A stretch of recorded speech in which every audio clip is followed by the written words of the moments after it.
Howdy, howdy, everybody. What is up? How's it going? Centeneer, Bobby MCC, Danielle Doe, Storm, Native Miller, Fargle Nargle, Merlin. Whoops. Might get my seat at the right level here. Abigail is with 41 months. Thank you, thank you. There we go. That's more like it. Biostats, Lomac, Wonder Willy. Have I ever missed not signing in right at 100% loading? I have done that at least one time. Yeah, that I did miss it one time. I've also gone in early sometimes.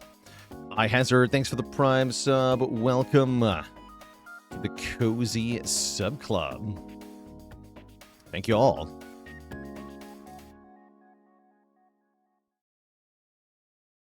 All right.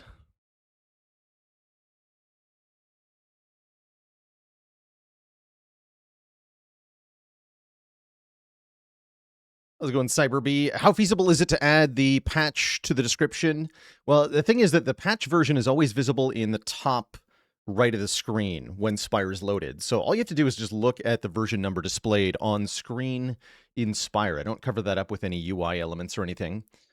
So it's very easy to tell, in short.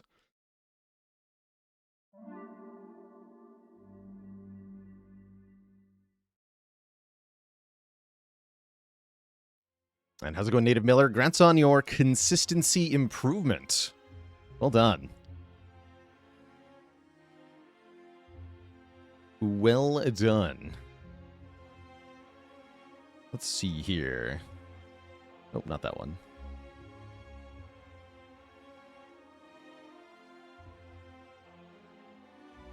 Here we are. So today I wanted to rank some relics. Get bigger. I'm big. I'm big now. What's up, Invector? Have they made Spire 2 harder than Spire 1? So here's what I'll say. At the moment, Spire 2 is harder than Spire 1 was at this stage of early access. Spire 1 started out without Ascension levels, without an Act 4, and so it had a lower baseline difficulty. Well, not quite. It had a higher top end, a lower top end difficulty, but a higher baseline difficulty. The base game, I would say, was harder than Slay the Spire 2 is at its basic Ascension. How's it going, Not Lovey? Yeah, thanks again to everybody with the PSA about AI training in Twitch options. For those unaware, Twitch recently rolled out for all of its channels opt-out AI training of your content. I don't need the copy pasta, but thank you. But yeah, I have already disabled that. If you yourself have a Twitch channel, you should go into your privacy settings and disable the setting that allows your content to be used for AI training. Unless you, for any reason, were to want that. But I imagine that most people don't. I certainly don't. And I think pretty much everybody in the Spire community doesn't, so yeah. Get to your settings and fix that. And that's just to allow it via Amazon. Yeah. If they want to, they can. That's the sad truth of it. Darlock with a Prime sub in 54 months. 54th periodic element xenon is a colorless, odorless gas commonly used as lighting, such as photography flashbulbs. Xenon walks into a bar. The bartender says, "I'm sorry, we don't serve noble gases here." Xenon doesn't react. No refunds. Oh yeah, how's it going, Vervain? I'm not sure how to fix relics displaying on the screen through the extension when I'm not currently in-game of Spire 2. I shouldn't have to toggle the extension on and off manually when I'm not in... I guess I am in the category, huh?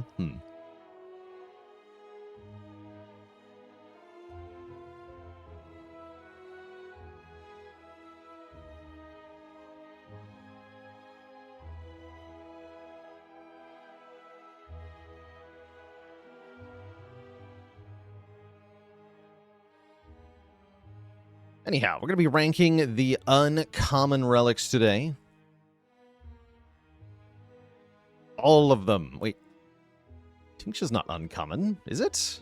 Am I crazy? Did Tingsha get promoted to uncommon? Hold on. I have to verify this.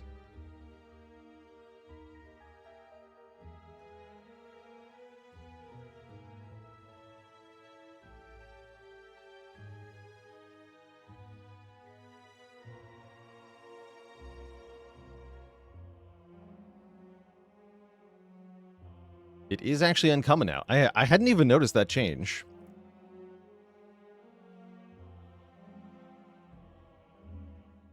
But yeah, it totally is. But the tough bandages are still rare. Wait, that's even stranger. What? That's breaking my brain.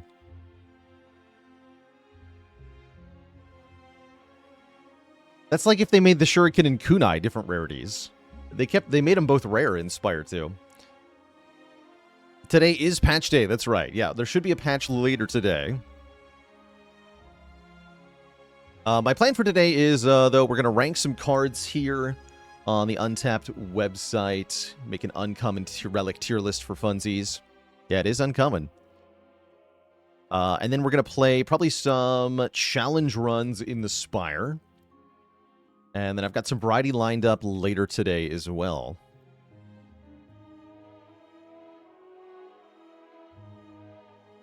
And the patch today is going to be a beta branch patch. I don't believe there's going to be a main branch patch.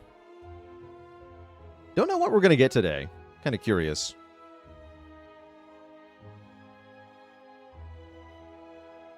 What if Tincture becomes rare? We get to rank it again. True.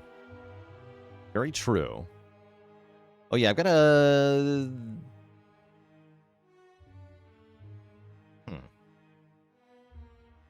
Yeah, we can do this on the beta branch. Because I want the updated version of Regalite. Perfect.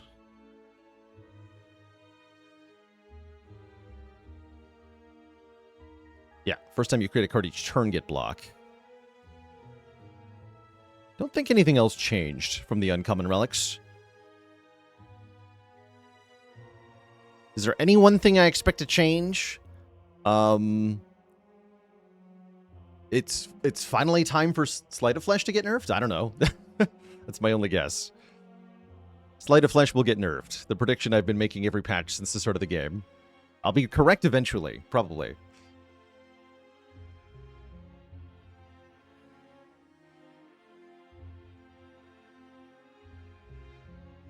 Probably. My first thought is nerf Necro. Yeah, Necro doesn't need a nerf, but Sleight of Flesh needs a nerf. Necro is fine at the moment.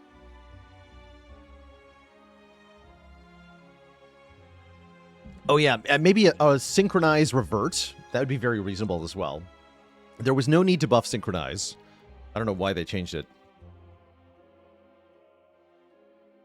Nerf every character except Necrobinder. Well, I can think of an easy way to do that. Buff the Nibbit. When do I expect Necro to get overhauled? If they're going to make changes to Necrobinder, I expect it would be later. I think their top priority at the moment is building out more content. So if I was working at Megacrit on the design team, I'd be more concerned with developing Alt Act 2 than I would be with balancing Necrobinder and such. Just on a priorities level. Once you have the Alt Act 2, balancing becomes more of a easy thing to do. Is Nibbit or Jawworm worse? Jawworm is the deadlier threat, for sure. They're basically the same thing, except when Nibbit buffs, it does not get block. But when Jawworm buffs, it does get block. That's the key difference.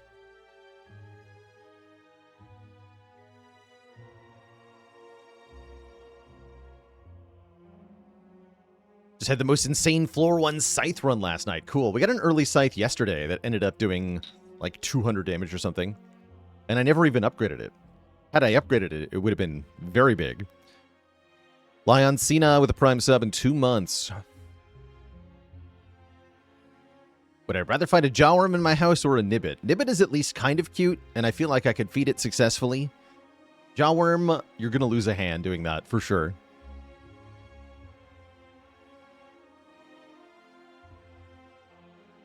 Nibbit just wants a little nibble.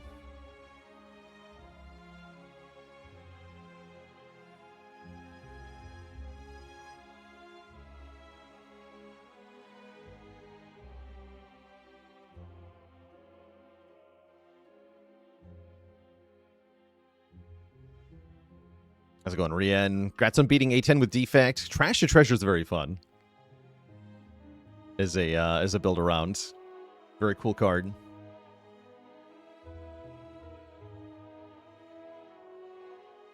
Who do you find more annoying, Noober or Nibbit? Look, let's just say you don't lose reputation for killing the Nibbit. Actually, you don't lose the reputation for killing Noober either, now that I think about it. You can just kill that guy.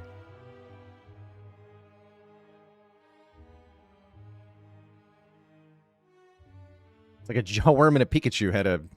So Noober's a really annoying NPC from the original Baldur's Gate game, who would basically annoy you by asking you incessant questions.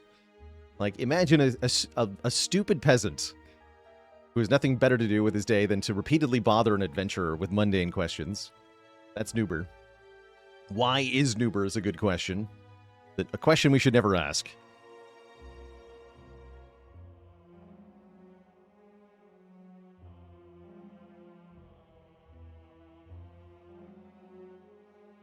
But who's more annoying between Noober or Knobber? Yeah, there's a reference to Noober in BG3 as well. They put a little nod to him. Chat sometimes does feel like interacting with Noober. Sometimes. Only on really bad days. Oh yeah, another good comparison is the Adoring Fan from Oblivion. Except the Adoring Fan doesn't, like, keep talking to you unprompted. They'll just follow you around. Like, imagine the Adoring Fan, but while you're fighting, he just, like, starts a dialogue with you. It's like, hey, you seen a mudcrab today?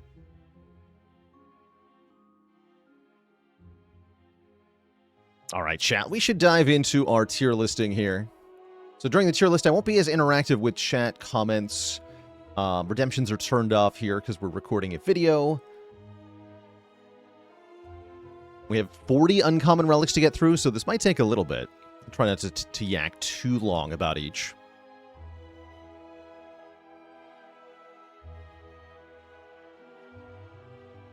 And there's a lot more character unique ones. Okay, cool. Yeah, I think there's 40. Let me just double check that, right? 2 times 1, 2, 3, 4, 5, 6, 7, 8, 9, 10.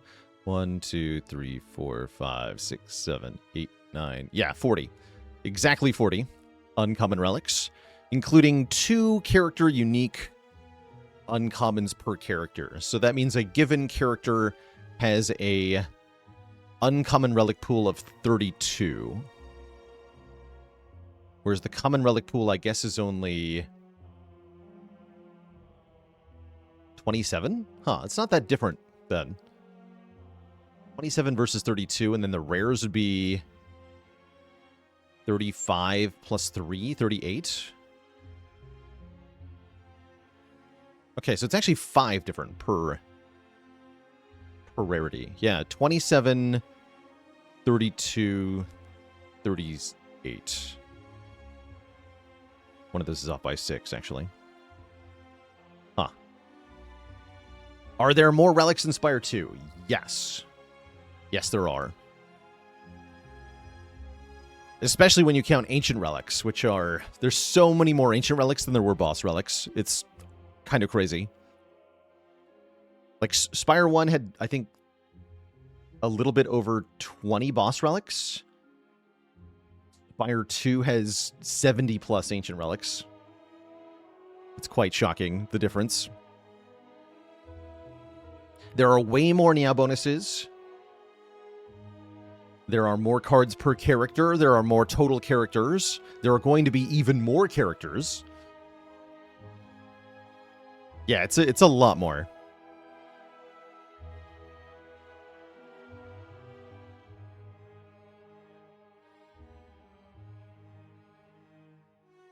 And it leads to a lot more unique runs, in my opinion, which I quite like. Do I think they'll add more Ancients? I think they could. I think at minimum, when we get Act 4, there will be an Ancient that blesses you at the start of the Act. That is my guess. It could be a curse, though. By blessing, I might mean curse. Actually, it would be completely on point for them to give you an Ancient curse at the start of Act 4. Where you have to choose one of 3 downsides.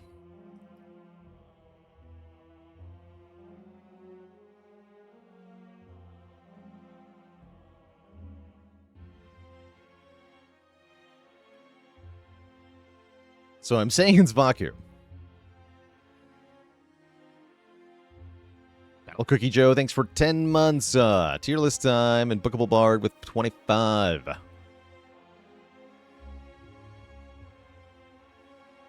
Was there an Ancient in Act 4 in Spire 1? There was not, no. But the reason I say we're going to get an Ancient in Act 4 is because at the start of each act, including the start of Act 1, when you start the run, the Ancient is what heals you. It's explicitly tied to visiting an Ancient, the healing. So, in order for the player to heal at the start of Act 4, they're going to have to give you an Ancient. Or they're going to have to change the rules of the game, which I don't think they're going to do. So that's why I think there's going to be an Ancient, is that if you don't have an Ancient, you don't get an Act Heal in Spire 2. But that's also why I suspect that it might not necessarily be a positive boon that you get from said Ancient. Some have suspected that the Ancient in Act 4 is going to be the Hearts. I don't even think Megacrit themselves know at this point, so all speculation is equally valid, probably. Just get a rest site. Yeah, it's also possible they don't give you a heal. That's entirely possible. I strongly suspect that won't be the case, but it's possible. Who knows what they'll cook up. But yeah, I'm hoping that the Heart is the Ancient and you get some kind of heart-related boon. Just have a picture of me there. Smiling.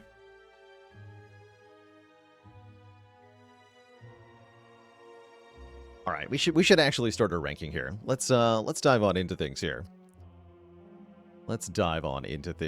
Shall we?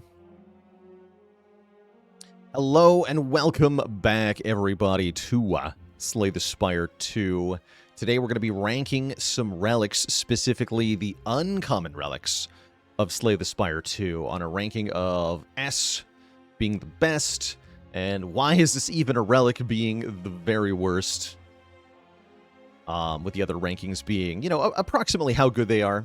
This particular ranking will be an all-character ranking, so we're not giving out specific rankings based on how good the relic is for an individual character, although there is room to make those later.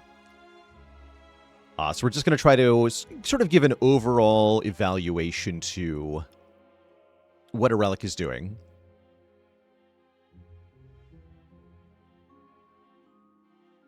There's 40 uncommon relics, including some character-specific ones. We'll rank the character-specific ones at the very end and do the other ones first here.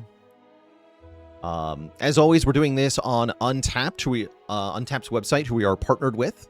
There'll be a link below the video with a link to the Untapped overlay, which you can use to display tier rankings from yours truly, as well as now statistical information on top of your Slay the Spire game, and kind of play like I'm watching over your shoulder. It's pretty useful. And here's a link to that in the chat as well. So, let's, without further ado, try to rank some of these relics here, with our first uncommon relic being Akabeko. Start of each combat, you get 8 Vigor. That means the first attack that you play does 8 more damage. Yeah, this was common in the first game. Now it's an uncommon relic in Spire 2. I don't think it's that good of a relic in Spire 2. The best uses for this are on a multi-hit move, where it'll do 8 damage times the number of hits, which can be quite enormous. with the right card. Something like Flechettes with Akabeko can be very very powerful. Conflagration with Akabeko can hit all enemies multiple times. That's very strong. This does not work on Osti's attacks. So if you're a Necrobinder, then this will apply to the first Necrobinder specifically attack that you play, with Osti attacks not triggering it. Same as Strength. Because Vigor is a buff on the player, not on Osti. That's why that works that way. The Akabeko is extra strong in combination with Pennib, because then you can effectively double the bonus to 16, because they do multiply with each other. And if you have any other sources of multiplication, like Vulnerable from Bag of Marbles, that can go further. So, at its worst, the Akabeko is 8 damage to one target. I would say a good result from Akabeko is 8 damage to every target, or 8 damage to one target multiple times. And then if you've got the right combination, like Pennib, Bag of Marbles, you can make it do way more damage than that, but usually it's merely fine. When it's awesome, it's really awesome, but I'd say on average maybe B rank. It's about as good as the Festive Popper, with the potential to be worse and the potential to be better. So I think B ranking is about right. That's where I'm going to slap it, in B. Speaking of B, this relic starts with a B. The Bowler Hat gives you more money. Bowler Hat is a skill-based relic in that you must have enough skill to be able to click on the Bowler Hat before you pick up the money that you get from the elite that dropped it. So that's a little bit annoying. Overall, just getting 25% more money is nice, but not particularly good. Over the course of a run, you'll get somewhere in the range of 150 to 200 gold if you get this very early, and less than that if you get it later, which is about enough to buy one more relic. So Bowler Hat is usually just giving you enough extra money to buy one more relic, which is not very good. Now, if you get a whole bunch of money at the same time, like if you get the Spoils map, this can pay out a whole bunch. That'll give you 150 extra gold just from the map. Gives you 222... Actually, no. It gives you a little bit less than that. Gives you a bunch of money off of the Signet Ring as well. Yeah, it does work with Signet Ring. Not 222. That'd be 33% more. I'm not sure what you get. Yeah, they should put the relic below... Just for the Bowler Hat. They should put the money below the relic. I agree. Oh, that's right. It is 888. No, I was confused. Yes, you do get 222 from the ring. It is 222 for a total of 1,100. Yes, yeah, you do get 222. I'm just bad at math. Anyhow, I think overall the Bowler Hat is not very good, especially as an uncommon relic. 1,110. Yeah, that's a lot of money from Nonu. It unnerfs the Signet Ring, which is cool. But because the Bowler Hat doesn't provide you any benefit in combat, because the benefit is spread out over a long period of time, and because the benefit usually just lets you buy the relic that you could have had in the first place, I'm definitely putting this in the lower rank. I don't think it's so terrible that it shouldn't exist, or anything like that, but it's not great. Yeah, definitely a lower ranking uncommon relic. Next up is Candelabra. On turn 2, get 2 energy. This is my favorite light relic. This is a very good relic. You get more energy than the Lantern. You get it very quickly in a fight. On turn 2 is usually very good. I definitely am putting this in one of the higher tiers. It's enough energy to do some really powerful things, like put a really big power in play, especially. For me, I think this is an S tier. I think this is a very good relic. But I could see ranking it A tier. Of course, its usefulness is going to depend on what you draw on that turn, which makes it not so good sometimes. You might not be able to spend the energy at all. But that's true of many other good relics, right? Like, we're going to rank other relics in S where the benefit may not apply. Yeah, bad stuff usually happens on turn 2. Having more energy makes you more able to deal with that. Very hard for this relic to not do anything. Yeah, I agree. This relic's very good. Eternal Feather. For every 5 cards of the deck, heal 3 when we enter a rest site. It's a reliable trickle of healing. Actually, more than a trickle. It's a lot of healing. And I think in Spire 2 it can be even more healing, because I think it's easier to get a huge pile of cards. You've got things like Duplicate Your Deck, which can make this even better than it was in the first game. When Spire 1 first launched, this was a boss relic. This could be your act reward. Now it's just an uncommon relic that you can find, and it's very strong. It's a ton of healing. One of the best healing relics, in my opinion. So I'm also going to put this in S tier. Is it higher or lower than Candelabra is my only question.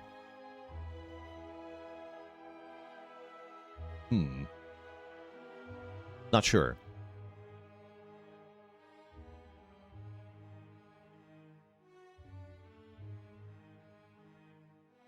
It's more consistent. I do like in-combat effects more than out-of-combat effects a lot of time. So it's a little hard to rate these. It's nice and consistent, though. It is nice and consistent. My title have... Yeah, it does. Okay. All right, next up, Gremlin Horn. When an enemy dies, get an energy and draw a card. This is another very good relic. Again, we're going to see that a very common trend is that the relics are good in uncommon tier. It is somewhat limited in usefulness because, by definition, this will do nothing in fights with only one enemy, which includes most boss fights. There aren't really many minions summoning bosses in this game like there were in the first game.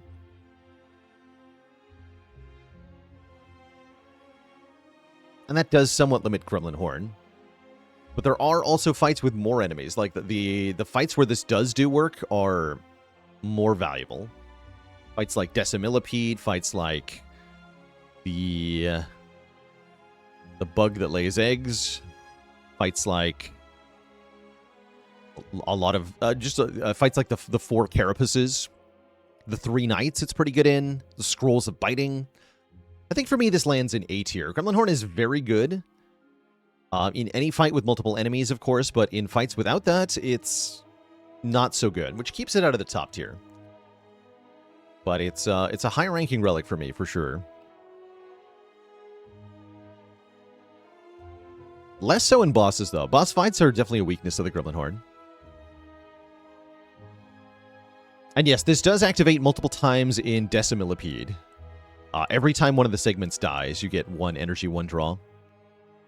Even if you kill the same one multiple times over the course of the fight, you'll just keep getting that bonus. So this can be tons of value in that fight. Yeah, very good in Decimillipede. That alone is a worthy thing. The boot thingy, the Horn Cleat. On turn 2, get 14 block. For the first game, this is my favorite of the boat relics. Jury is still a little bit out in Spire 2, but turn 2 is overall a very threatening turn where pretty much everything will attack you. Let's see, all 3 Act 3 bosses will attack you on turn 2. All of the Act 2 bosses will attack you on turn 2. I think all of the Act 1 bosses attack you on turn 2.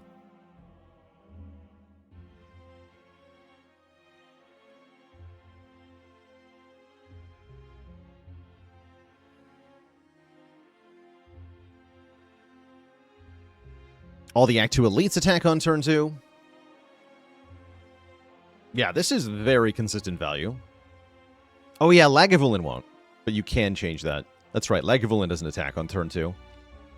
But almost everything does attack on turn 2 is the point. All the major combats in the game attack on turn 2, and for that reason I'm putting the boat thingy in the highest tier here. This is a very good relic in my opinion, often worth shelling out the price of 300 gold for, which you might see it on sale for in the shop. So definitely an amazing relic that it generally improves any run significantly. So I'm always happy to see it, even more so than Candelabra. I'm very happy to see it. So we'll put that in S tier. All right, next up, the Joss Paper. Every 5 times you exhaust a card, draw a card. Now, some decks can make really good use out of this. The right Ironclad deck with exhaust spam or a Shiv deck on silent can get a lot of draw out of this. Most runs, though, are not getting a lot of draw out of this. You're getting a draw every couple of combats, sometimes. It does have some niche. I think overall, though, this ends up pretty low tier on average. Yeah, I'm not usually happy to be seeing this one. I do think it's better than Bowler Hat. I think they're going beside each other in C tier, but the Jaws paper is getting the higher. I can also see it putting it in bottom of B. Again, this one's more specific. Unlike Bowler Hat, there are builds or even just individual fights where this can put in some big work. Like this is nice against Entomancer for drawing through the Dazed. But even in decks with a lot of exhaust, the every 5 times you exhaust a card just takes a while usually. And again, neither the Joss Paper nor the Bowler Hat are bad per se, but they're less good than other relics, which does get them a low ranking. But yeah, so I would say most of the time this is significantly worse than the Pendulum, a common relic that we didn't even rank in the top tier. And oftentimes much... they can be better, but not much better. In the right deck, this is 1 draw per turn, but that's pretty hard to pull off. Something like Stoke or Fiendfire does exhaust a whole lot of cards at the same time. Alright. Next generic relic will rank the Kusarigama. You play 3 attacks in 1 turn, do 6 damage to a random enemy. So damage relics are good. This one's a little bit on the weak side, I think, in terms of damage relics, but depending on your character, it can be a little hard to play 3 attacks in 1 turn. I'm usually pretty happy with it, though.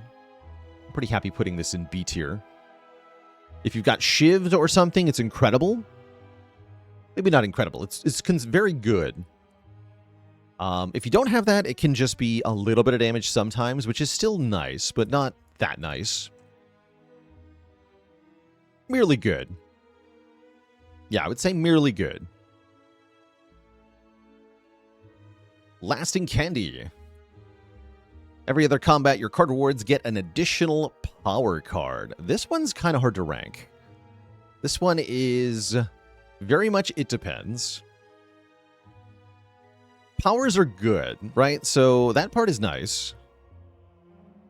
What's not good is that this has no immediate impact. This has no in-combat impact. And the effect is delayed. I guess I already said that with no immediate impact. But yeah, this won't help you when you find it, which is not great. Some characters like it more than others. This is definitely going to be dependent on not just your character, but, you know, how useful powers are for your specific situation. It's very nice if you can line it up with the boss combat, which is pretty easy to do because it's every other fight, right? I'm trending towards B. I don't think it's as bad as C tier. I've had some runs that really love this. I don't think it's as good as A tier because it doesn't have that immediate oomph. But it can cause a run to get a bit out of control with lots of powers. I'm going to put it at the top of B tier. Yeah, definitely one of those things that's hard to give an accurate rating in a tier list because of how context dependent it is. And that's somewhat true of something like Letter Opener as well. This one also depends quite a bit on how well you're able to use it. More than Kusarigama, though, I find that 3 skills is fairly manageable with a block turn. 3 defends can be done by most characters fairly easily. And area damage is very desirable. Compare this to Kusarigama, 5 damage to all enemies is much better than 6 damage to 1 random enemy.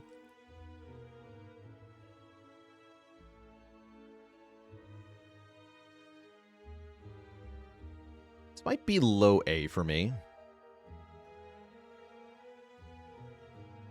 I like Letter Opener a lot. I'm usually very happy to see it. It's a very nice source of added damage. And it can really help with your AoE. So yeah, I'm going to put it in low A. Bottom of A tier. But maybe it deserves a spot like right next to Mercury Hourglass, which does 3 damage per turn to every enemy. This is also a solid little damage relic. A consistent pile of chip, you might say, makes fights easier to win by just a little bit, which definitely adds up over the course of many fights. Maybe they're both high B.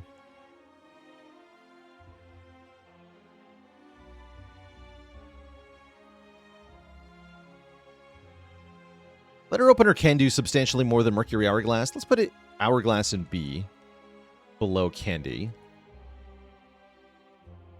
And Letter Opener in A. Yeah, I think the Opener is better than the Hourglass by a solid margin. So let's put the Hourglass here. Fish. When you add a card to the deck, gain 15 gold. That's just another way to get more money. Now, unlike Bowler Hat, this one actually has a chance to pop off in a real way. In a couple of ways. Anything that transforms a card counts as adding a card.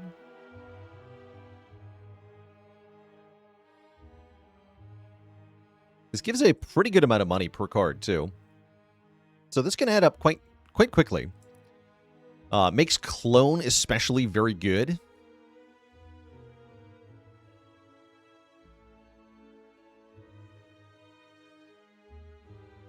Can lead to infinite money. Very good with Bing Bong as well. As well as Dragon Fruit, because this creates additional instances of money for the Dragon Fruit, so you can get more money, more max health with Dragon Fruit. Bowler Hat can't do that.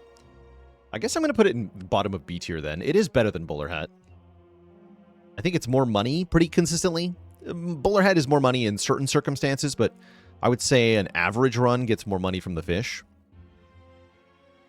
And an exceptional run gets way more money from the fish, with notably the fish being one of the current ways to get unlimited money in Slay the Spire 2 by allowing you to buy cards for less money than you get for adding them. If you have Bing Bong plus Courier in the shop, plus membership card, plus Lucky Fish, you can buy cards for negative gold, and then you can add infinite cards at the shop, which is very funny. Is it good? Wrong question. It's very funny.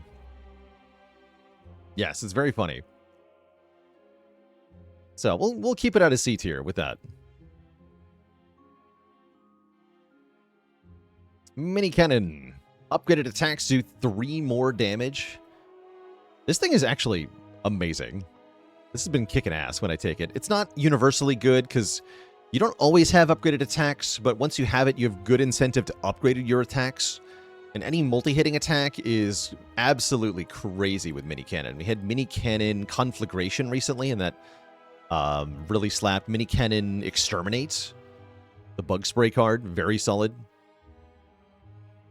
I'm going to put it in high A. I really like getting Mini Cannon. So I'm pretty much always happy to see it. We'll take it. Yeah, one of the coolest new relics they added in Spire 2. I agree. Nunchaku. Every time you play 10 attacks, get 1 energy. Energy good. Energy very good. Energy relics are great. This is no Candelabra, but it's solid. Nunchaku is a setup relic, as the fight counter counts from fight to fight, so you can manipulate it in one combat to get better results in the next combat. That alone makes it very good. This was formerly a common relic in the first game. That's right, now it's uncommon. And I still think even as an uncommon relic, it's pretty nice as a source of energy. Again, how good is going to depend on how many attacks you're playing.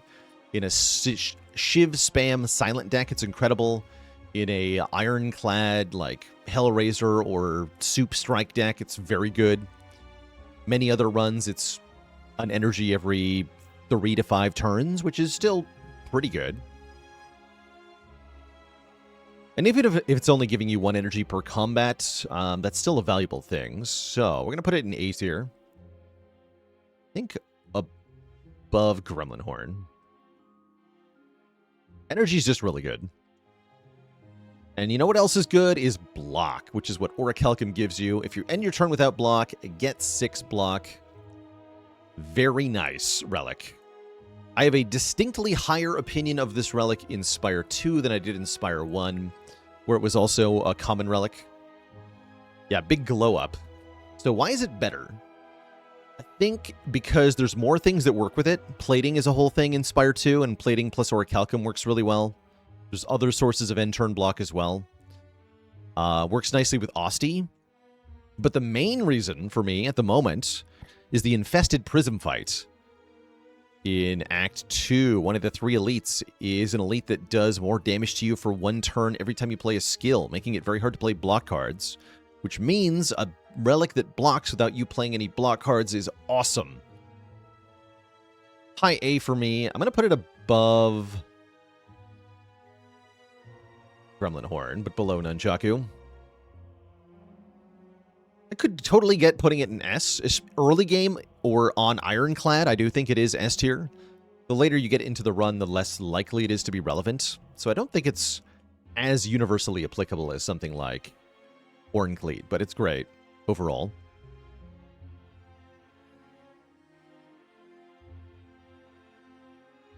Another thing that lets you block without playing skills is the Ornamental Fan. For playing 3 attacks in 1 turn, you get 4 block.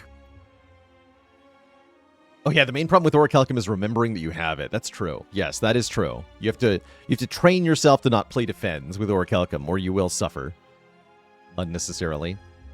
And Psi does effectively override it, but you're past the point where the Orichalcum is particularly useful if you're in Act 3, so I don't even hate that combination that much. So, Fan says, for playing 3 attacks, we get 4 block. It's not a lot of block. It's a tricky trigger condition, but 4 block is really good. And this is potentially 4 block multiple times in a fight, which I'm usually very happy about. I think Fan might be another A-tier relic here. It doesn't quite give you enough block on most characters to feel like it's S, but it is consistently quite good. I'm going to put it right next to Nunchaku here in A-tier.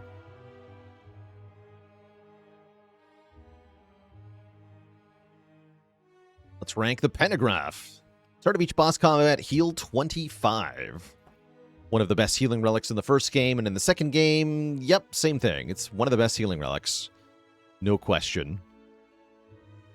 If you're playing on Ascension 10, then this will heal you twice at the end of Act 3, which just that alone is very good. Of course, the other boss heals are excellent as well. We'll put that... Eternal Feather might actually be better. That's saying a lot. We'll put that right next to Eternal Feather.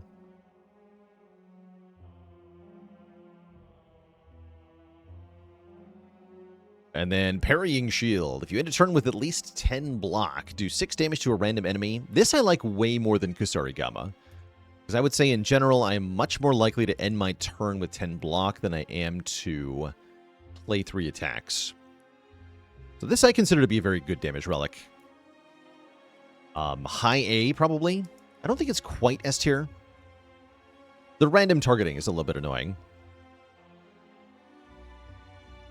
Yeah, let's put this in High A.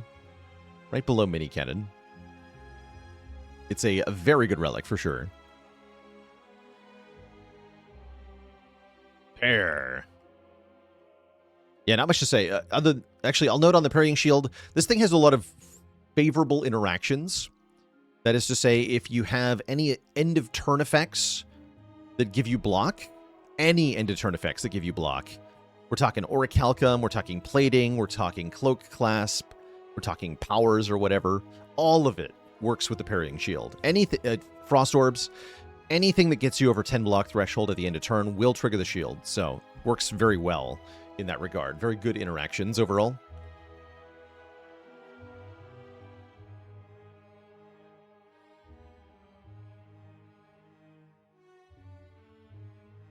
And I think it even happens before cards damage you. So if you have... I'd have to do some testing, but I'm pretty sure if you have end-of-turn effects that give you block and cards in your hand that do damage to you, like Decay or Infection, you'll still get the benefit of the Parrying Shield. Oh, chat says burns damage before the shield. Okay, maybe not, actually. Like I said, I haven't tested this interaction. I might be wrong. I wonder if that'll matter someday. Yeah, it sounds like something I have to test. Anyhow, let's rank... either way, it's definitely going to be high A tier. Pyre. Gain 10 max health. It's fine. I'm never unhappy to see the pair, but it's never build enabling or anything. At bottom of B tier. It's nice. It's better than a strawberry. Yeah, it's like the very definition of an average relic. Just the max health relics are very, very middle of the road. Good source of fiber.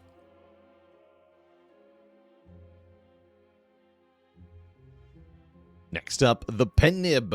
This is also formerly a common relic. A lot of former common relics in this relic pool here. Akabeko, Nunchaku, Orichalcum, the Pen Nib. When does it end? Oh, this is the last one. Okay, yeah, it does end. Unless, yeah, it ends. Okay, that is in fact the last one. Pen Nib is good. You can scale with this. You can combine this with other damage relics. So the double damage on an attack, this is a multiplier. This will multiply any other modifiers to the attack. This is why this is so good. So your strike does 6 damage. If you Pen Nib that, that's 12 damage. But if you got Strike Dummy makes a strike do 9 damage, and then Pen Nib makes that do 18 damage. So you're doubling the bonus from the Strike Dummy. And that works for anything that increases the damage of your attack. Multiplies vulnerable, multiplies strength, multiplies enchantments, multiplies vigor. Very strong. Yeah, very strong. Now, the value of the Pen Nib is dependent on how many attacks you can play and how big your biggest attack is. Even just with basic strikes, it does add some value. Yeah, multiplies further with Gigantification Potion. I think this is also another A tier relic. Is it better than Mini Cannon? I have a hard time feeling that way. It could, under the right circumstances, it can be. Feels like there's more giant attacks in Spire 2, is the other thing I'll say.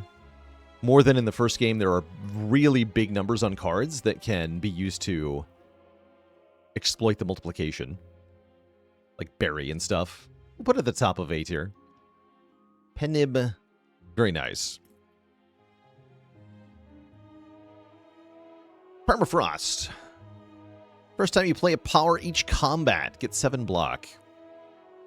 This is 7 block once per fight, but it gives you that block essentially at the time you need it most, when you're first playing a power, which is nice. The amount of block is not that good.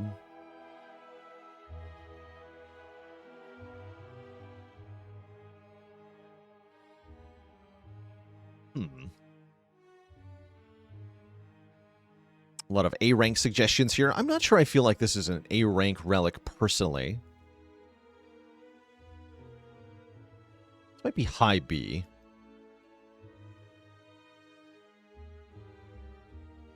It's good, but not incredible. It's consistently good is the thing. Sometimes you do end up wasting the block. I think high B for me. I'll put it at the top of B.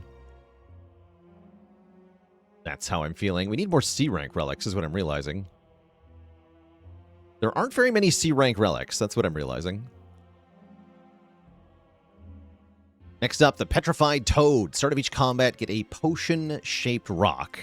A potion-shaped rock is a potion, believe it or not, which you can throw at an enemy for 15 damage, or you can give to Ranwood, and he'll drink it somehow. Don't ask me how that works.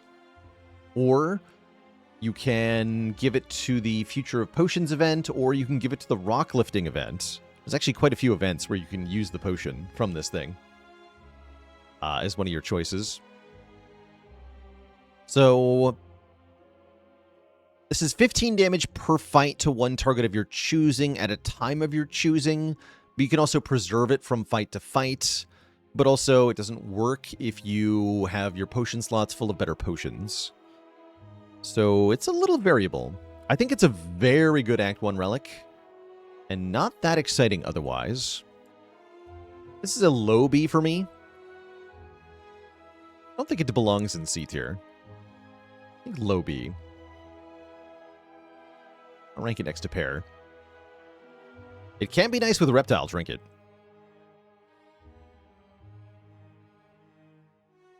Planisphere. When you enter a question mark room, heal for 5. Since the buff from 4 to 5, I actually like this quite a bit. It is a good trickle of healing. And going to a whole bunch of event rooms is not that bad of a strategy in Spire 2. Less so than it was in the first game, anyway.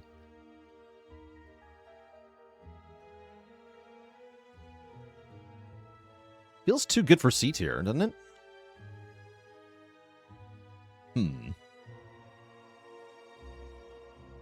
What I'm getting from this is that uncommon relics are very good.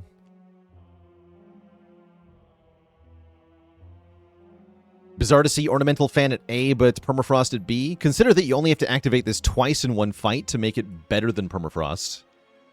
If you can activate this more than twice in one fight, it's much better.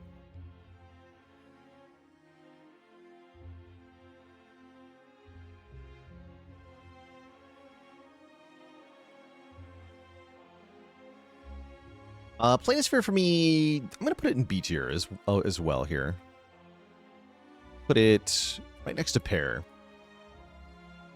Slow trickle of healing's nice. There's nothing wrong with it. Nothing amazing about it either. It's just good. Yeah, it's just nice and good. Reptile Trinket. When you use a potion, get 3 strength this turn. This one's kind of hard to rank. This relic is strange to me. The effect itself, kind of useful. 3 strength for 1 turn can let you do some very cool things. You can even stack it multiple times in 1 turn to get 1 big burst turn. But here's my core problem with the Reptile Trinket. This is only working when you use a potion. So for the Reptile Trinket to be good, you need to be in a situation where you want to use a potion, and the potion needs to not solve the problem on its own. Right? Like, if you just use the potion and the potion solves the problem, then the relic does nothing. If you don't need to use a potion, the relic does nothing. Only if you need to use 1 or more potions, and you need the strength and the effect of the potion is this any really good. So that leads to some very limited uses for this thing, which is my core problem with this. So I have to put this in the why the hell is this thing a relic tier? Not actually because of how bad it is. I don't actually think it's that bad, but rather why do I have to figure out when to use this in the first place? It's so awkward that I really cannot justify wanting this to be in the game. Why are you like this Reptile Trinket? So it's got a problem. Yeah, Juzu now has a friend. I don't think this is as bad as Juzu in that this has some meaningful uses. In fact, we've used this thing to kill Queen on turn 1 before with an awesome pile of strength. So that's cool. But why are you so awkward, Reptile Trinket? Why are you like this? Why are you a relic? Yeah, it turns your Flex Potion into a Flex Potion Plus. Oh yeah, I'd like it if using a potion just gave you strength for the whole fight. I would like that a lot more, yeah. When you use a potion, gain 1 strength. That could be a cool relic. I would be okay with that. But 3 strength for 1 turn... Oh yeah, because here's the other problem. Like, what if your potion wants to be used on a different turn than your attacks want to be used, right? Like, what if I've got a power potion? I want to drink the power potion on turn 1 of the boss fight, but I want the 3 strength on the turn when I'm playing a lot of attacks. And those are not the same turn. Those are not the same turn. And so, angry. But yeah, there are some fun uses for this. This is really funny with Thrawn from Nunu. If you have Thrawn plus Potion Belt and you're getting 4 potions per fight, then this thing is hilarious. But it's so niche that on 90% of runs, it doesn't feel like it does anything. It does do something 10% of the time, but that's not a big enough percentage. So this for me is kind of like Darkstone Periapt was in Spire 1, where theoretically it does something, but in practice it doesn't do anything. So that's my rant on Reptile Trinket. So for that reason, you're going into the lowest tier, the why are you here tier. Please get reworked tier. All right, that's all I got. Ripple Basin. You don't play any attacks during your turn, get 4 block. This thing is kind of character dependent. For Necrobinder, this is S tier. For anybody else, it might not be S tier. I do like it a lot. But yeah, for Necrobinder, S tier for sure.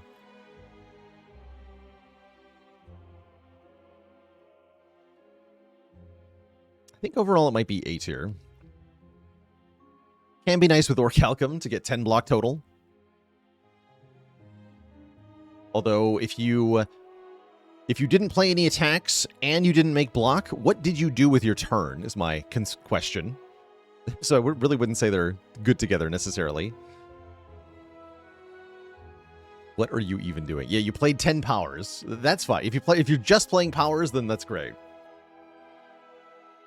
That's great, but you better not have permafrost, or that Orichalcum's going to do nothing. No, I'll put it in, yeah, high A tier, I think. High A tier. The what are you doing with your life combo? I played Dirge. That's also valid. Yeah, S tier for Necro, like I said, for sure. For sure. Very good Necro Relic.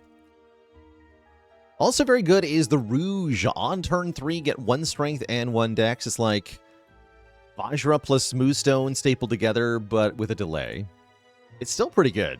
It's no Rainbow Ring, but it's pretty good.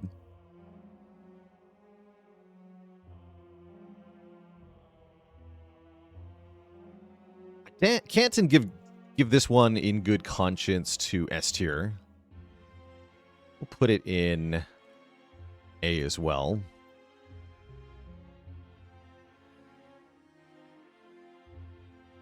Put it next to Gremlin Horn.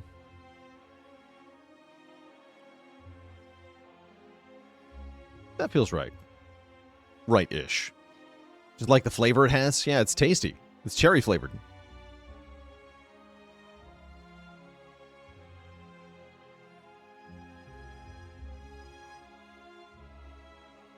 More functional than a sparkling rogue.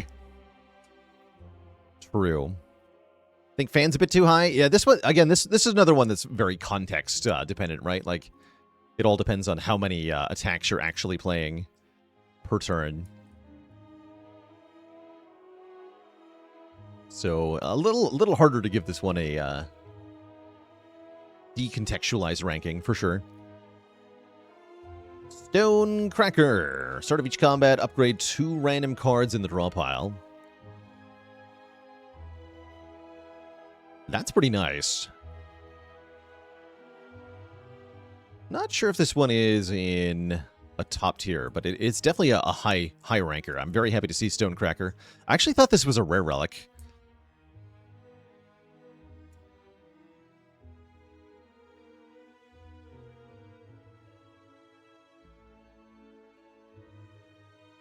So depending on what it upgrades, it may or may not be useful. A lot of the time this is hitting your starting cards, like Strike and Defend. That's right, Bellows is rare. Yes, Bellows is the rare upgrade option. Bellows is much better than Stonecracker.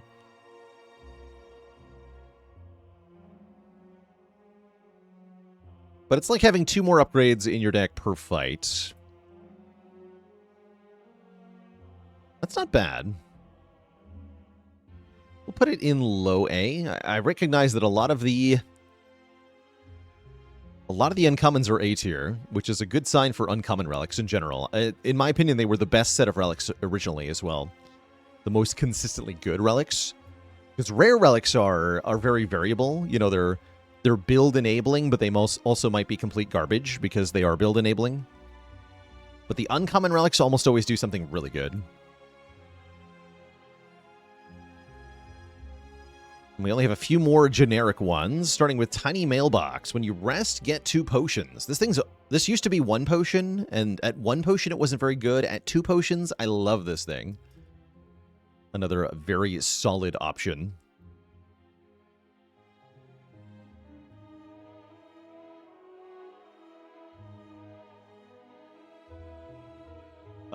Especially useful for making sure that you can get into your boss fight with a good amount of health and potions, which can help you get through with a boss fight.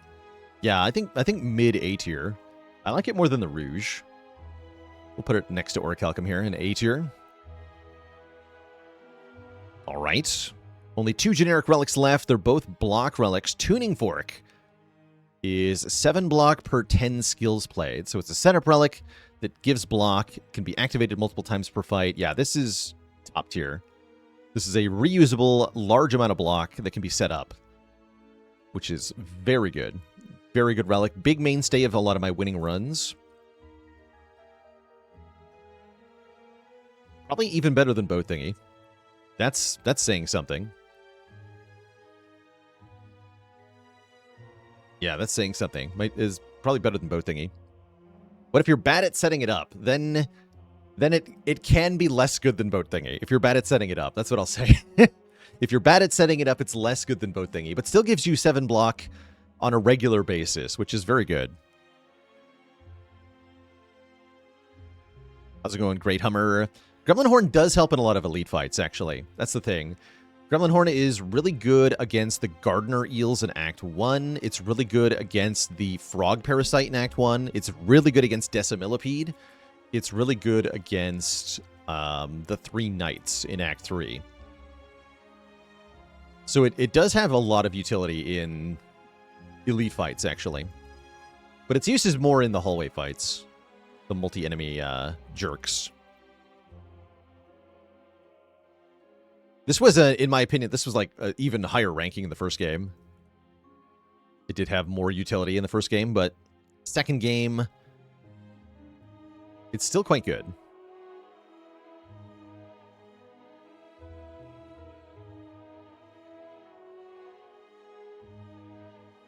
But yeah, it does work on Decimillipede every time that they die. So you can activate this unlimited times in that fight, which is kind of cool.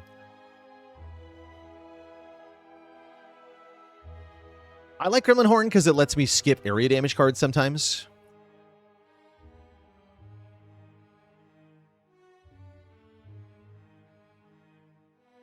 Anyhow, last generic uncommon relic here is going to be the Vam Brace. First time you get blocked from a card each combat, double it. This is another really good block relic. I'm putting this in S tier. This thing is actually insane. This is also another relic that I thought was different rarity. I actually thought this one was common. Don't know why I thought that. But yeah, it's uncommon.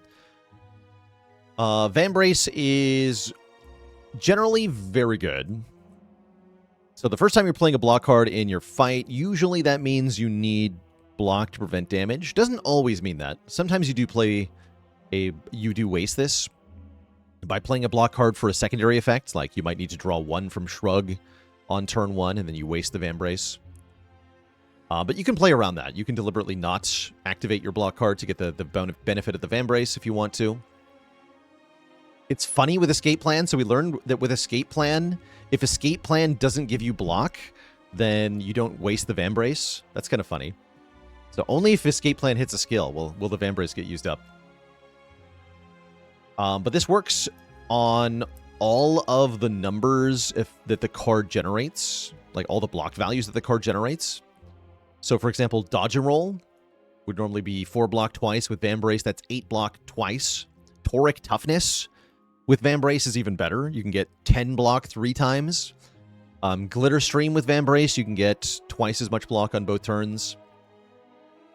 Those are the main ones that are super good with Vam Brace, but there's a couple of other unique little benefits with certain block cards that are quite nice. So overall, I would say Vam Brace is really good. So it's going up in S tier here. So these are all of the... Let's zoom out a little bit here. These are all of the relic rankings here, as we have them so far for all of the generic relics. Mostly in A tier, as we can see, for, again, the uncommon relics, which I think are very good on average. Only a couple that are very stinky, and with most things being at least consistently good. Now we're going to rank the character-specific uncommon relics, of which there are 2 per character for a total of 10. We'll do clads first, I suppose.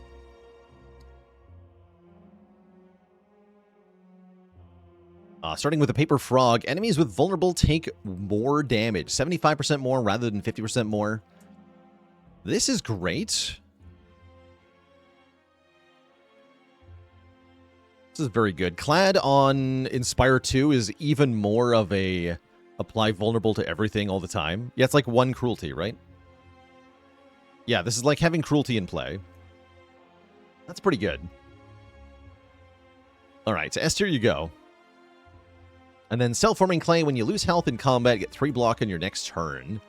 I think that's also an S tier. Doesn't matter if you take the damage from self-inflicted sources or you take damage from enemies. Surely you're doing one of those two things on Clad. So, yeah, you're gonna activate this and you're gonna get block out of it. I think it's even better than the Frog, actually. It's very good. It's very, very good. Tingsha for Silent here. When Silent discards a card during her turn, do 3 damage to a random enemy for each card you discard. This can do tons of damage in the right build. I would say most builds aren't doing that much damage. And this is more comparable to something like Letter Opener. But with Calculated Gamble, it gets especially juicy.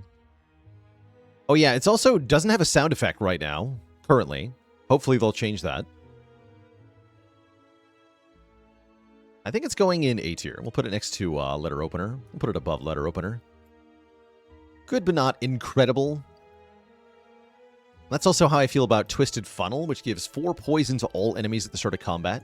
Nice for removing artifact from enemies. In certain fights, nice for starting poison on enemies so that you can do things like play Bubble Bubble or what? Or just stack more poison. I think this one's in high B. Yeah, Wakes Up the Lagavulin is mildly annoying. Lets you Mirage. Yeah, Bubble Bubble not bricking is the best part of the relic. Agreed. Let's put it above Hourglass. I think it's pretty good. Now, for the Regent, both the Regent's ones give block. Galactic Dust says, and Regent loves block relics, so that's saying a lot. Galactic Dust is, for every 10 stars you spend, gain 10 block. It's a lot of block, but 10 stars is a big ask. So you can usually set this up to be once per fight. Once per fight, 10 block is very good. Yeah, A tier. Better than Permafrost. Better than Ornamental Fan, too. Put it above Ornamental Fan. And then Regalite just got a rework. Previously, this was every time you create a card, gain 2 block. So 2 block per card you make. That was S tier. This one says, the first time you create a card each turn, gain 6 block. And this version is also S tier. It's better block if you're making less than 3 cards per turn, and more block if you're not. Sorry, I said that the same way twice. It's better block if you're making less than 3 cards per turn, and worse block if you're making more than 3 cards per turn. If you're making more than 3 cards per turn, do you care about losing out on 2 block? Probably not. Yeah, probably not. This is good. It's not just good, it's better than Tuning Fork good. It's very good. It's top of... It could even be, like, here, potentially. It's very, very good. But at minimum, this is better than Tuning Fork. Yeah, this is like as soon as you play Spectrum Shift, this is like having Psi in play, which is an Ancient Relic. So, how good is an Ancient Relic if it was an uncommon relic? And the answer is, that's literally what Eternal Feather is. So yeah, top of S tier. All right, Necrobinder. Necrobinder has 2 unique uncommons as well. First of all, being the Book Repair Knife. When a non-minion enemy dies to Doom, heal for 3. Kind of a weird thing. Very good if you have AoE Doom, not very good otherwise. I've seen it be very good. I don't know if I can rank it in C, personally. But it's completely useless sometimes.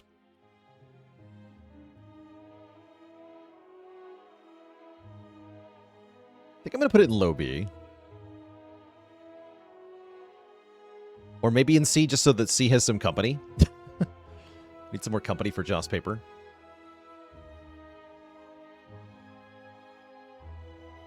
So if you kill one enemy per fight with Doom, then this is like a slightly better Blood Vial, which is not very good, huh? I'll put it at top of C. Yeah, the problems with this is that it's very build dependent, and it requires you to win in a specific way. It's doable. It can be a lot of healing in the right fight, but I don't know. Seems tough. Yeah, it has a lot of potential to do nothing, which is a concern for relics in general. You don't want it when your relic has the potential to do nothing. Reptile Trinket. Does it work with End of Days? Yes. Yes, very good with End of Days. The other relic for Necro is the Funerary Mask, putting 3 souls into your draw pile. This one is really good. This is top tier relic. This is like draw 3 per fight, essentially. But it also gives you 3 souls, so you have control over when that draw is, and you can activate other effects like Letter Opener and stuff. So this for me goes in S for being 3 draw per fight. Put it above Vambrace. Mean draw 6? No, I mean draw 3, because each soul draws 2, but you also have to draw each soul. So a soul is only +1 draw, because you're at -1 draw for drawing it, and then +2 draw for playing it, which is a total of +1. If you're a soul builder of any kind, then it's incredible. Otherwise, it's merely good. It's really bad if you take the Fiddle from Vaku, I guess. Doesn't do anything then. So don't take Fiddle with this, I guess. But yeah, overall, very good in my opinion. Can the Stonecracker upgrade the souls? Oh, that's a good question. That might actually be order dependent. They're both sort of a combat. I'm not sure, actually. But you can upgrade the souls in a couple ways, like with Apotheosis. Apotheosis makes them draw 3, which is +2.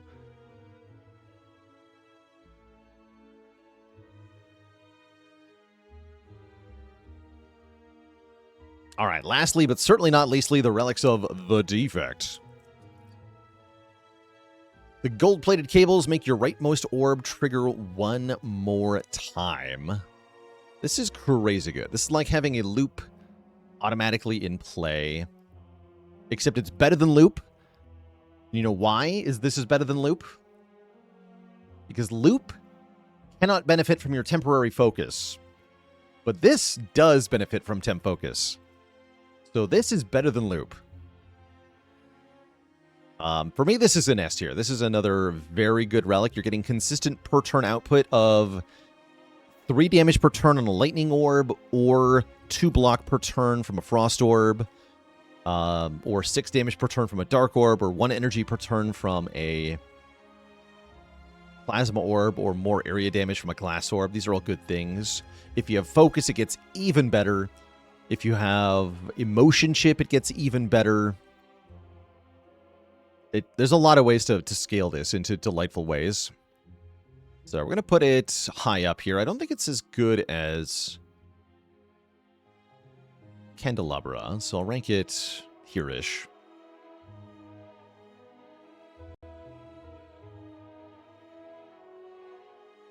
And then lastly, Symbiotic Virus, giving us a Dark Orb at the start of each combat on the Defect. That always goes in this second orb slot. There's no way to lose the Lightning Orb in Spire 2. I haven't actually seen this happen, but it occurs to me that you can combine this with the relic that starts you with 3 lightning orbs. And then I imagine you're evoking a lightning orb at the start of combat. I've never seen that happen, but that can happen, surely.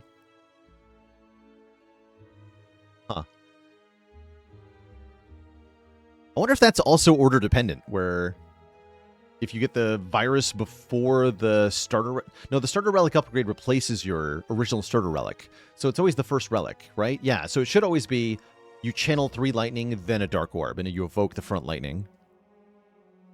Huh. Neat. Anyhow, this is a good relic. This is A tier, I think. It's not quite S tier. It's a very good Act 1 relic to get that starting dark orb.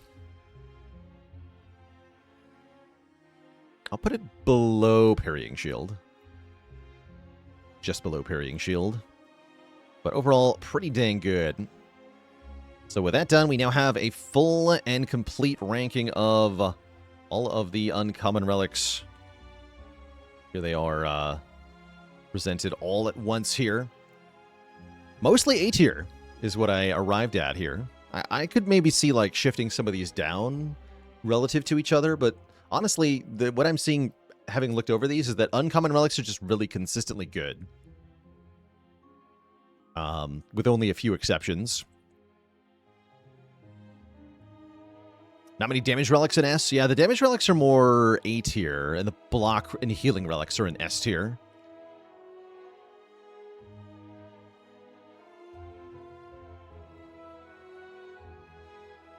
The bowler hat ain't bowling. Yeah, poor Reptile Trinket. Again, not to say that Reptile Trinket can't be good, it just usually isn't. And it isn't often enough that I wonder why it's even here. But yeah, if you disagree with my rankings, feel free to leave a comment in the comments below telling me what you would have ranked the Book Repair Knife. How much have you healed with it? If you enjoyed this video, be sure to subscribe to the YouTube channel to see more relic ranking videos like this. We've done all the ancient relics already, plus all the common relics. Coming up soon will be all of the rare relics, of which there are even more to rank. So we'll have an even longer rare relic ranking video coming up. Another shout out to Untapped for partnering with me, creating the delightful tier ranking website that allows me to rank all this stuff and have it listed in perpetuity. There'll be, like I said, a link to the Untapped overlay in the description below the video so that you can see these tier rankings displayed in-game.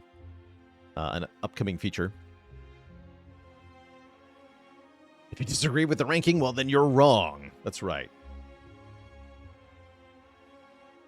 All right, thank you so much for watching. If you enjoyed this video, then would appreciate it if you leave a like. That old thumbs up, letting YouTube know that you liked what you saw. But otherwise, I appreciate you just for making it this far in the video. I'll catch you all on the next one. And ta-ta, my friends. Bye-bye.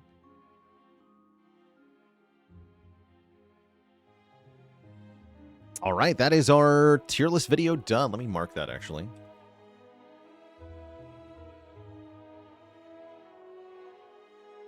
How do I feel about there being generally less bad relics in Spire 2? Overall, I like it. I like that there are less relics that feel like getting Juzu Bracelet or getting like Ceramic Fish or getting just do-nothing relics in Act 1 that can like torpedo your run because you worked hard to fight elites and then what you got doesn't do anything. I like that more. It does lead to a little bit of an overall power creep, but I think you can work around that once... Essentially, you're raising the consistency floor for the player.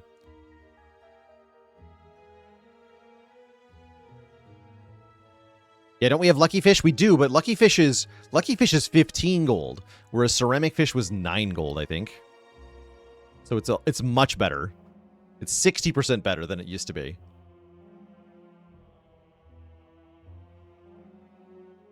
But you know, you could have a 5 relic Act 1 in Slay the Spire 1 where you got like Darkstone Puriapt, Unceasing Top, Stone Calendar, Juzu Bracelet, Ceramic Fish, and then you just die because none of your relics do anything.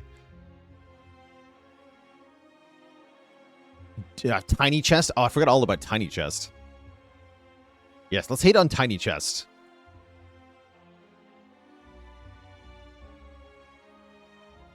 But Petrushka, same vein.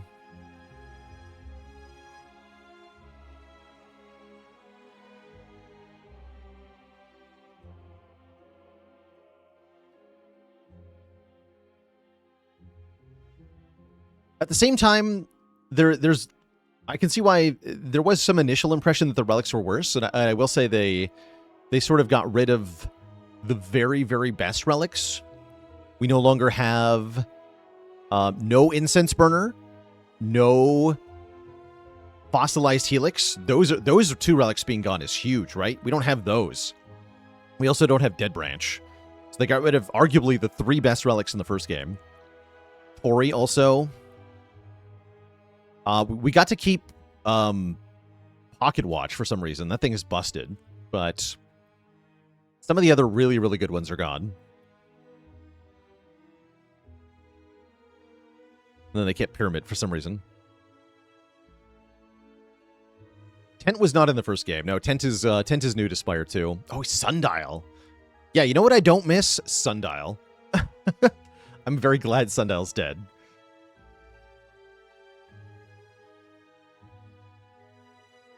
Very glad Sundial's dead. Bird-faced Urn, was also... That was more of a game-breaking one. Like, it wasn't that good usually, unless you were breaking the game with it, and then it was unlimited healing. So what did Sundial do? Sundial was every 3 times you shuffle your draw pile... Let that sink in for a second. Every 3 times you shuffle the draw pile, get 2 energy. So it was a go infinite relic or a do nothing relic, and usually not too much in between. There was some moments where setting up the Sundial to get you 2 energy on a crucial turn in the heart fight did save a run, but those are very rare. Usually you're either forgetting about it or going infinite with it.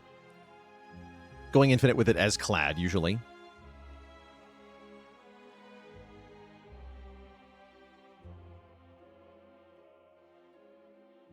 So yeah, I'm not unhappy at all to see Sundial gone. All right, let me close out of our Spire 1 music here. Let's get Spire 2 on screen.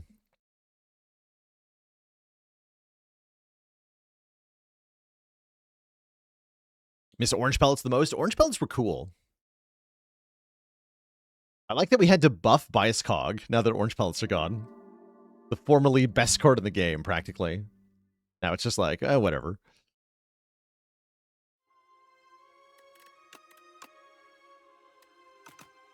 So today I wanted to do some more challenge running.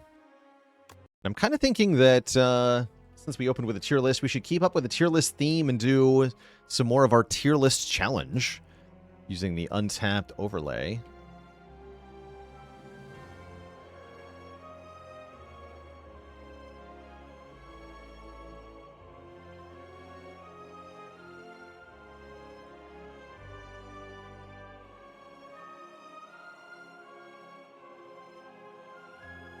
Too low of a title.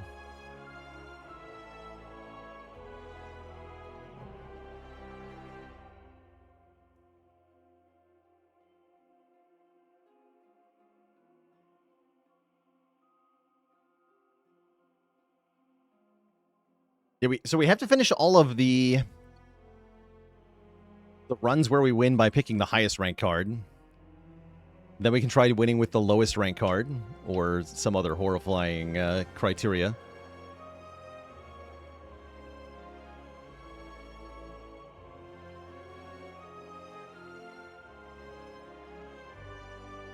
Oh, cool, and I can change the badge. Perfect. Nice. Excellent. I like that we can do this. Don't think they'll ever bring back Artifact? I don't think so either.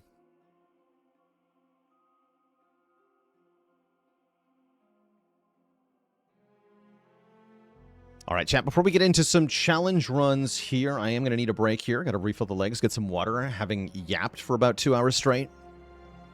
So I'll be back in a bit for some challenge run action. BRB, everybody.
All right, chat, we are back. Thank you for hanging out. So, we're going to take a few cracks at the untapped tier list challenge here, where we use our untapped overlay displaying in-game tier rankings from yours truly. And we try to blindly pick the card with the highest ranking and see if we can win that way. According to the spreadsheet, we have accomplished this challenge already with the Ironclad, the Silent, and the Defect, which means we have to do Necrobinder and Regent. So we're going to use the Necrobinder for this one. There's a separate challenge for doing it with the lowest ranked card. We haven't gotten any wins with that yet.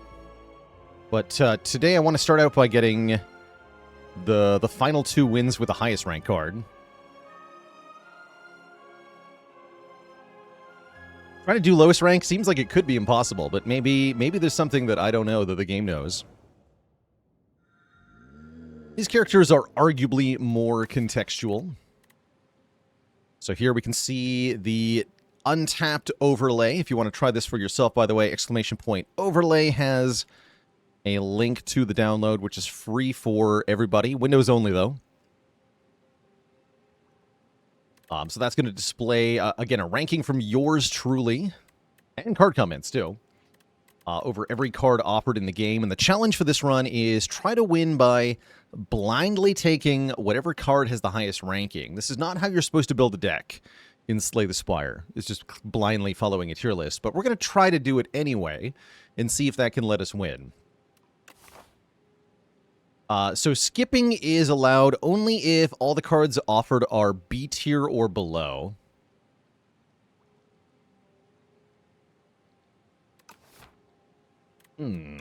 Interesting looking act layout. Could fight a lot of elites with wing boots here. Seems hard, but maybe possible. Seems hard though. Shops are not well positioned for that. We could take money and then fight a few elites. Could fight 3 even. Although no fires if I do that. Tricky. Does that mean I have to skip if all the cards are C tier? I don't. No, I am allowed to take a card if it's the highest tier card available. Because sometimes taking a card is better than nothing. So we don't have a hard requirement on skip.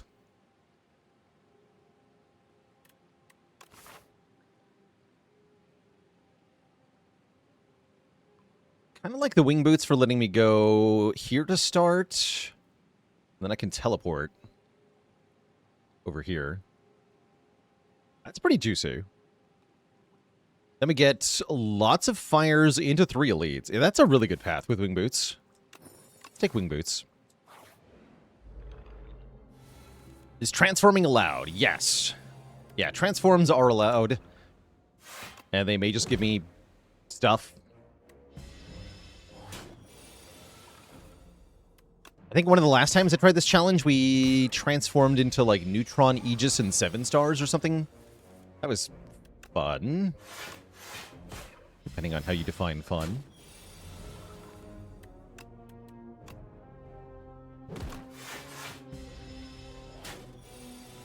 How's it going, Aiko? Hello and welcome. Always happy to hear that folks enjoy the channel. Get punched.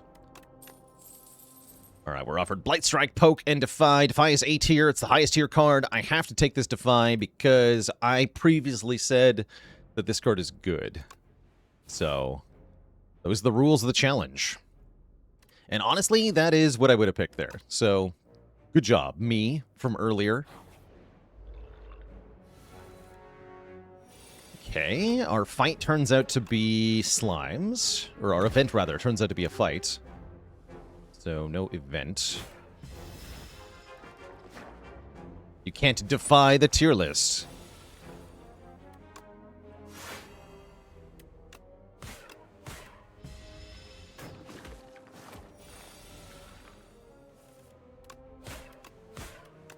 Big.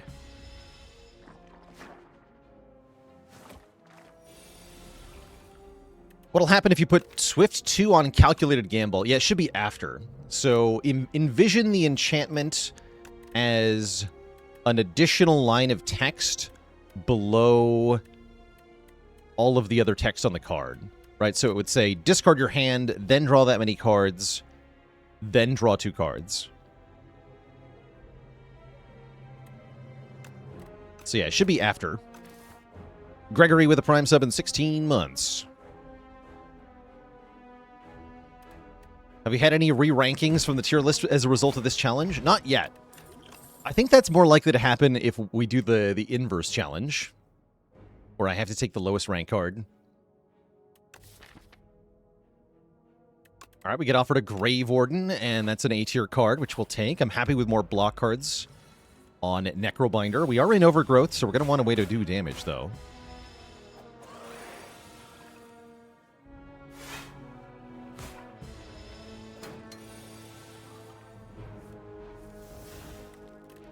But that is something the tier list challenge fails to consider, is like the balance of offense and defense in the deck. If I keep getting offered good block cards, I'm going to keep having to take them, and we'll end up with a weird deck here. Fortunately, I did rank Fetch A tier, so I'm allowed to take it over Dirge here, which I might do, actually. Rattle at B tier would be good if I had a Fetch already. I do, in fact, think we want some damage, so let's take this Fetch. Fetch makes Calcify a better pickup if we find one. And is at least just some added damage here.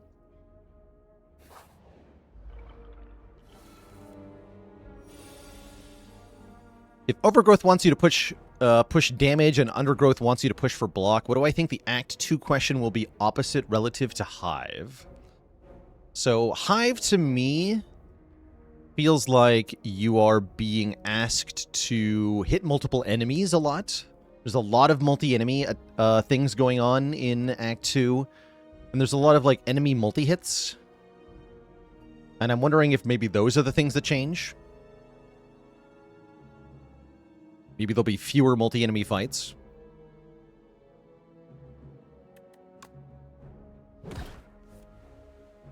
It won't be bug-themed, that's for sure. 14, perfect.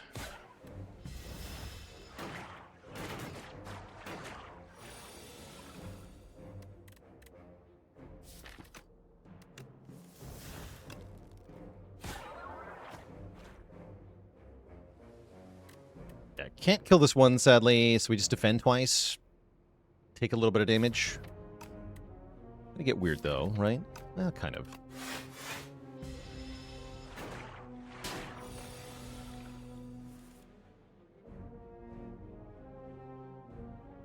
I think Act 2 is going to be... I think our current Act 2 will be unchanged and we'll get entirely new stuff. I think that's how they're going to do it.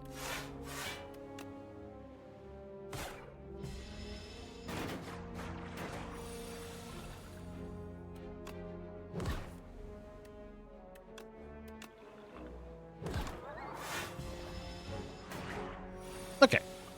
Not too bad a fight, actually.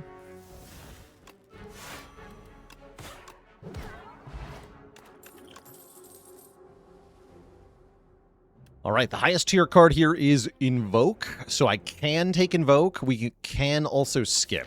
I don't have to take Invoke. And I don't think I want to take Invoke with the current set of cards. So I might skip here. Yeah, let's skip these.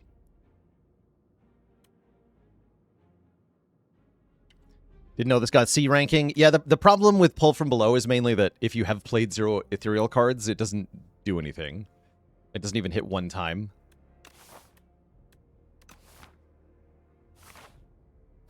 So again, skipping is only allowed if all the cards are B rank or lower. Why is Grave Blast in D? Because I legit think it's worse than spending your energy on a strike most of the time. It's pretty bad. Playing the Defy here? Yes, I will.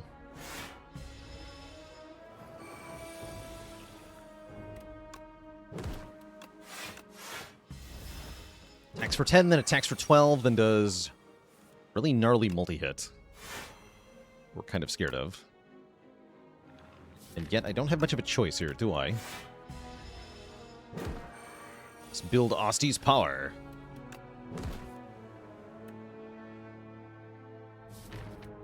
Alright, feels like this is a good time to use our speed potion. I can do defend, defend, unleash. That's the way.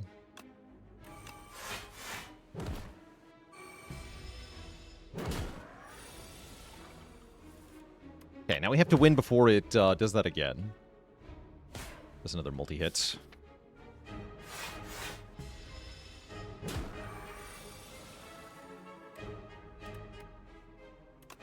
Cool. Get $8, and we're offered another Grave Warden, which we must take. Okay. Damage cards don't exist. Help. Send help. I will upgrade one of these Grave Wardens to block for 11. I like Grave Warden Plus quite a bit. And then I'm hoping, really hoping we can buy some damage in the shop. But here's the thing. Here's how shops work in the current challenge. I can only purchase whatever the highest available ranked card is. So here in the shop, we've got A-tier cards. That means as long as there's an A-tier card for sale, I can only buy A-tier cards. Once all the A-tier cards are gone or out of our price range, then we can buy B-tier cards if we want them. So on and so forth here. So I can't buy anything except for Fetch or Necromastery from the cards. Yeah, sad Bone Flute here. Necromastery does seem okay. Another Fetch also does seem okay. We can buy Fetch and then Mind Blast. That is allowed.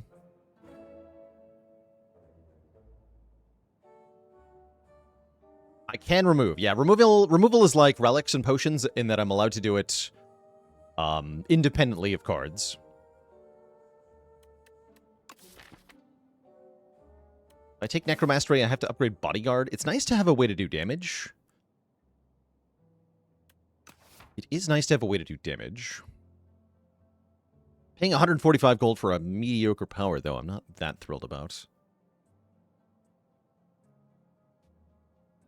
But it does seem to be our best play.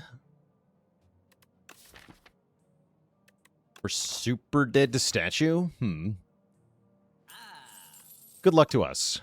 I don't have to fight this elite, mind you. I guess that's my option, is boot away.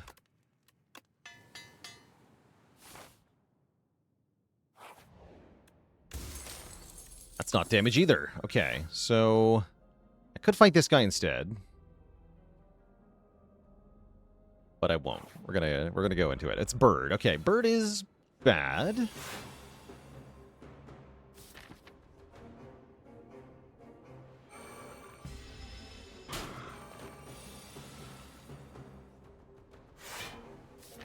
Bird's pretty bad.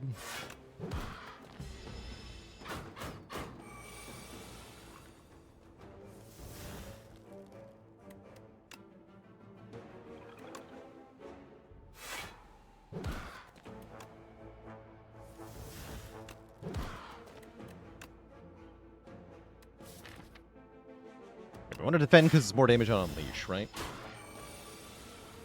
Kind of. Problem is the bird scales its strength and quickly gets out of control here. In a way that's going to be a really big problem for me. This turn we go Bodyguard, Grave Warden, Unleash. Do 8 more. This turn is super spooky. It's 9/3. We do get Defy, though. Okay. And I think I want a Swift Potion because this hand is mostly hot garbage. Okay. Okay, I like this. Bird.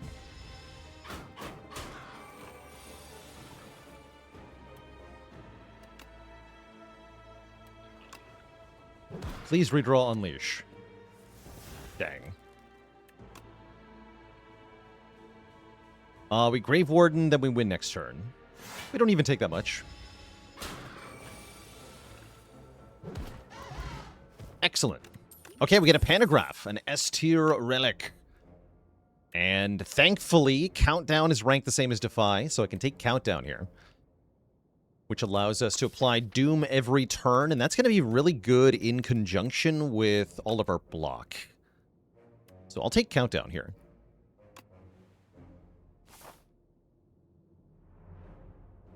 Do I dare?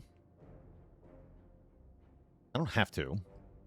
But I kind of want to. One of the fights is really free. The frog parasite is really free, so I'd like to keep fighting.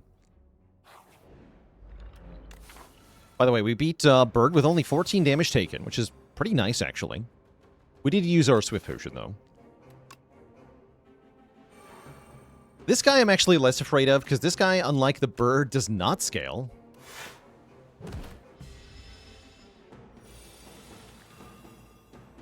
But if I draw badly, he is going to hurt us.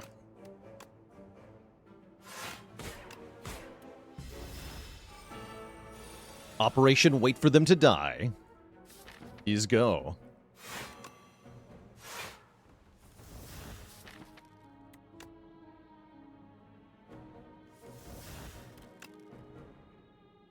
No Necromastery, huh? A little iffy.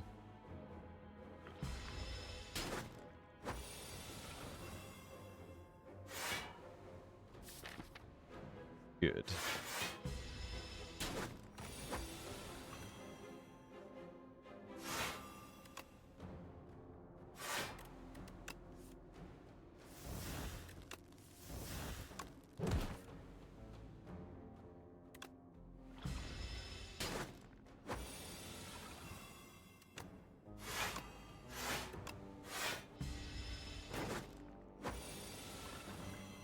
Soon.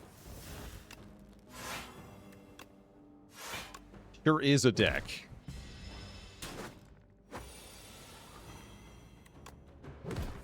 Okay, we finally drew kind of badly. Not even that bad. Take 2. Is that the first damage we took this fight? I think it might be. We're going to take more as well. Alright, we'll finally play the Necromastery. Do some damage back. Take another 8.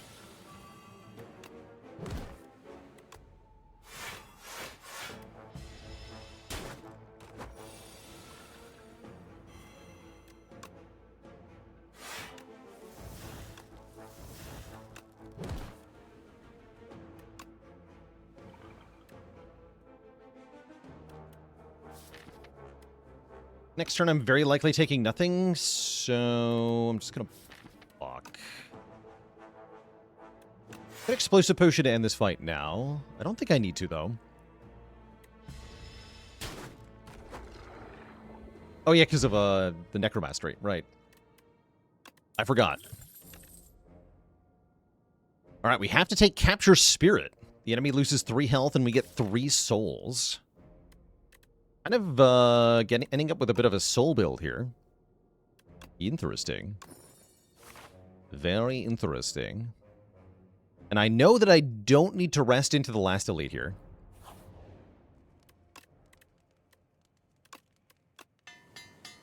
Hell yeah. Okay. Excellent.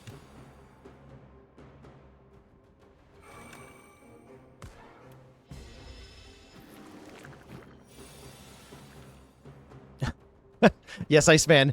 You could thank Faily for that one. Faily added challenge as a alias for the challenge command because it was a common misspelling.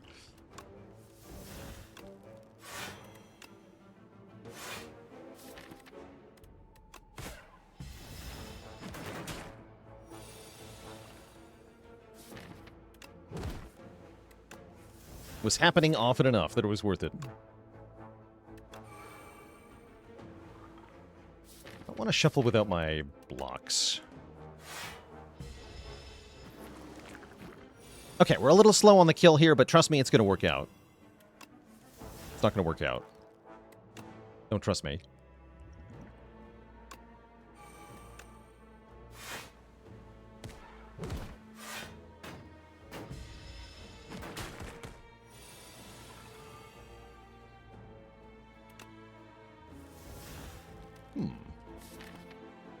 Yeah, we're fine.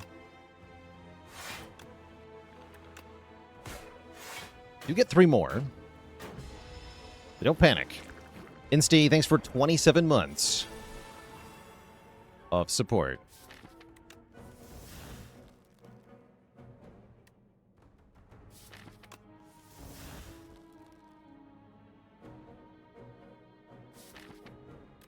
You're panicking? Don't panic. Do not panic.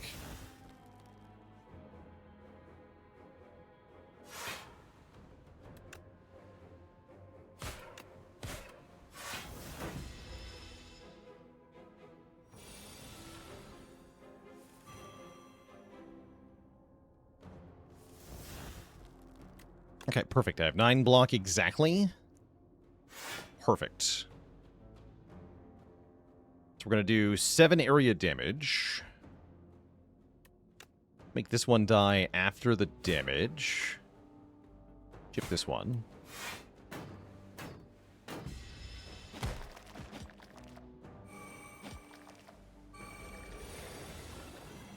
Boom.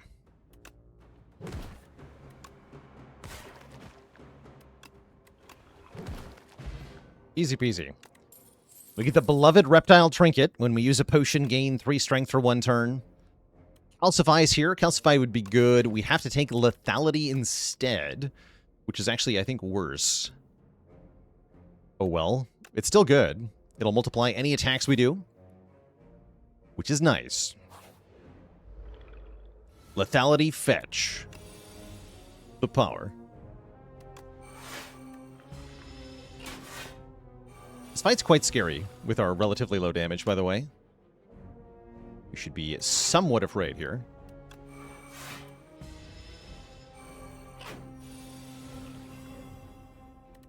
Four damage. The power.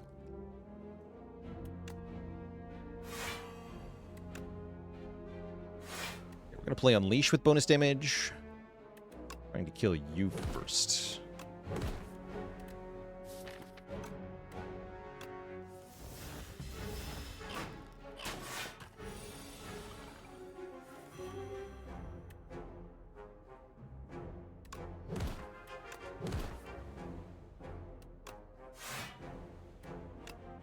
You're buffing next turn, is that right? Yeah, big attack, small attack, buff. So I don't need to capture Spirit here, I don't think. We have 2 more turns to kill this thing, essentially. Well, I say that. This works, though, right? If I Necromastery, the front one will die. Seems fine. Yeah, seems fine. We take 1. The reason that works is that their block goes away before the other Nibbit attacks. So I'm able to get the rewards there.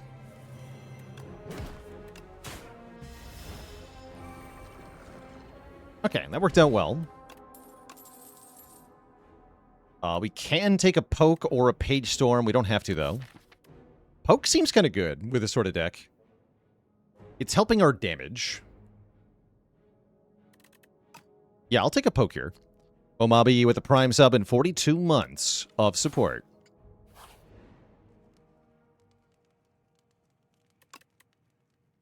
And then I'd like to rest here. Actually, no, I have Pentagraph. Hold on. I don't have to rest here. What can I upgrade? We can upgrade Necromastery. Just summon 3 one time, which is fine. We can upgrade Defy, which is quite good. We could upgrade Poke, honestly, is fine.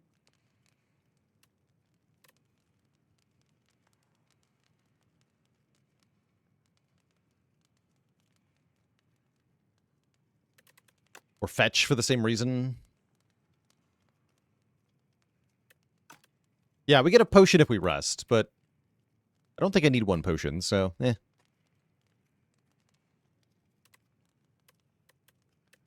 I think with the lethality, the Poke upgrade's better than the Fetch upgrade. Let's just upgrade Poke. Feels lame, but it's what we need the most. More damage. Feel free to knock yourselves out. Literally. Have fun.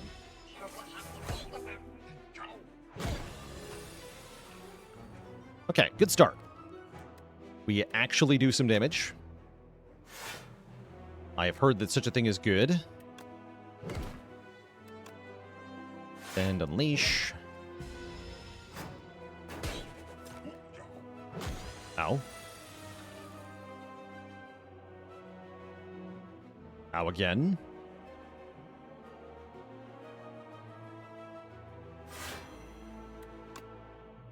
I think I'm not even going to bother playing lethality here. Let's just get countdown in play and block 5.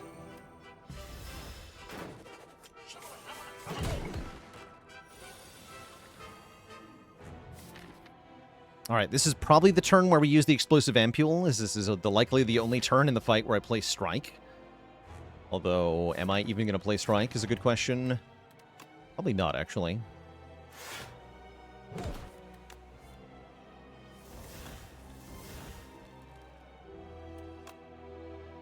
I am going to play 1 strike. Okay, let's throw it.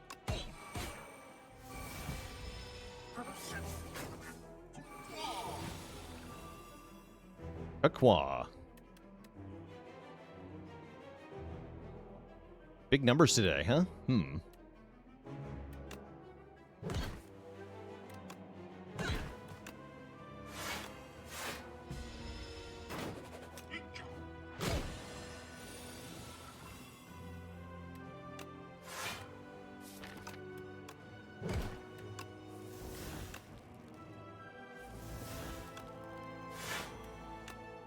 Okay, get rid of this.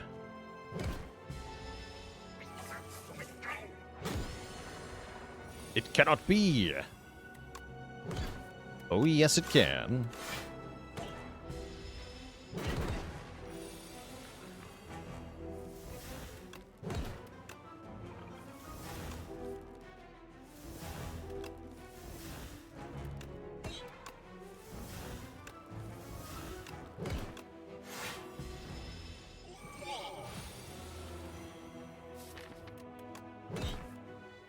Big.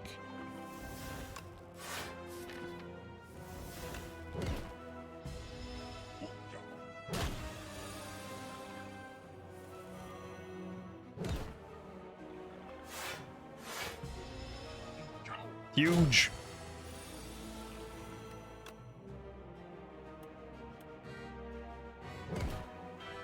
Prepare to perish.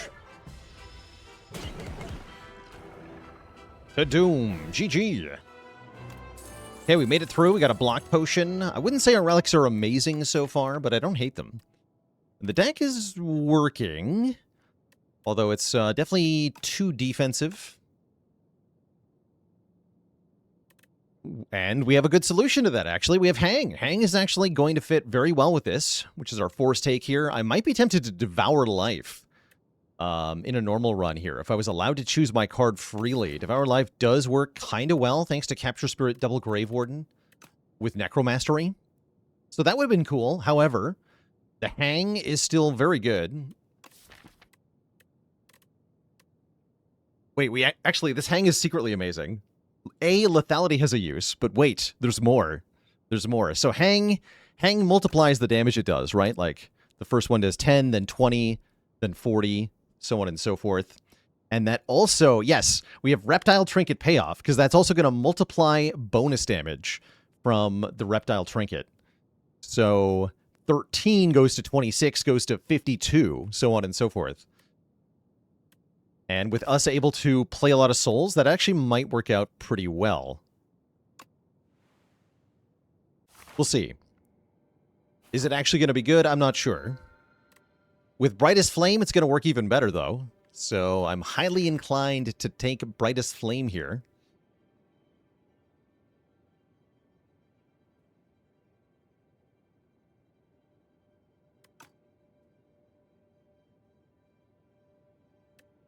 Upgrade 4 is also an option. I could upgrade Hang, Lethality, Grave Warden, Defy. That's pretty good. But yeah, Brightest Flame is very good. We still have 2 Wing Boots charges, which is even, in my opinion, better. Because it means we get to be extra degenerate.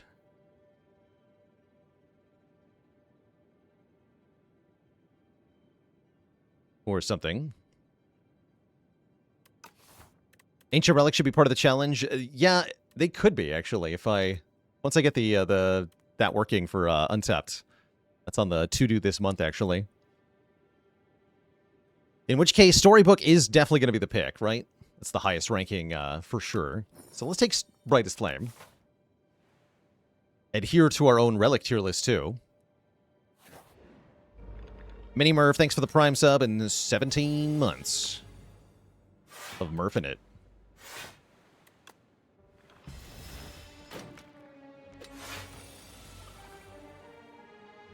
Oh.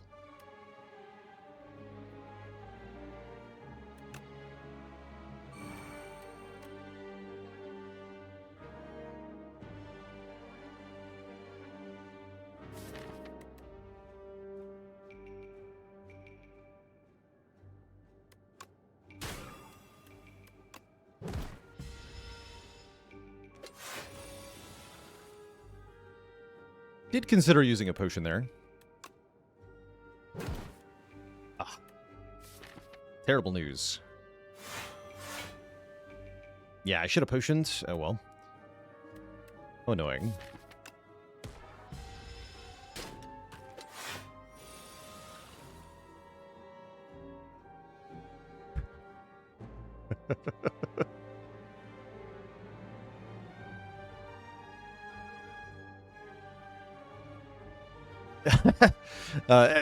Yeah, for those out of the regarding that quote paradox, that's a reference to a Solid Snake copy pasta.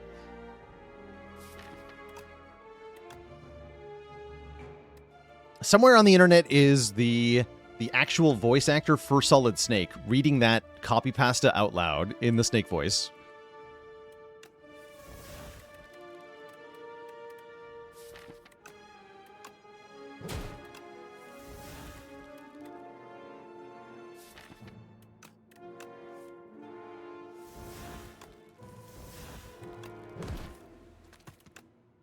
David Hayter, that's right. Okay, so this won't full block. I don't think I need to use my Brightest Flame here.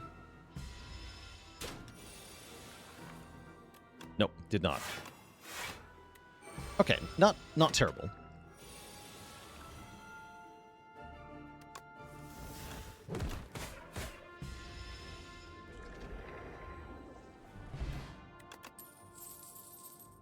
Death's Door. If you apply Doom this turn, apply Gain Block additional times. We have the combo that is Countdown to apply Doom every turn, making this S tier block card reliably glorious. Welcome. Excellent. Synergy. Also, Synergy is, now that we have so many good block cards, getting fewer block cards and making the block cards better. Give me an Ultimate Defend. Will the game kill you if you use Brightest Flame with 1 max health? Yes. You will die.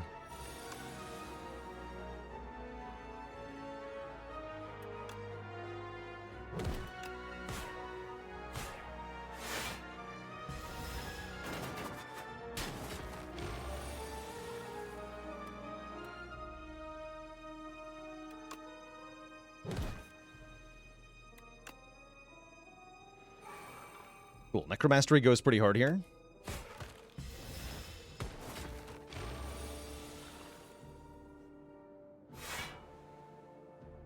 This one.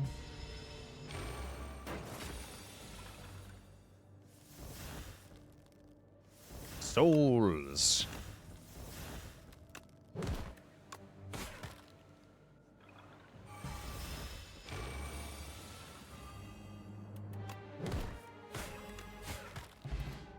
Cool. Now we're at 2 potions. We have to take Snap, according to this, which is an Aussie attack that adds Retain to a card in my hand. I don't mind that at all, actually. That seems nice to be able to retain Death's Door, especially. So I'm into it. Would I mirror Necromastery? Absolutely not. No, I would. If I could mirror something, it'd be Brightest Flame.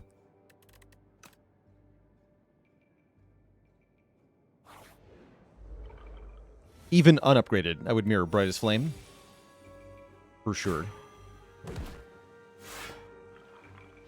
All right, here's another really good fight for Necromastery, since we can damage all of them at the same time. That's pretty cool.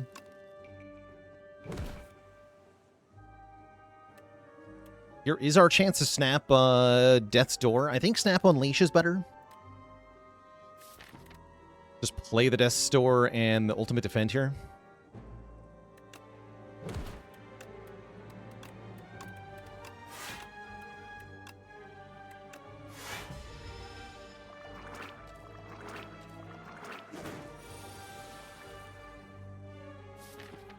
Okay. Go Capture Spirit first.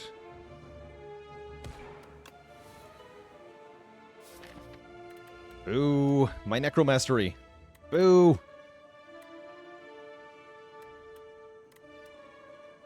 Boo. I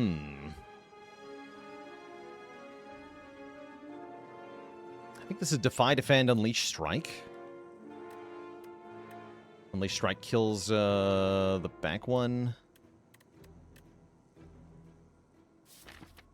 Yeah.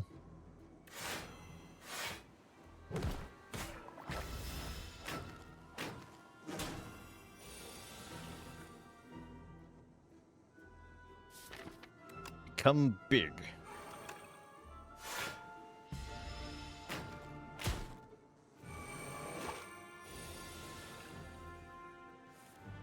Slightly concerning. It might be time to do the thing we talked about. Let's see here.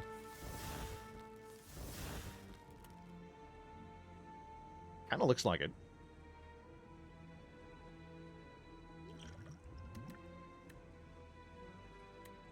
Yeah, it kind of looks like it. We'll block pot here. Which gives us 3 strength, which makes Hang do a lot more damage here.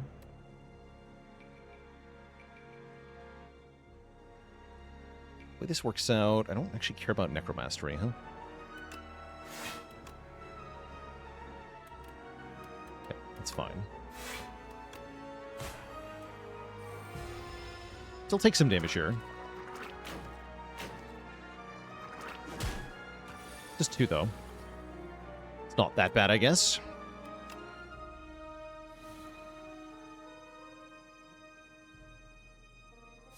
Now we have a bigger problem. Yeah, now we have a bigger problem. Much bigger problem. Oh boy.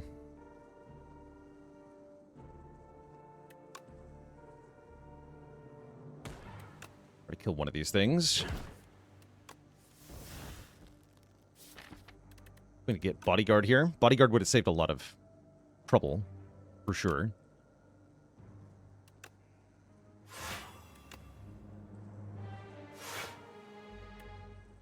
Kill you with Snap. Incoming damage is 31, huh? Yikes.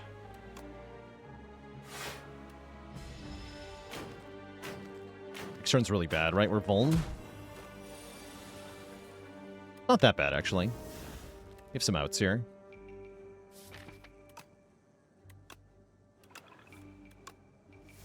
Yeah, that's one of them. That does 40.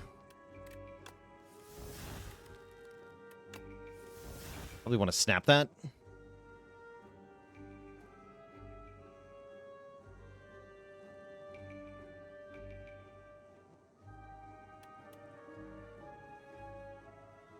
Yeah, let's snap that.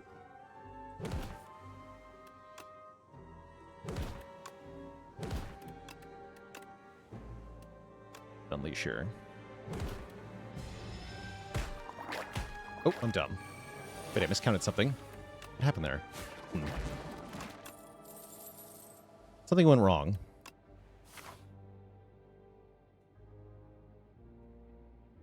Was Poke Unleash Hang a kill? Yeah, it might have been. Yeah, I definitely screwed that up. Okay, the only card I can buy is Death's Door. I might just buy Letter Opener for some free area damage.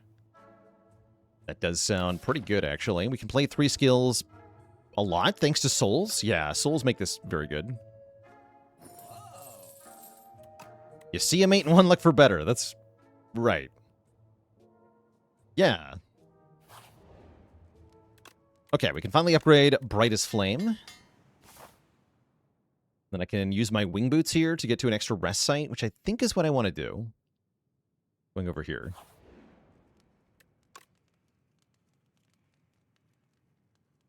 M Spain Challenge Run. I have no idea what that is. We do.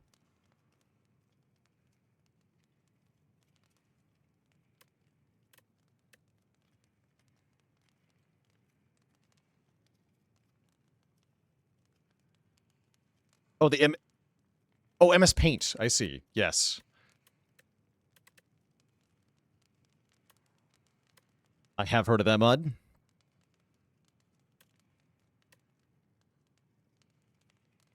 Let's see. Upgrade here is maybe Ultimate Defend for +4 block.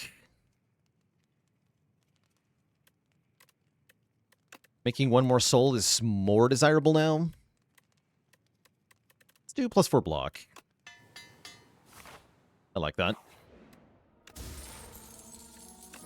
Bag of Marble's not bad. Rest and get more potions here, maybe. Let's take a fight, then.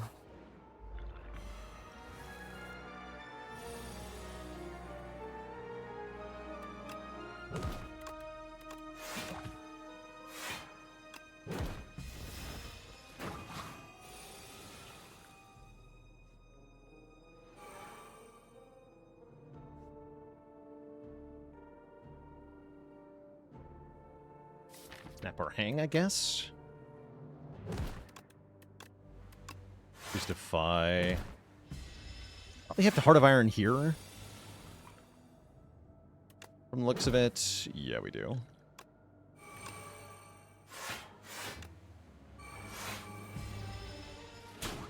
Okay, resting for 2 potions sounds fine.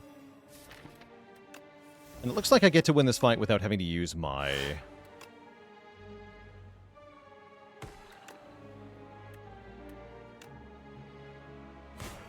max health.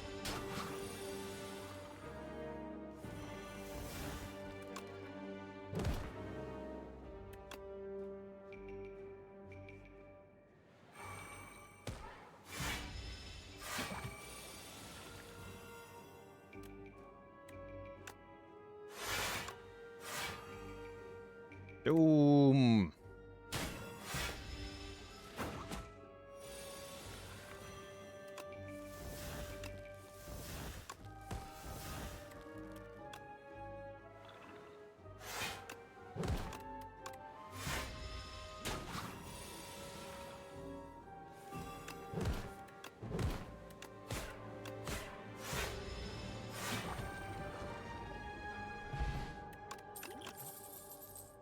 Another Capture Spirit enters the deck. I don't get much of a choice in the matter here. We're just forced to take it. That does make an upcoming elite fight seem scarier.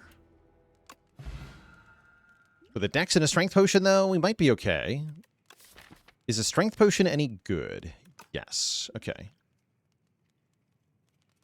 Is it as good as a Vuln Potion, though? No. Okay, just take the Dex spot. The dreaded Dorito is a little scary, right? A little bit. I don't have to fight any elites, but I am going to fight one elite. I think I'm also taking a random power, although there's a very limited set of 0-cost cards on Necrobinder.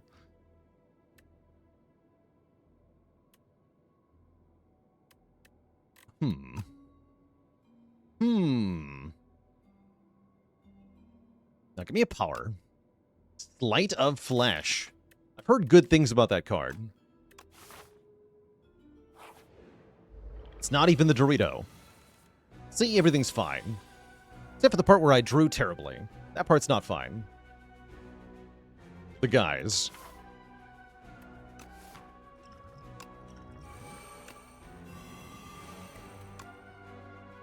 Yeah.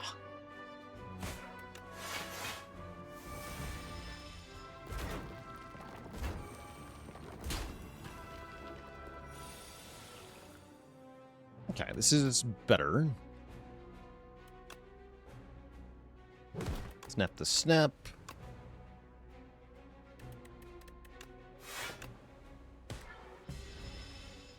Take a bunch more damage. Ow. Up again. Okay, now things are good.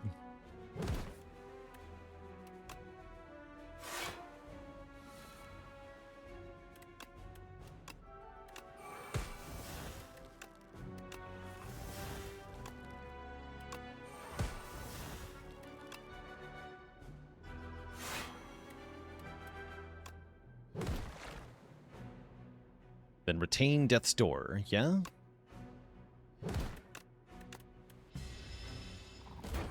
Good.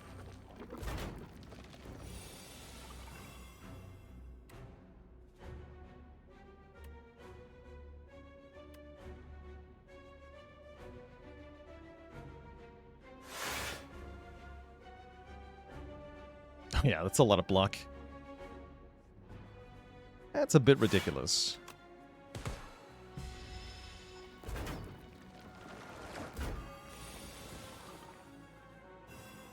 So is his turn.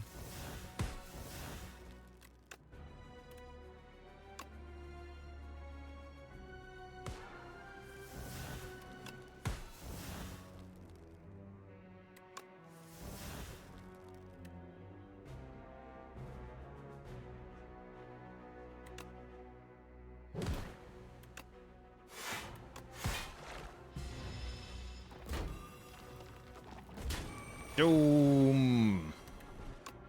Doom. Okay, we get a Wriggle Pillow. Resting is even better now. And we have to take either Putrefy or Debilitate. Putrefy seems better here. We don't actually have Strength, Weakness, and Vuln until I take this. It goes really well with our Sleight of Flesh. Is Death's Door the worst upgrade in the game? I wouldn't say so. It's maybe slightly worse than a regular block, right? A regular block gets +3 block.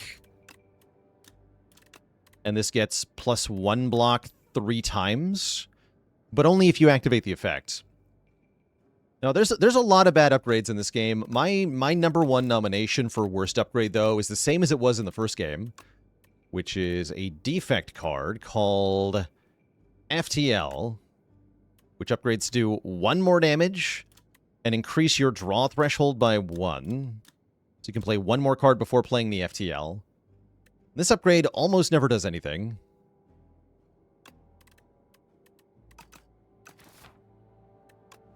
There's also the Metamorphosis upgrade, which is actively bad sometimes. That can also be quite brutal.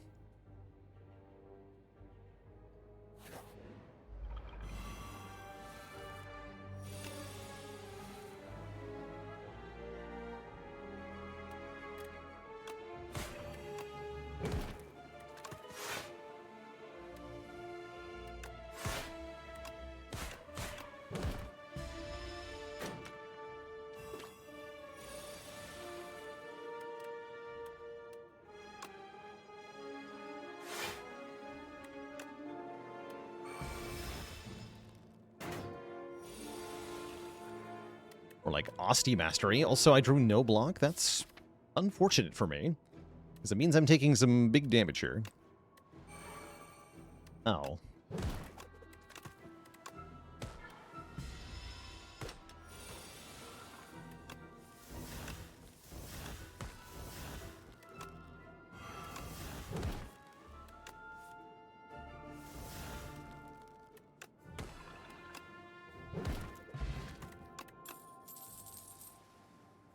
Ooh, Death March. Oh, Death March hits really hard here.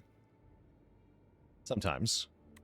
Death March does more damage for each card we've drawn during the turn. We're also allowed to skip, which is completely viable.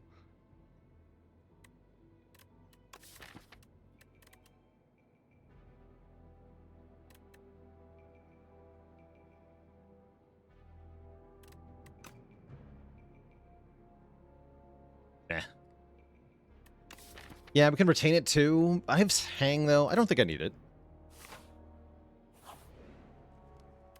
Do I need to rest here? What if I just upgrade Sleight of Flesh? That's smarter.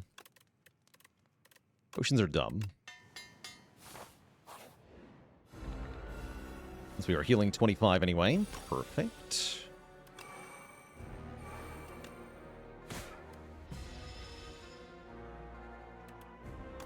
Gonna take damage every turn. That part is giga scary.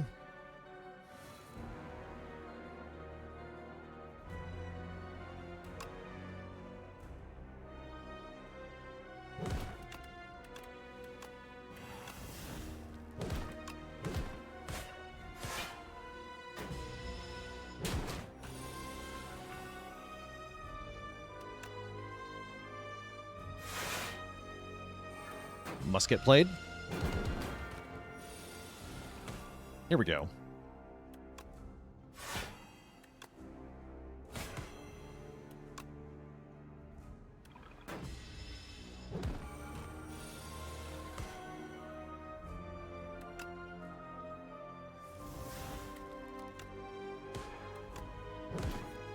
Of course.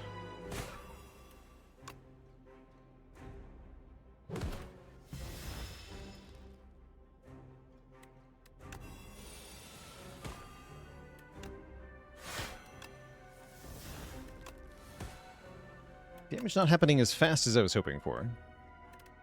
Snap Retain on this Death's Door.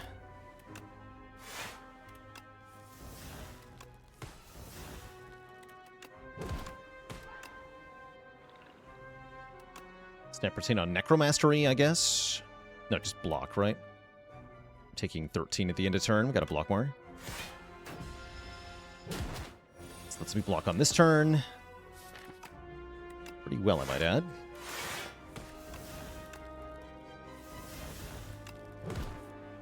Drawing back into those cards is very, very good, because I can retain them more.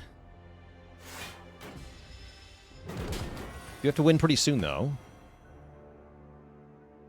But I have my methods.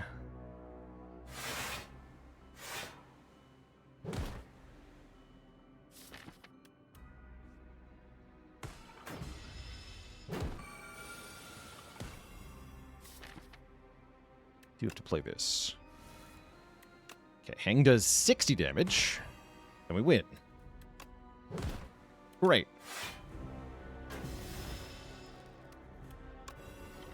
Doom. We have prevailed, even if it cost us 3 max health. And we are offered and going to be taking Call of the Void, giving us a random ethereal card each turn.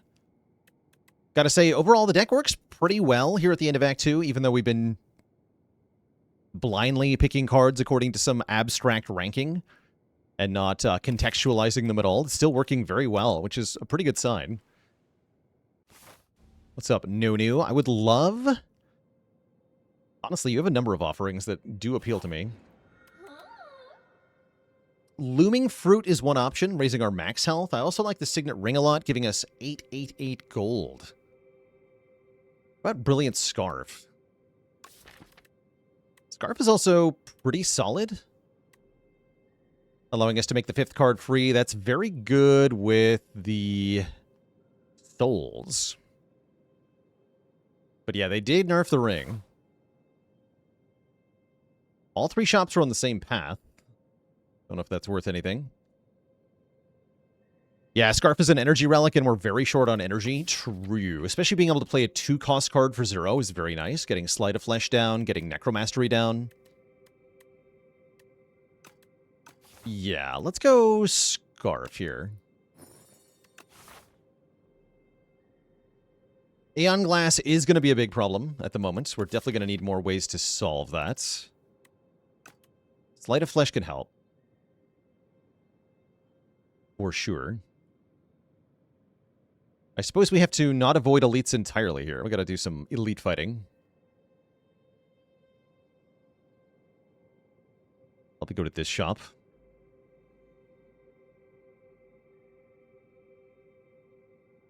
Yeah, probably. We could do like elite, fire, elite, shop. Yeah, that's the most elites I can do before that shop. With the wing boots.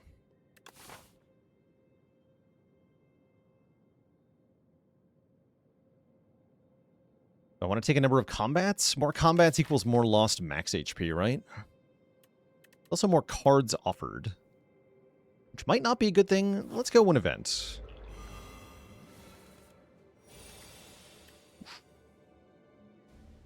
Fire potion looking pretty good here. I don't want to be small. We're fine, though. Oh, yeah, my card is free. The guys. But you can't always activate the Scarf every turn, and this is a highlight of that. We're unable to activate it here.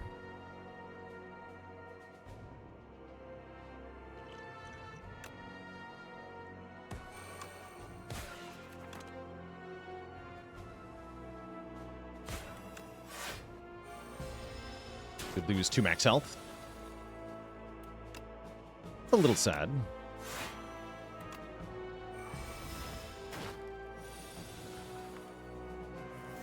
Just a bit, though.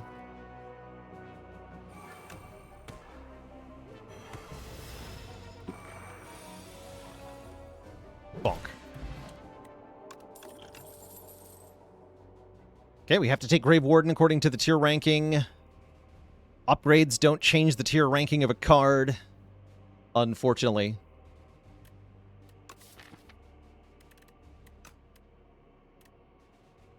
Because Negative Pulse would have been really nice here.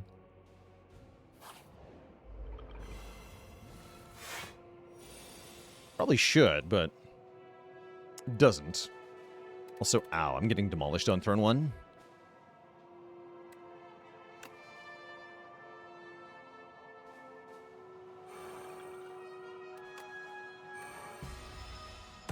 Minus 20. That's pretty tough.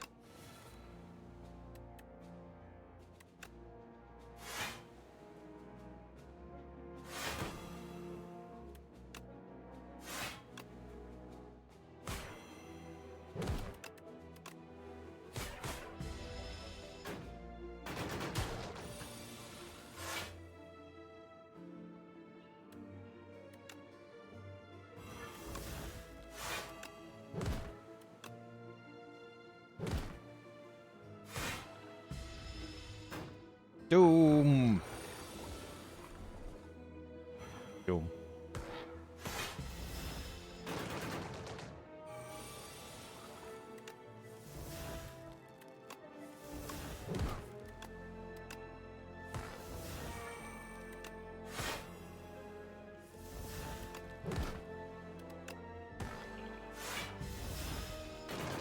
Doom.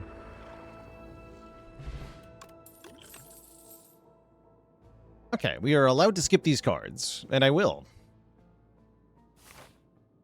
And I will. Poison. Nah, give me a relic. Give me a relic. I can always rest. Planisphere. That's pretty bad. That's going to be a 5 hit point heal 1 time.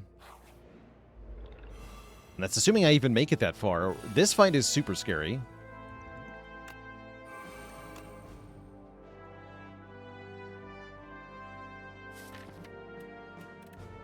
Scale your damage too fast.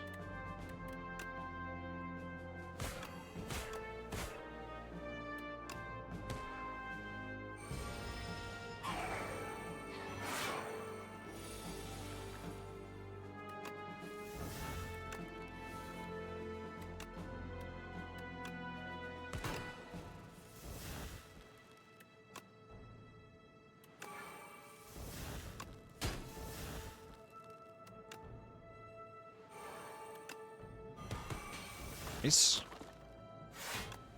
Okay, that worked out pretty well.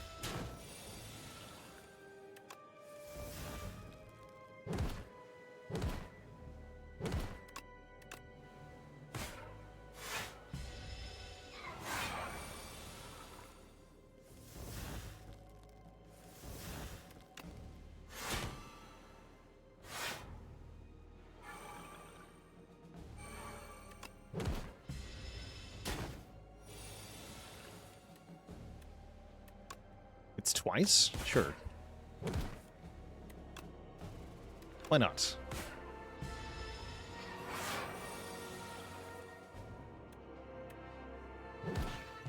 Okay, that went reasonably well, actually. These are all in B. Could take Rattle. Could take Death March again. Now that we know we're facing Aeon Glass, I do think I want to be able to kill with something like Death March. I'll take Death March. Will it be enough? I have no idea. I'm gonna try, though.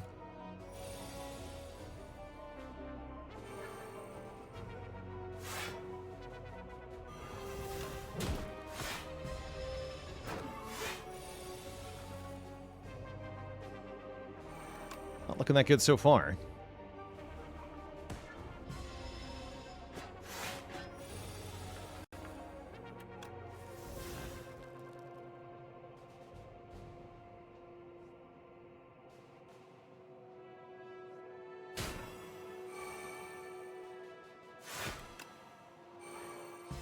Kind of weird order there to get the Scarf to activate. If I don't play the 2-cost Power last, I don't get to Scarf on that turn.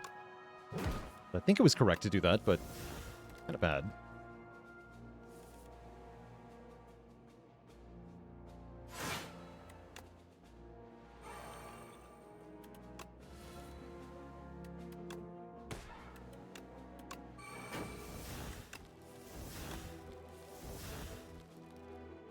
Where is Death March?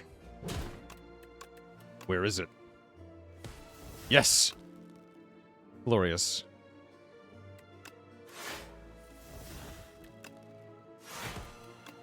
Right. 84 damage there. QTP Meteor, thanks for 6 months of support.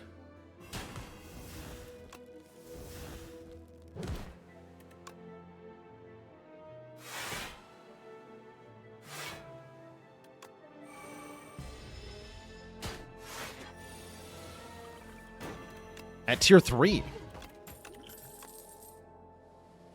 Snap. Should Snap be A tier? I don't know. This potion I like.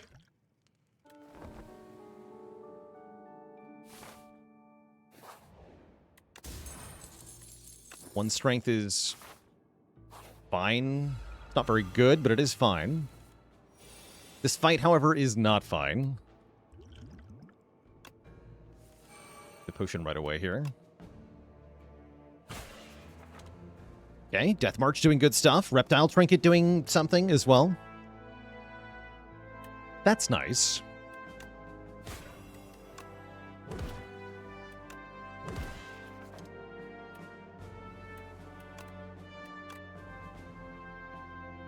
And the Vajra, true.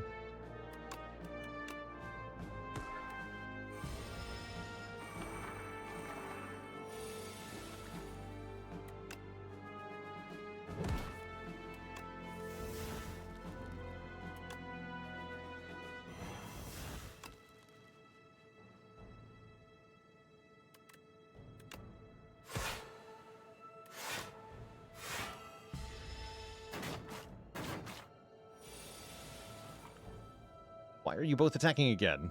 Terrible. Ugh, awful. Small.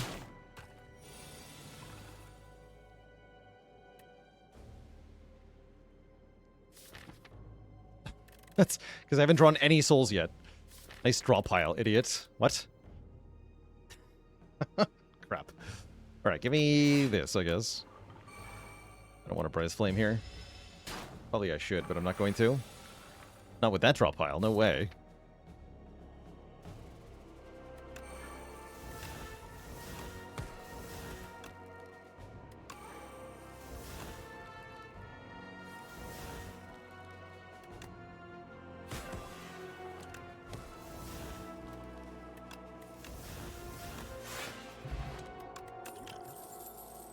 Melancholy with a plus.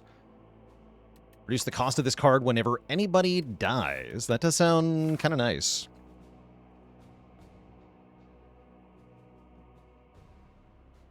Okay, I've got my path, I guess, locked in. We're going to go for it. We're going to go for it. For better or for worse. Would really like Cull of the Void to be an 8, so I'm just going to do it.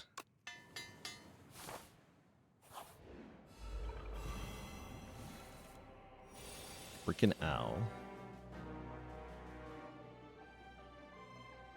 Options don't do much here. The fellas.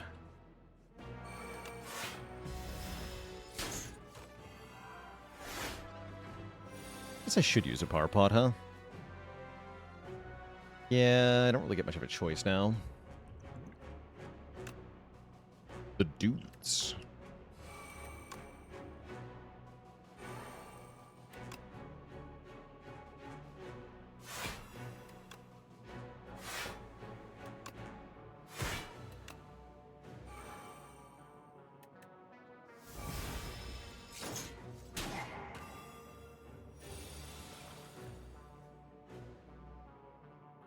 Okay, generating a random pull from below was extremely lucky here, and might just save us. Now I can do massive damage.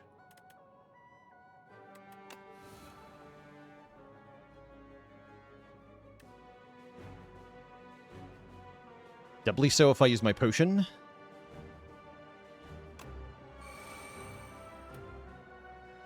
Okay.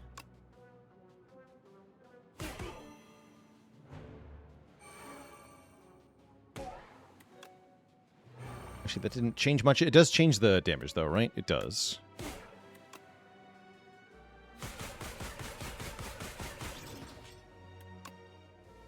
Am I still dead? Not quite. Not quite.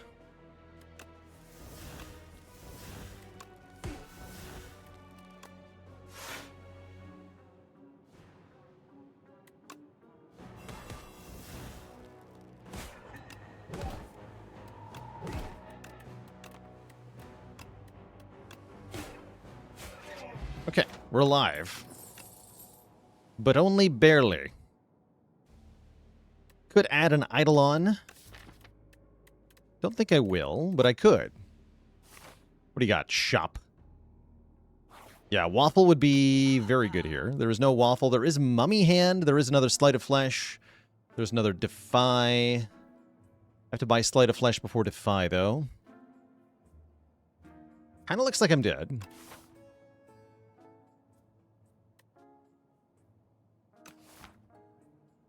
Yeah, kind of looks like we're dead. But I will buy this, and this, and this. And this, and this. I have no charges left, so we have to fight this elite now. Oh, what a surprise. I'm dead. GG. Run through by the Mecha Knight. Good try, though. We got very far in that run.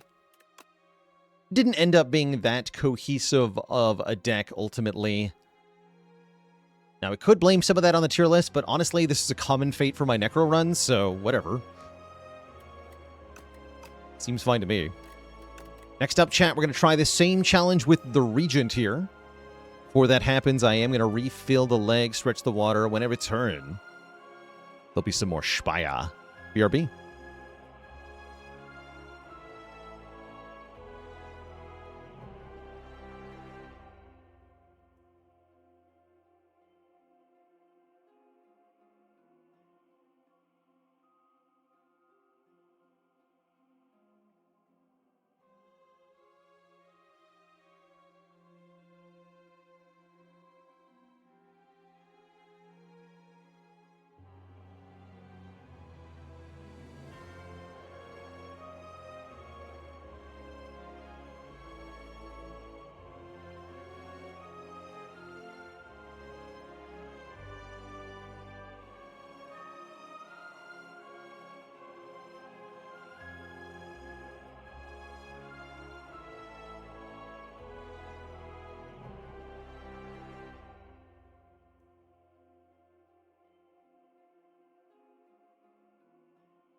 All right, chat, we're back. It's time for more attempts at the tier list challenge here with Regent and Necrobinder, with Regent being up next here. Once again, the challenge for the run is we must always take the highest ranked card according to our own tier list. Nothing else will be allowed to be picked upon pain of death. Painful death. Painful death. Seeing as we're in overgrowth here, I am contemplating Ambergris to let us get a big heal and a bonus turn. We're allowed to skip only if all the cards we get offered are B tier and lower. So sometimes we can skip, but almost always we have to pick something.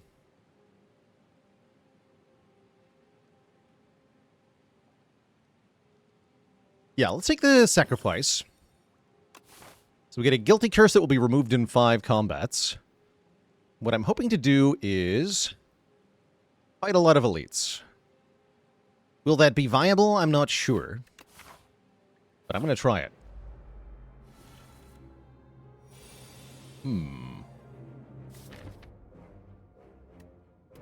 17 brings it to 11. Yeah, so I think what I want to do here is defend Falling Star Strike on the middle guy. Double defend, actually. That way we almost always kill this thing next turn. And then I can block this small one's attack. Okay, looking good. Strike, strike, defend would be excellent here. That is what we get. Perfect fight. Sounds good to me. Well, maybe not.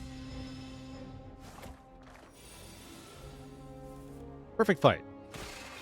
Okay, we're very happy that we got a perfect fight, even though we had a curse. As far as cards go, we're taking either Begone or Know Thy Place. Begone is perfectly fine. We can transform the guilty temporarily in the next few fights. As well as being essentially an attack card. We do like that. And yeah, I do want to hit the shop.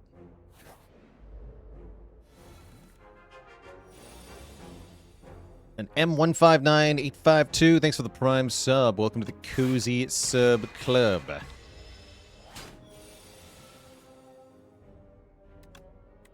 Begone defense.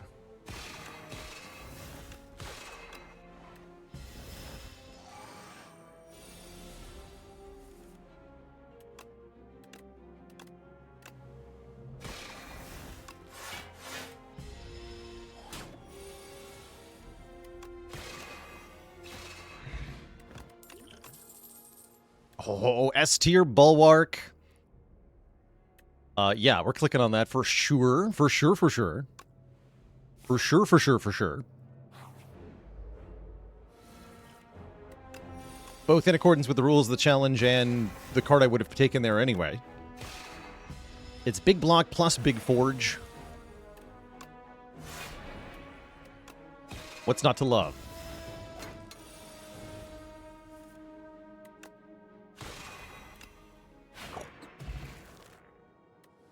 Okay, we're even overflowing with potions. Possibly our first contentious pick here. Guiding Star got an A-tier ranking from me. Being a 1-cost 2-star attack that draws cards and does damage. Does mean we have more damage and does make the Star Potion somewhat more desirable. Still think I'll stick with this Energy Potion. What's the highest amount of Sovereign Swords at the same time? I don't know that there's a limit, actually. I'm hoping to get the combination, to get a massive number of swords at some point, just for fun. But yeah, I'm not sure that there is a, per se, limit here. But just take a Relic. I'm kind of tempted by the money here, because then I could buy a Relic, and I know it would be good. Give me some money. I don't want your stupid curse.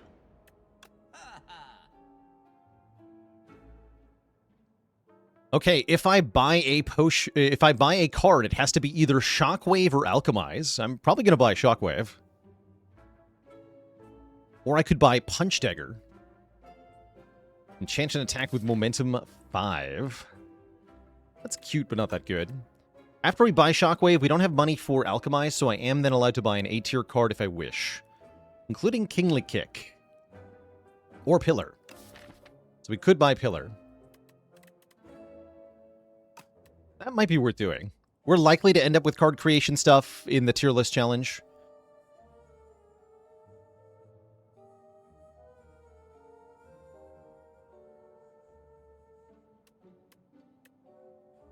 Yeah, let's go Shockwave plus Pillar. Because now that I can't buy Alchemize, we can buy any A-tier card. So we'll take Pillar. And I could take another Begone, but let's not. Alright, let's upgrade Bulwark. That's no question in my mind. That's our upgrade here for the Elite Gauntlet. Will it be enough? I don't know. We also have to deal with these jerks. Oh, no. Oh, these guys are mean. Very scary mean.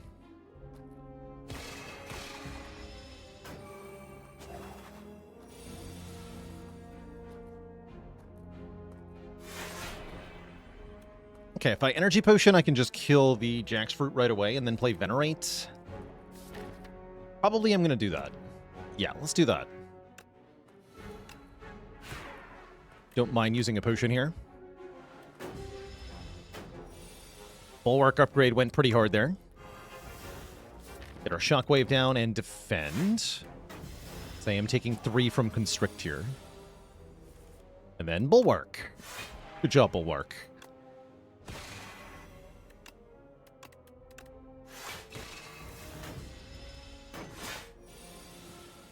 Okay, nice smooth fight, actually. Good. And there it is. Spectrum Shift immediately has to get added to the deck, according to the tier list. Boy, do we feel good about that Pillar of Creation now. Excellent.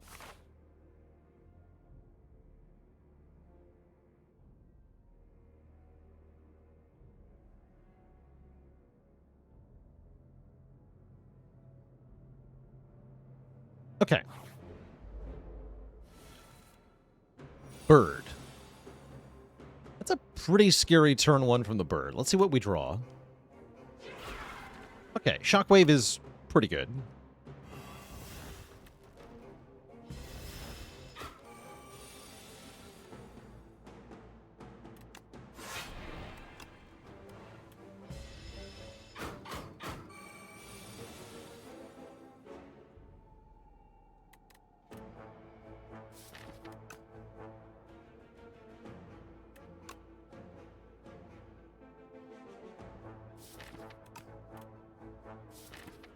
Okay, I think it might be time to use our Ambergris here. This is definitely the fight to use it in. This fight doesn't give us any setup turns. I think I just throw damage down. We go Sovereign Blade and Strike, and then take an extra turn.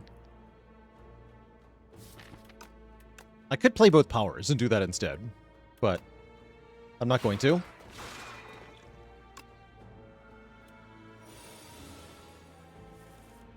Okay, that's adequate. Yeah, adequate.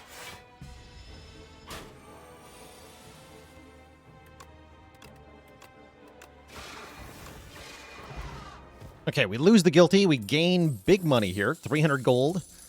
That would have been nice to have before the shop. Oh well. It's actually one of the worst first relics to get. And we're taking either Royal Gamble or Gamma Blast. Gamma Blast not that good with Shockwave. I think it's nice to get some stars in the deck. Why don't we take a Royal Gamble? Ambergris seems to work better in Overgrowth Elites. Yeah, right? Because you can't retain block from turn to turn, but the damage spike helps. I find Ambergris still really good against Terror Eel, though.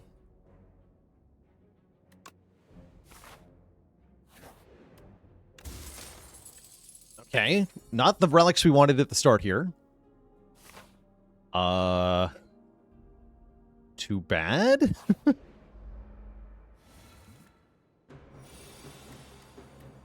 Alright, let's just get these in play. Sure. Salvo.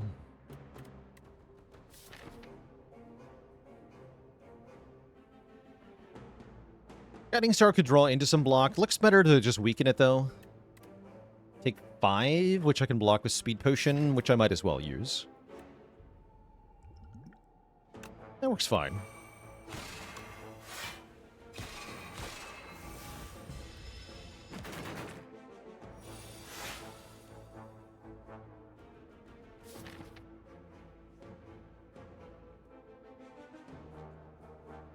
Nostalgia seems pretty good for the second phase of this fight.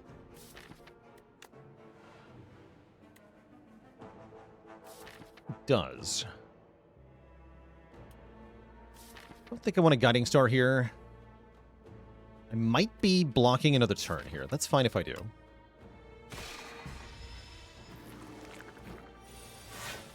We can just put Bulwark on top. We like that.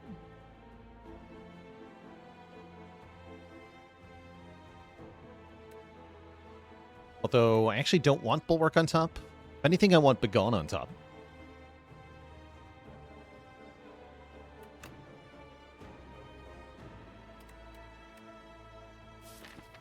Well... yeah, hold on.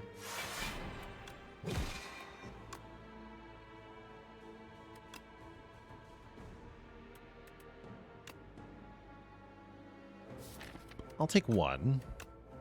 Get the damage to be done. Okay, Salvo. Salvo is actually kind of amazing here. We can go Blade into Salvo, one of the minions. Keep the Bulwark. Blade is on top as well here. Holdover on Salvo was not bad either.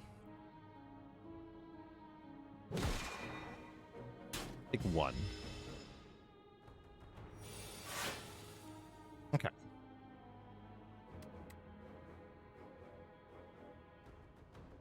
Please put Bulwark on top. Delete these. Maybe should have deleted Royal Gamble too, actually. Is Bull as OP? I don't think so. I think it's actually a little underpowered.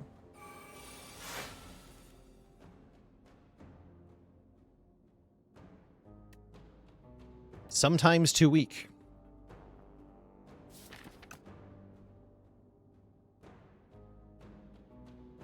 Hmm.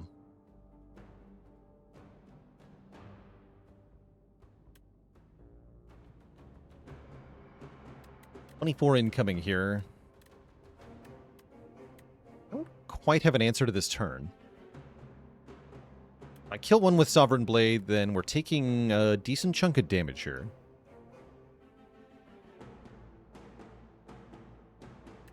My best block is 22. Takes a little bit. That's actually not terrible. Sure, I'll Bulwark again. An Act 1 answer? 3 damage per turn doesn't answer anything is the problem. It doesn't do anything.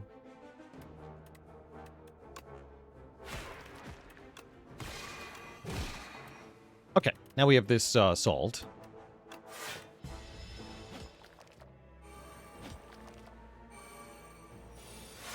It's good if you have, like, bonus strength or something.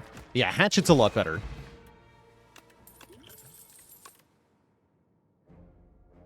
Okay, do we want a Glitter Stream or a Know Thy Place? I think I want a Glitter Stream here. Then I'll take the War Paint afterwards. Upgrade Venerate? Sure. Seems good to me.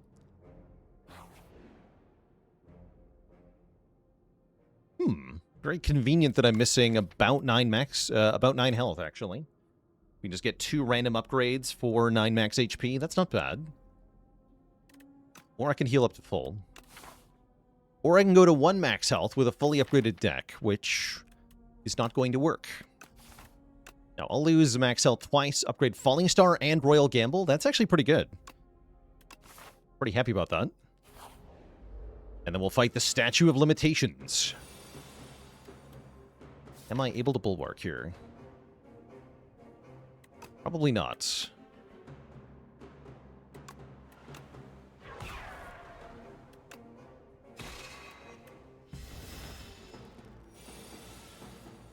Good.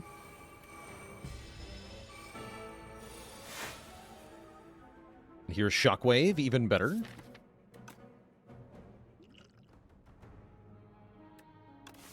Looks like I'll be blocking a fair bit in this fight. Let's go ahead and use our Dex Potion. I like that we made Bolas again. Bolas can give us more slow scaling in this fight. That's kind of cool.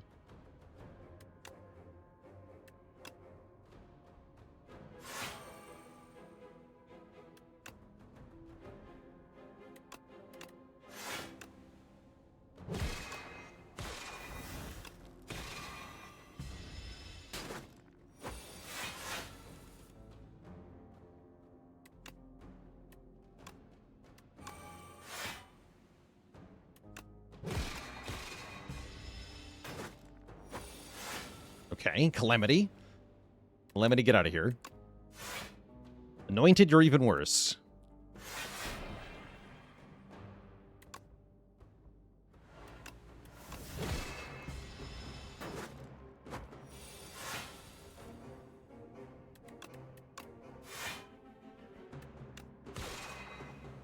Cute.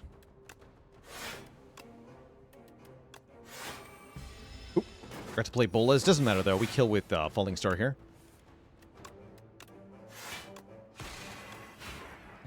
Very clean fight. We get the freaking Lunar Pastry. At the end of your turn, gain a star. This is a rare Regent-only relic. That's incredibly good. 1 star per turn is going to help a lot with, well, playing Royal Gamble in the first place, and with, quite frankly, all the star-costed cards that we're about to end up with. I think that's one of the first times I've ever found this early in a run. Or at all, really. And now without any potions, this fight's looking really nasty. Help? Yeah, really nasty. The freaking guys. Black Hole is now amazing because we just do damage every turn. That's pretty sweet. Oh man, the guys. I should have played one more attack. Foolish. Very foolish.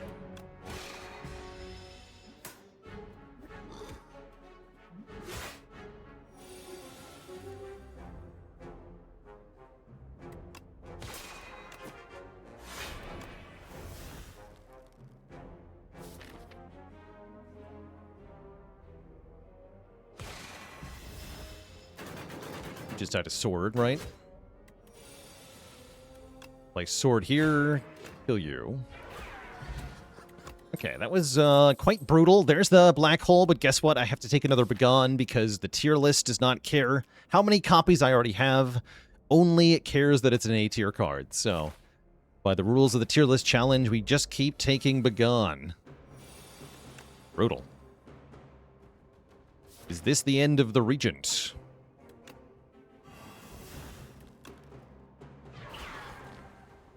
Maybe.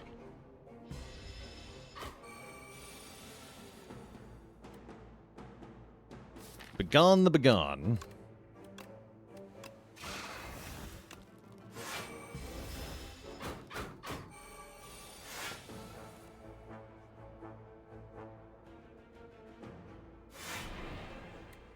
Okay, no Recurve Vol next turn. Very scary. Very scary.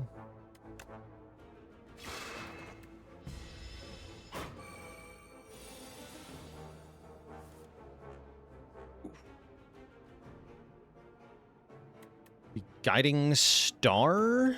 Try to get better block? I think so. Yeah, I think so. Okay, we don't really have better block per se. We have Glitter Stream, and then we hopefully draw into the Falling Star. Kind of our only out here. That's right, Lilac Wine. If there's an A or S tier card, I cannot skip it. That's correct. Have mercy, bird. Have bird mercy. Okay, we don't die. As you can see, though, without the Ambergris and its bonus health, we absolutely would have died on this path. With this draw order.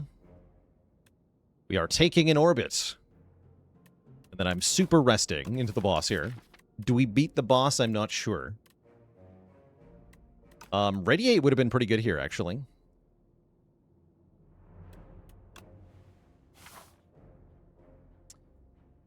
The display of added damage, Carpedunctum is part of the untapped overlay, a customizable part of it. So that's the same plugin that is adding these tier labels on all of our cards. Exclamation point overlay if you'd like to try it out yourself. We're going to have an app. Go to 28 hit points. That is not enough. I might be dead here with all my money. Bury me with my money.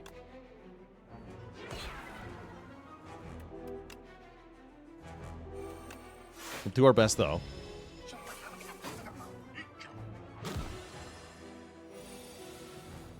Okay, looking kind of okay. Looking alive. Yeah, looking alive. I think alive.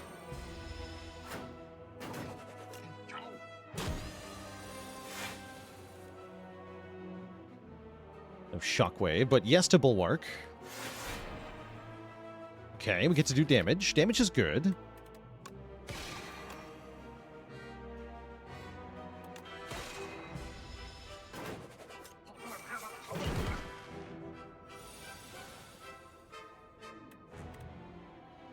And here we realistically have to play Spectrum Shift. Plus defend.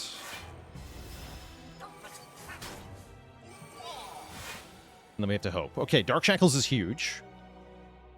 Bulwark again is pretty huge. I would really like to Shockwave here. So maybe I Shockwave instead of Bulwark. Yeah, I think Shockwave over Bulwark here. Debuff you. Actually, debuff you? Yeah, that's one more damage mitigation.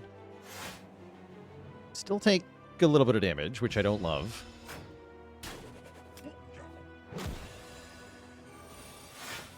Okay, production on this turn was huge.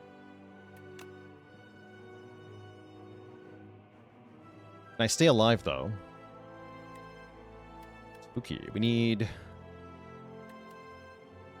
Yeah, I have to skip orbit, though. Pretty sure. Pretty sure I have to skip orbit here. Begun strike. Yeah, we definitely have to skip orbit. I go to 1 hit point, by the way. Spooky. Very spooky.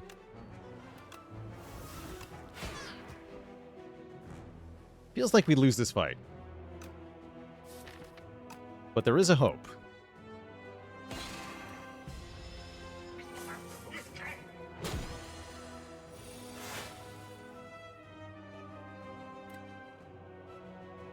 Okay, I have to come up with 12 block. We can do that, actually. That's not that bad. Well... About the minion, though. 20 block I can't do.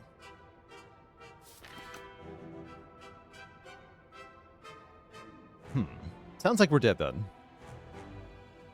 Kind of needed this to be a card that does something. The Gambit would have been good here. We can Flex Potion, but it won't make a lick of difference, unfortunately. Because we're weakened, so we don't actually do enough damage to kill this thing in 2 hits.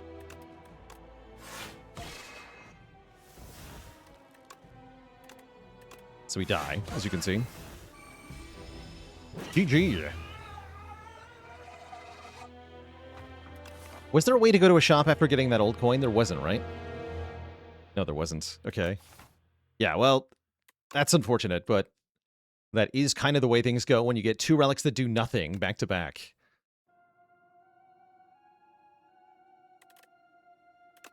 Different cards also could have changed that, right? That with the if I'd been able to take something other than 3 Begons, that might have been gone better as well. But it was mostly the damage in the Ruby Raiders fight, right? This one fight, having such a bad initial draw, is actually the thing that made the difference here. Without this one bad fight, we do win the boss fight.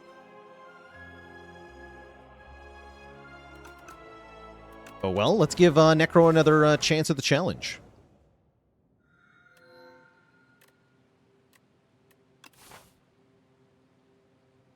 I will happily go Glam Opener. Now, the tier list can't properly accommodate for our card reward being Glam, but I'm not particularly concerned about that. Don't think I care, as it were. I would like a bunch of events, sure.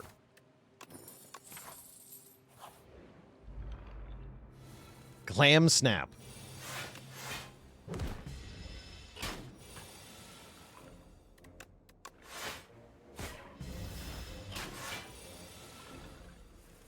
Consider doing a challenge randomizer. I found that it works a lot better if I stick with one challenge for a session, because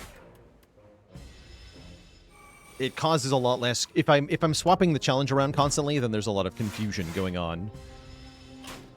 If you're not paying attention for each and every second of the stream, you'll lose that track of what the new challenge might be. Oh no, our Glam Reap is here. I have to take Glam Dirge. Oh no.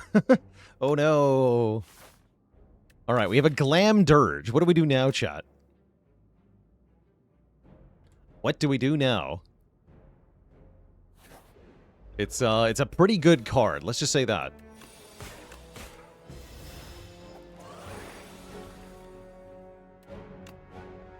Time for some good old-fashioned Dirge Slop. Yeah, check it out. Big. Huge.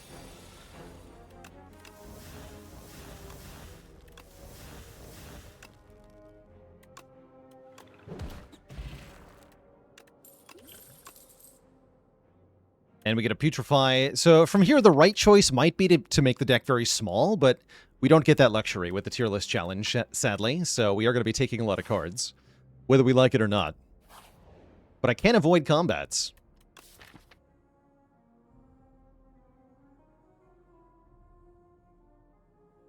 Fighting Deer Boss, though, oh, I want to do it. I want to do it. But I also don't want to throw my decent position away. So I'm going to definitely click twice here. Upgrade Strike, upgrade Strike. I think I'm happy with that.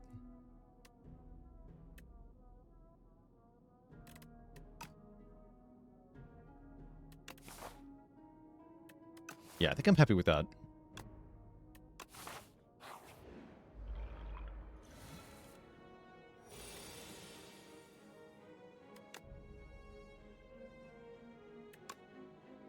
Big.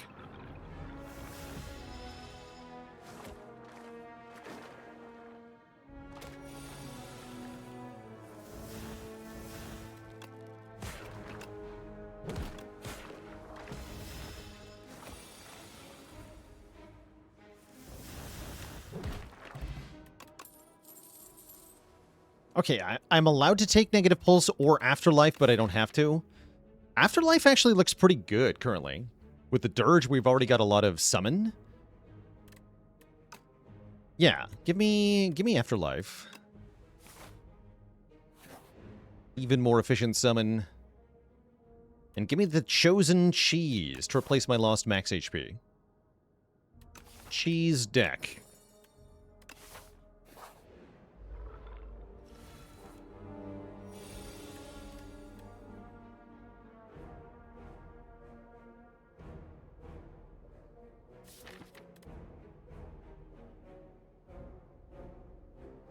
Big.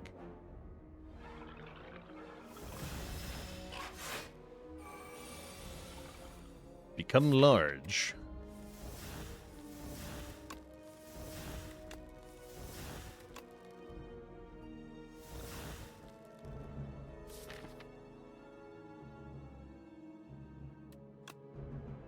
Let's try to kill this one first. Much easier if I strike it, but I think I want to defend here, keep 5 block on Osti.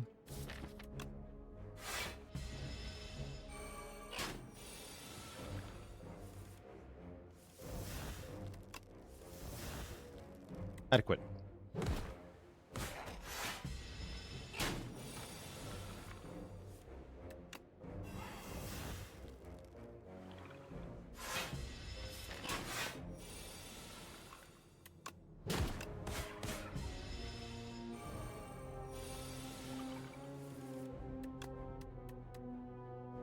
Okay. A little bit sad.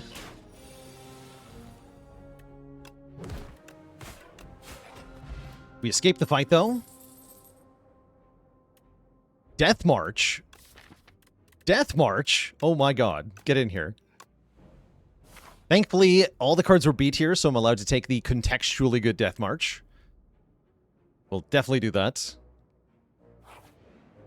Again, skipping every card reward from here would be pretty good, but we're not allowed to do that.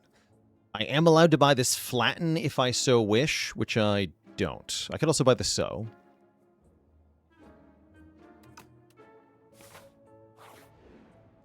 Once this Dirge is upgraded, ... Guess what? It already is. And we get Blood, which will help me heal from the cheese. Oh no, not again. No, not again. Help. At least I have potions this time. But I swear, Necro and drawing badly in this fight turn 1, name a more iconic duo. Good lord. How's it going, Jetty Hacker? We're using the Untapped Overlay, exclamation point overlay. It's not a mod for Spire directly, but rather a program that runs in the background for Windows and displays on top of your Spire. All right, Negative Pulse is back. I don't have to, for card potions, I don't have to pick the highest tier card here, as we're getting a free card. A little bit different. It's also easier to answer, you know, what's better on the current turn kind of questions. Guess we'll take Negative Pulse. Return of the Guys.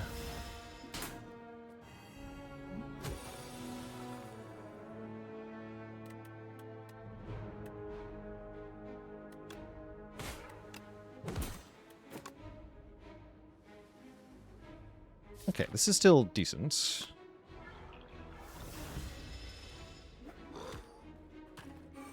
Poor Osti gets annihilated there. Kind of funny, though. And then Death March can be made to do already 32 damage here, which is honestly impressive. We'll go Death March, and strike this fool, then just putrefy this guy so he can't do any damage. And this fight's now over. Doom! Send your pig to hell! Goodbye. Sleight of Flesh. It's S tier. When you apply a debuff to an enemy, they take damage. Guess what? This is debuffs. That's all I have, actually. We don't have a real negative pulse. Oh well. We have a Sleight of Flesh now. Deal with it. We're also now fighting an elite. Also, deal with it. Is there any dealing with it, though? If we get a good Death March turn, this will be easy. If we don't, it will not be easy. Concerning. I'll play that strike since I don't know if I have a good draw or not. Actually, it doesn't really matter, right? Right, it doesn't actually matter. Right, yeah, exactly. We're guaranteed to get a good Death March turn.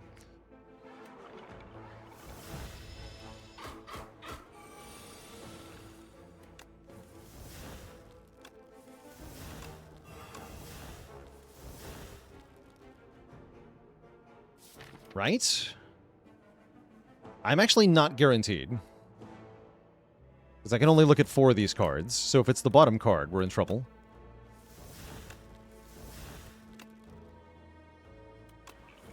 Okay, we're good. Disgusting. Oh, hey, a negative pulse is back, and we're allowed to take it as a B tier card. What we're not allowed to do is take Haunt, because I have it ranked as C tier. So no Haunt allowed. Negative pulse is must.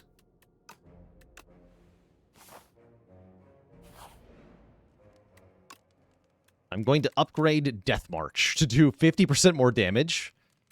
How is that allowed? How is this even legal? And I can add Swift to Sleight of Flesh? That doesn't actually sound any good.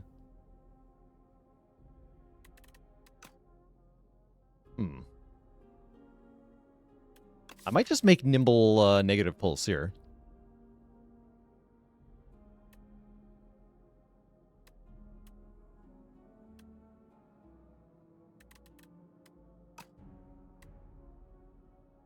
Let's do that.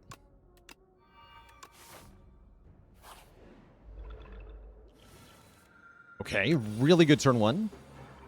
Toot. Yes. Wait, turn two is fine. You know, this is good, actually. I can do Sleight of Flesh, Putrefy, or I can do... like, Afterlife, Putrefy, oh, Afterlife, Putrefy, Unleash. That's it. That's it. Unleash does 74 damage. Holy moly. Yeah, this fool's not going to know what hit him.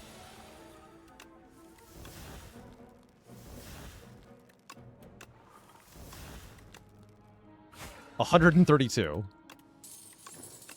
Didn't even max it out, by the way. Delay is here. Gain 11 block next turn, gain an energy. You betcha. We also like the boat thingy. This is going well. And I will be upgrading Delay. I don't think this Deer boss is any difficult. Is a hard fight here with Dirge. Dirge things.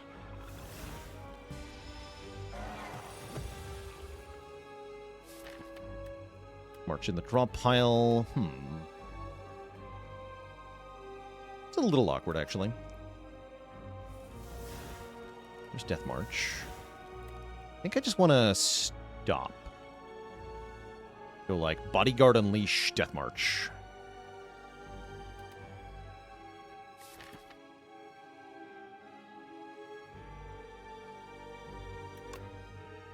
Yeah, I think so.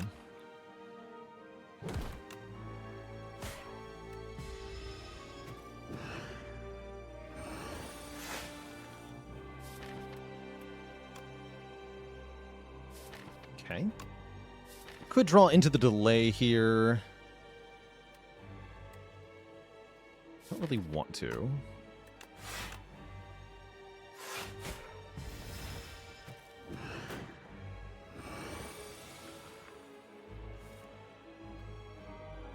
Okay, now is probably the time to go. Yeah. Hopefully. Death March. I was really hoping to draw back into it. That's kind of bad. Not the worst thing in the world, but it is kind of bad.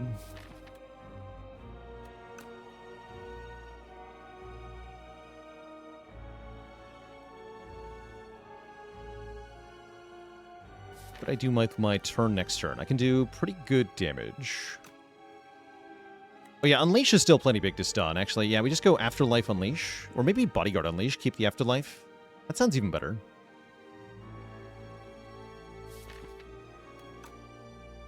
Okay, let's do that.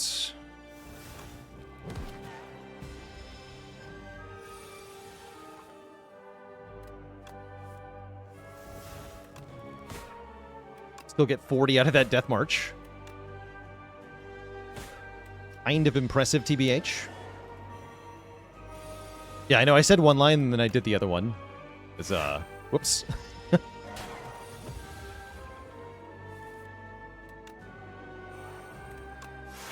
That was a bit of a whoopsie.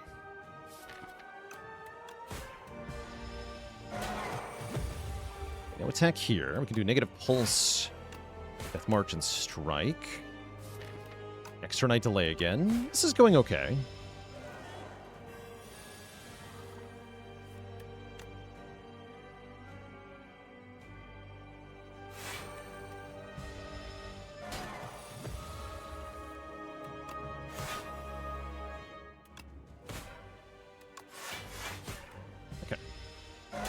Yeah, we do win. Good.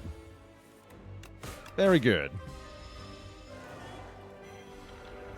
GG. Deer defeated. And End of Days acquired.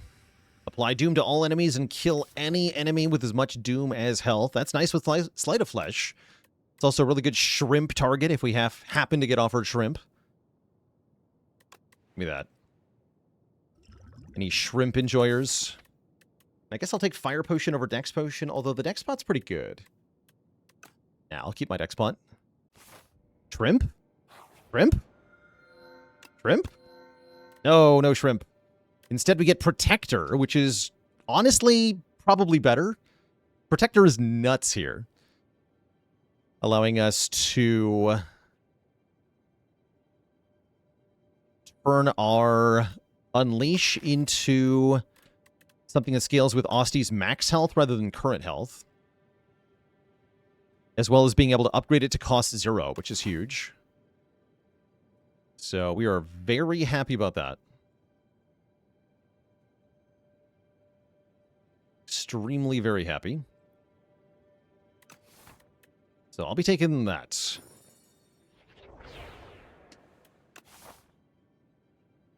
Yeah, now Grave Blast would actually be kind of good. Well, not now, actually. Once I upgrade Protector.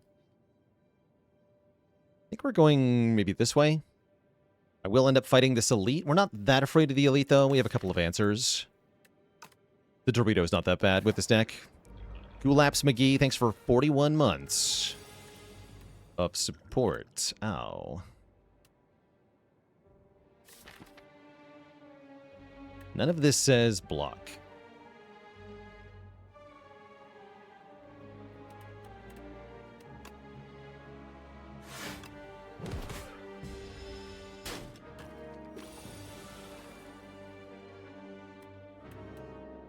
None of this says block either.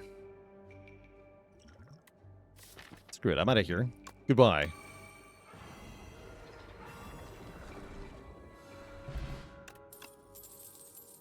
I can take another Dirge or a Countdown Plus.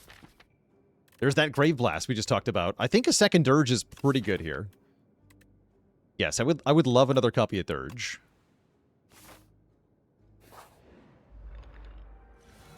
Big. Big block.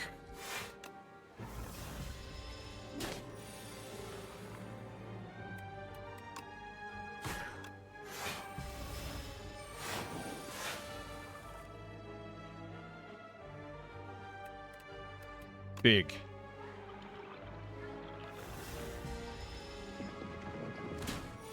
So why is Grave Blast in D tier? Let me just show you something here. This is why. If we look at Necrobinder, cost 0. There are this many cards. 9. If we look at Defect, cost 0. There are this many cards. 15. And many of these cards make more energy. That's, in short, why.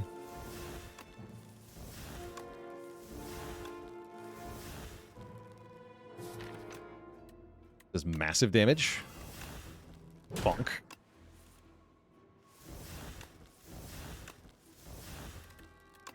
Bonk. We take Defy. And we like it. We can essentially get 2 removes for the price of 1 here by getting Normality. I can also get Perfect Fit on Death March. Wait, that's actually insane. Because then we can guarantee when we draw into it. That's really helpful. Hell yeah. That's actually awesome. Perfect Fit on Protector, also a solid choice. For similar reasons. But I think we want it on the Death March. Alright, here at the shop, if I buy any card, it has to be Dark Shackles first. Then I can buy Grave Warden. Probably I just buy a Relic. With the Gorget looking particularly appealing. We could also remove 1 Strike, which helps a lot too. Does it help as much as removing... or as adding Gorget, is the question. I think the answer is no. Want the Gorget. And now I can just directly buy a Grave Warden, but I don't want to. Hello. Okay.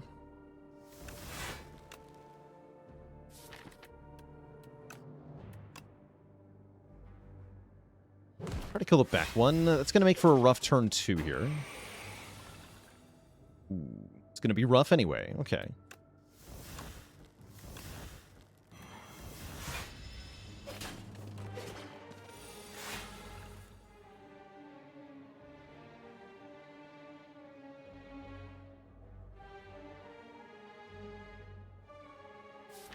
Let's go Toxic Bodyguard.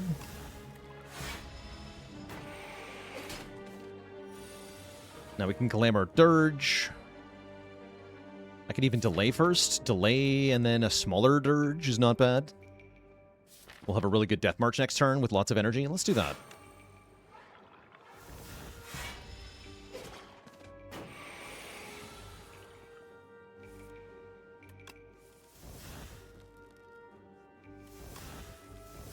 Okay, so it does 45 damage. Protector does 26 damage. Go to you. Then defy you. Okay. Now we have control of the situation.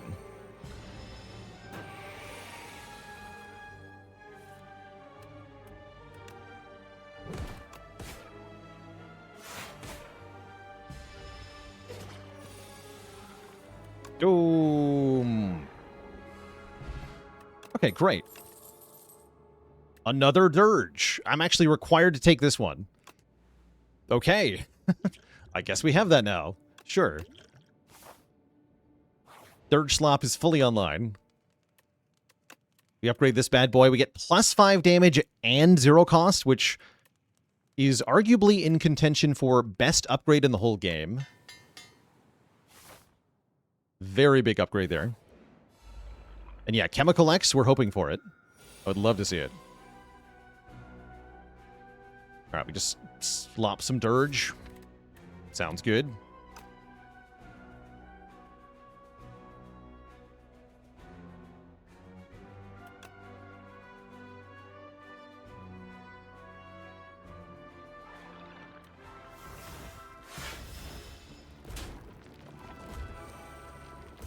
Ooh, Asti lives on 1, which is huge here.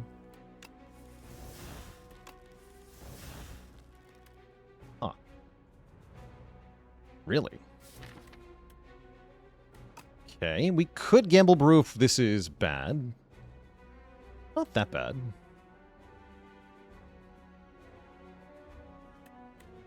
It's pretty bad.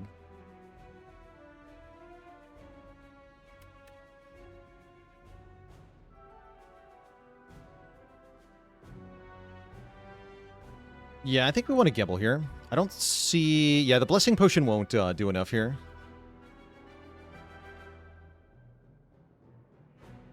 Yeah, and the Brew will charge the Death March. Yeah, I'm cool with using it here.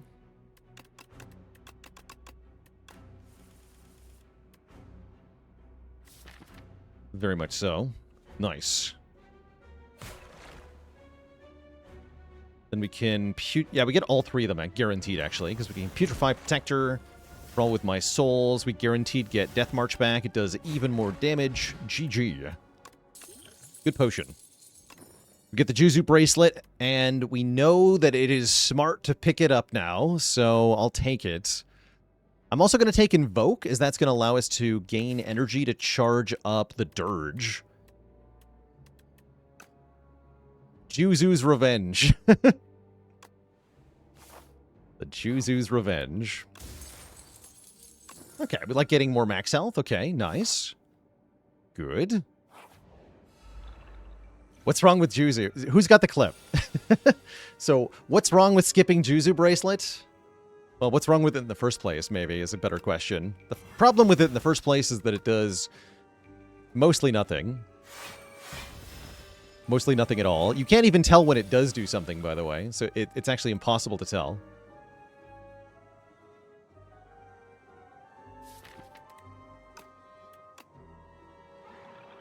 Big. But yeah, if you skip it, you could just find it again. We learned that the hard way. You can just find it again. So you might as well take it. Because there's no escape.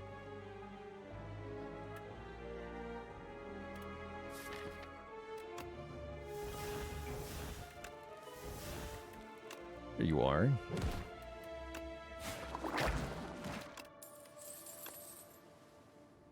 Okay, we have to take either Dredge or Debilitate. Dredge is quite good. Oh yeah, this is the other reason that we ranked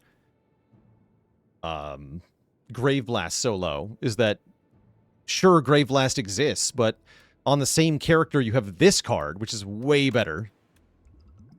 Much, much better. And that becomes a really good upgrade, actually. Dr. Dredge.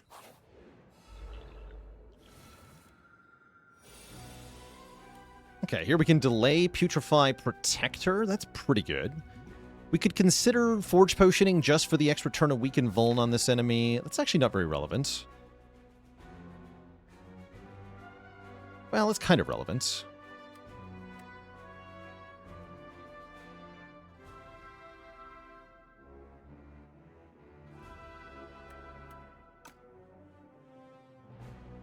Kind of relevant.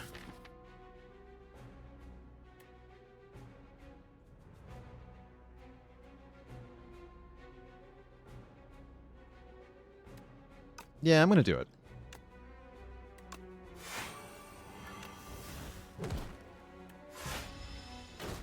Perfect block. We'd like to see it. Dirge Slop with 5 energy. You'd love to see it. I think so. Don't worry about next turn. Just do it. Big.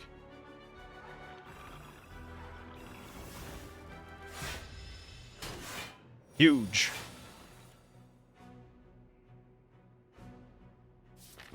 Just riddle me this. What if I just dirge again? Bigger.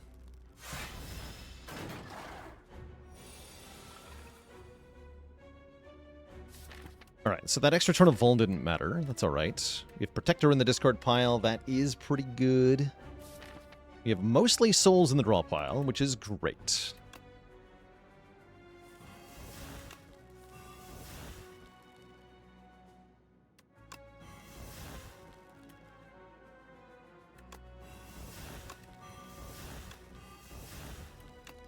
This would never backfire, right? I'm not scared. You're scared. Okay, there are 2 whiffs. It's 81, 68. Okay, so that'll be enough. So I do want to play 2 cards to guarantee it, right? No, I can't.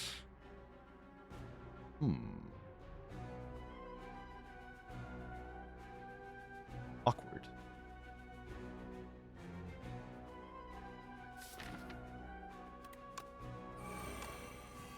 Okay, we're good. Excellent. Even if I had failed to get the kill on that turn, by the way, Austie just tanks the hit. So it's not that big a deal. Borrowed Time. Look at you being an S tier here. Gain a whole bunch of additional energy, and then cards cost more this turn. Guess what? You can use that with X cost cards to just get more energy. Sounds good. And we might as well fight the B guy, right? No reason not to.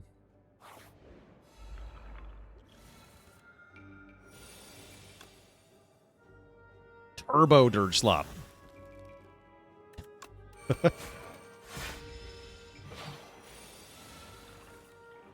Wait, does this guy hard counter us? Not really, right? Not really. He can annoy us, mostly.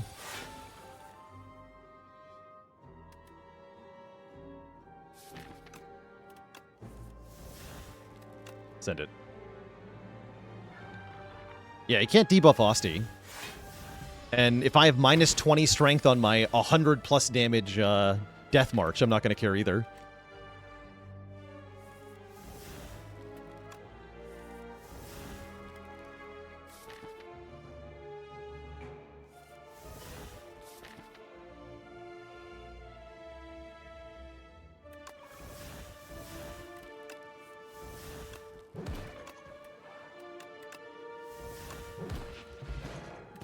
Blorp.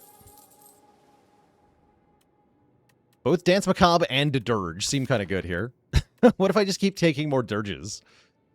Is there such a thing as too many of these? Dirge deck. Let's just have 4 copies of Dirge. Sounds fun. Oh, check this out. Slop.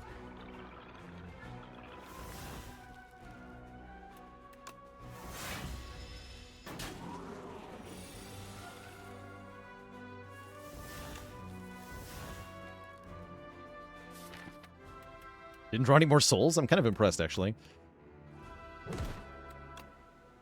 I'm not even mad.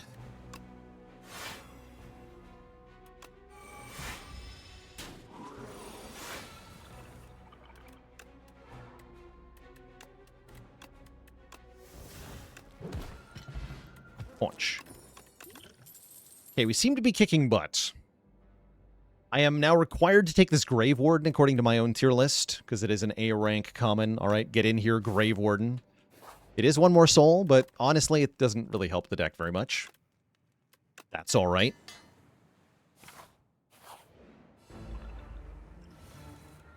We have so much draw, it barely matters. We do manage to break the borrowed time draw here. Slightly annoying.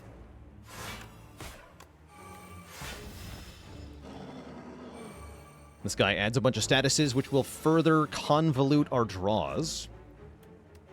Get Dredge, though. Dredge is going to make this all better. Dredge will make everything better. Let's just go Putrefy, Frantic Escape, Defend, and Strike. Keep the 1 card. I don't actually take any damage, so I don't get Centennial here. Mildly annoying.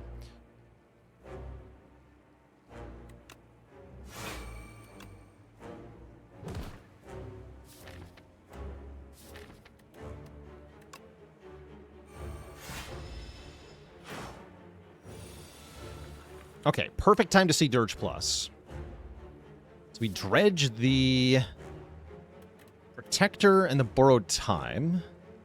Maybe Invoke as well. Probably not, though.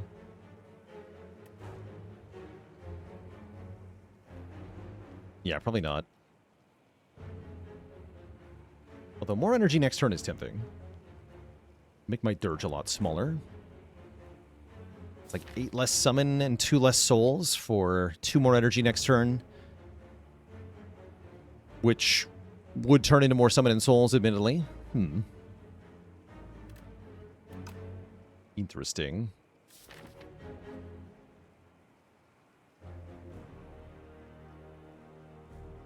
Actually, yeah, I am going to do that.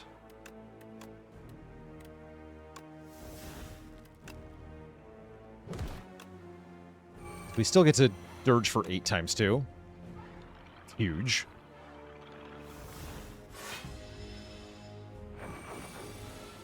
Hello. Oh, I should have protected. I should have, yeah, I should have protected last there. I forgot it was 0 cost.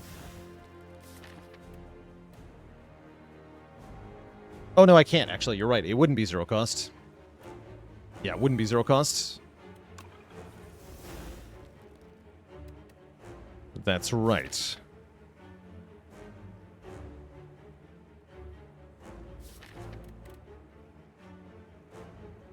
Okay, we can actually just play all of these for 1. As lame as that is.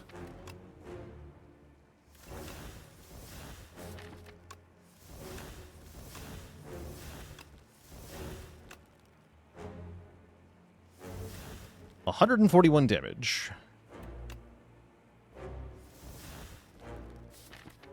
Seems good. Bonk. And then play this, I don't know.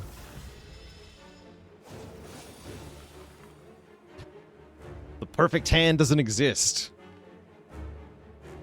All right, get away from me.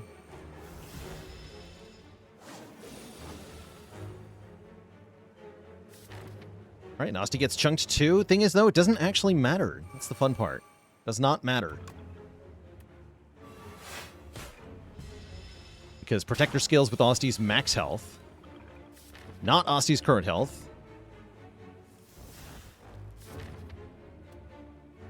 I want to play Dirge now. That's not true. Do this. No, I definitely should have Dirge first that time. I have to get into the habit of that. Either way, we kill on this turn, because we draw into Death March. Guaranteed here. Nice. Domain. Insane in the domain. Domain says gain more energy every turn. And draw more cards every turn. Yes. I want to do that. There's a reason it's in S tier here. We are finally going to lose our Dex potion that I never drank, and we're going to say hi to Tanks. What's up, Tanks? Warhammer, Iron Club, or Claws? Transform cards into Maul, huh? Maul's pretty funny. I don't think Maul is very good. Iron Club definitely has the highest ranking on my Relic tier list. And is probably the best overall here. Makes the Death March a lot better if I draw more cards. So I do like Iron Club a lot. Unfortunately, none of these help me have energy, other than maybe Warhammer. And only indirectly. I could go Warhammer into 4 elites, which does sound kind of hilarious. That means no shop, though. So, probably not. But the shop would be a lot worse. Interesting. Yeah, 16 upgrades? That's a lot of upgrades, right? Like, that's kind of insane. I'm going to go for it. Let's take this Warhammer.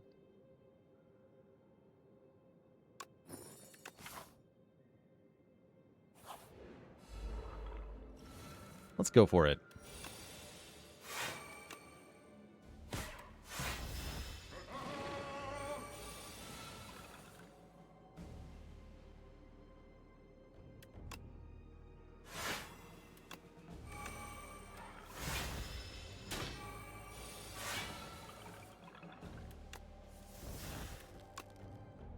Okay, this time play Dirge first, then Protector.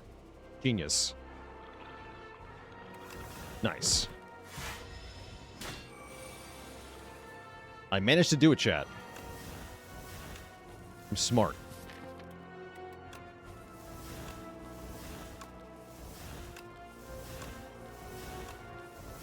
We Death March. Please show me Death March. Thank you. We are taking a Defy. I don't mind that. I don't mind that at all. I gotta say that the funniest part of this run to me is that we have a Sleight of Flash that we're essentially barely even using.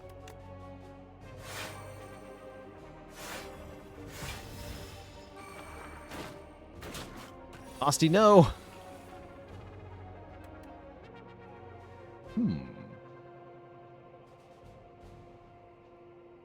Interesting. So I can go Death March plus End of Days. That would be exactly enough to kill the front guy or the back guy. And then I can Borrowed Time Dirge. That does work, right? Yeah, that works. But also Forge Pot here. Might as well, right, actually? We are getting more stuff. We have White Beast.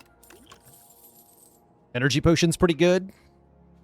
If we take something, it has to be Defile. I definitely don't want a stinky Defile. Goodbye. Lose my upgraded, pseudo-upgraded Negative Pulse. I think I'm okay with that. I've learned my lesson about this event. If we click randomize, it's going to be like Protector, then Domain, then Glam Dirge, then Death March, then Delay, and I'm going to be very sad. So let's just lose the Negative Pulse. Gotta learn to let go. It's the lesson. I can corrupt Protector? That's very tempting. Oh, that's so strong.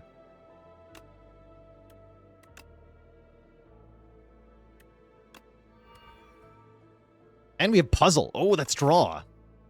That's a lot of damage. Seems very, very good. All right, well, draw me some cards, I guess. Easy, look at that. Wow. The value. Instantly, the value. Dirge first, says the person who doesn't want their domain in play, apparently.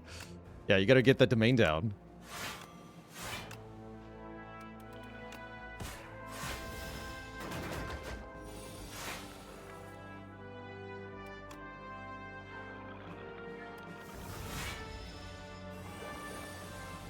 Hello. Okay, there's actually not that much good stuff in the draw pile. Just want to bank for a turn here. Yeah, now we're good. Now we dredge. Protector, Death March.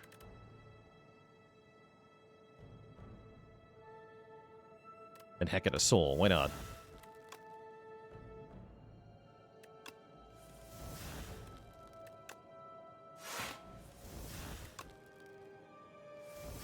Death March first there. To redraw the Death March. That might have been smart. Slime to also draw a card, actually.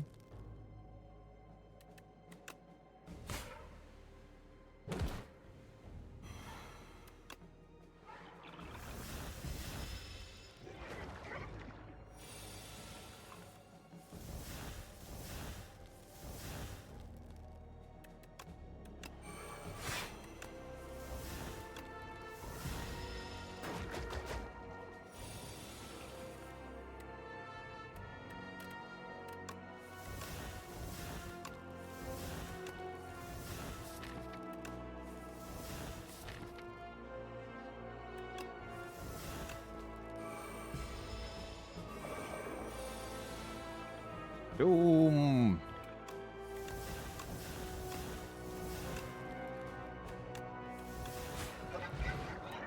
Right, we get an Entropic Brew, which is not very exciting, and I have to take Countdown Plus, which is actually decent, because we have the Sleight of Flesh. It's not amazing, mind you, and with what the deck is currently doing, I think it's actually kind of a waste, but that's alright.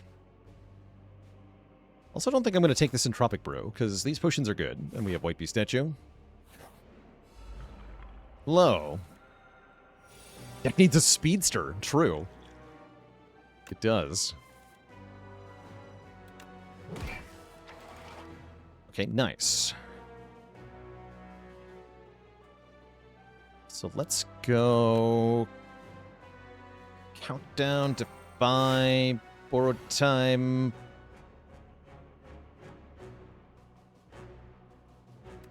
No Sleight of Flesh? I can dredge it, right? Let's dredge it.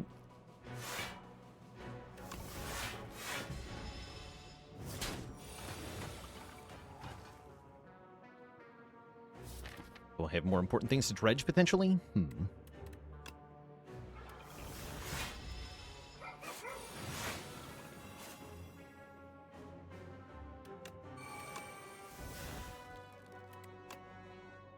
Okay, next turn looks good.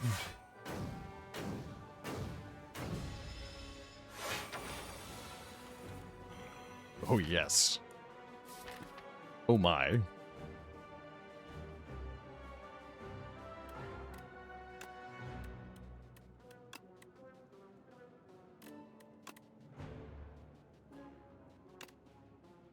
The Gigadirge. I do want to weaken it, right? Let's go Defy. If I borrowed time, the Protector's going to cost 1, so I can't protect her after dirging. I guess I don't actually want to play it then. Alright, we'll wait. Summon 420 times.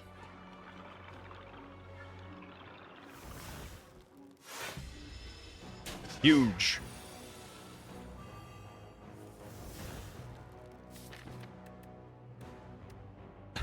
I love the draw pile. Oh, that's spicy.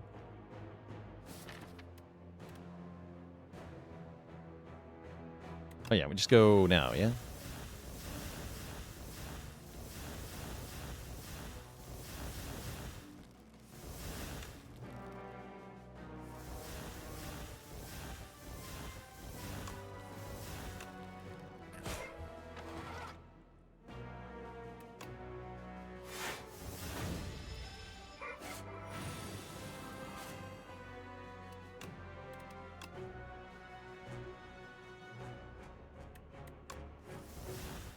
Doom. Okay, we get 4 upgrades, including Domain. Domain is a very good upgrade. Thank you, Warhammer. We have to take another countdown or a Snap Plus. I actually like the Snap quite a bit here. So I will take Snap. Thank you very much. I will also take Warpaint, upgrading Defend Bodyguard. Excellent, more random upgrades. That's just going to lead us to having everything upgraded with the Warhammer. So we're pretty happy about that. Head Nib is also a little bit ridiculous here. Just a bit. Contrary to popular belief, I can't actually block this. Let's go ahead and Colorless Potion. Does not help. I can strike and then draw 2. I accept. Accept. It didn't help. Fair enough. Well, ouch.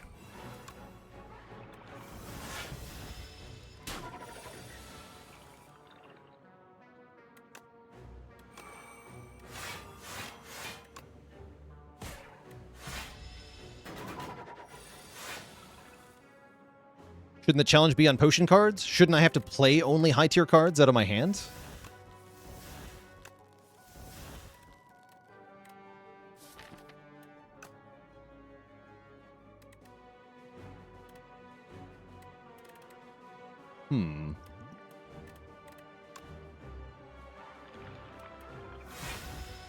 Let's just summon.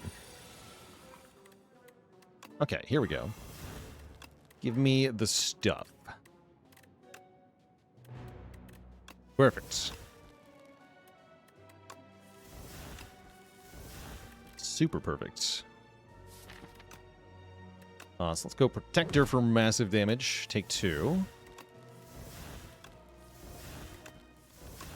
Death March for kill. Let me upgrade a whole bunch of stuff. Joss Paper is more card draw in a fun way. We actually activate that a lot. We have to take another Dredge, which I will not complain about. And there's not much unupgraded in the deck now.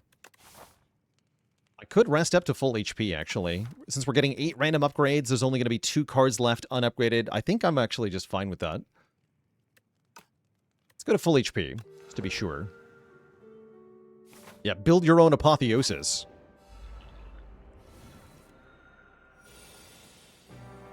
BYO Apo. Theosis. Kill this guy first. I don't know. Oh.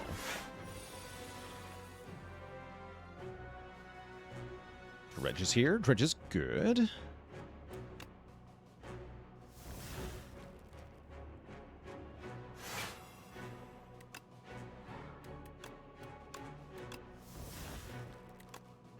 More cards. Defy. Bodyguard again. And I guess Countdown. Or maybe more block. I think Countdown.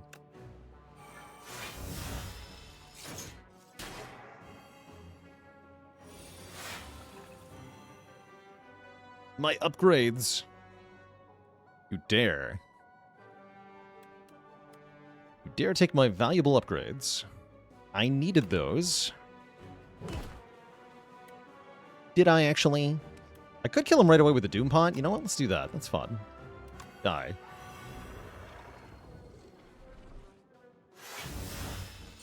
Do lose Death March that way. I think we're fine, though.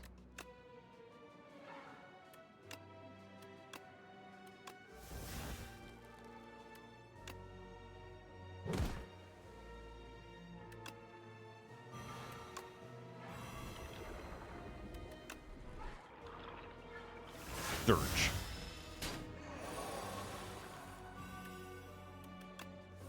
Doritos or Ruffles? Ruffles, Old Rest.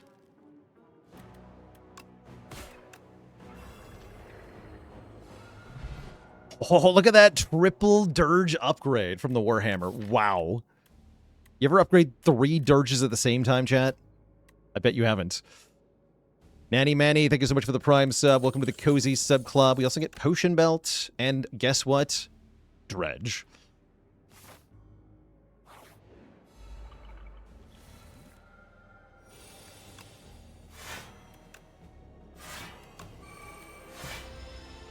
Dredge. Yeah, upgraded Dredge.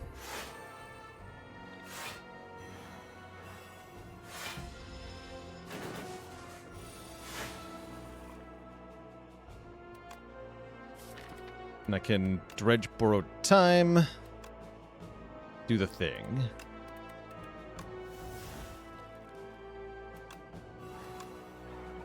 Huge. Massive.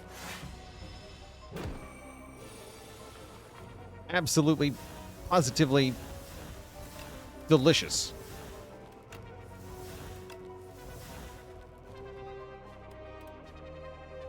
Hey, where's the good stuff? Hello?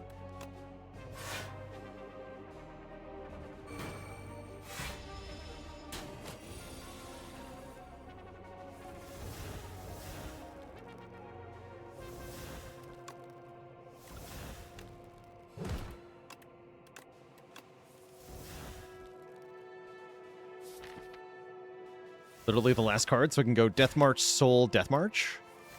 Nice. Cute. These are allowed to be skipped as they're all B tier or lower. Let's do it.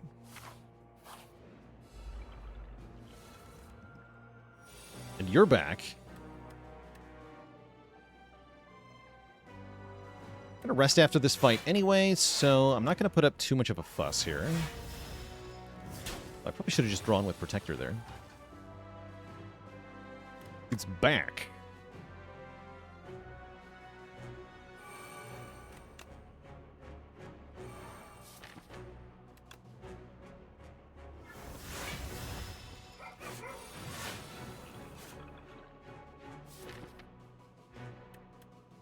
Big.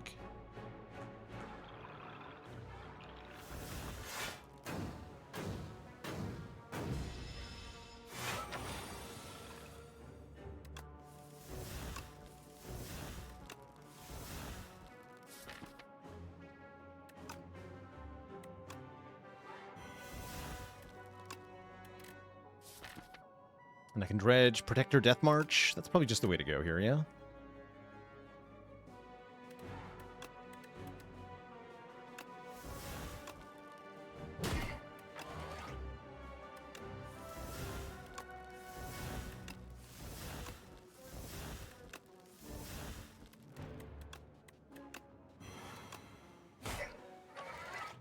It lives.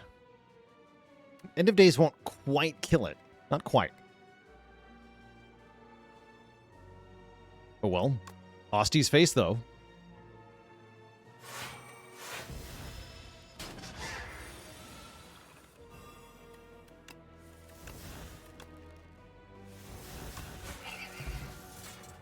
Right. So now almost every card in the deck is upgraded. And we're taking a lethality, whether we like it or not. As well as a fire potion. We have a bunch of mediocre potions. We have 3 unupgraded cards, one of which is lethality. I think I'll just rest, though. Daki is awesome. But now we're fighting the Aeon Glass, who is not awesome. They are jerk. Dear Aeon Glass, why are you a jerk?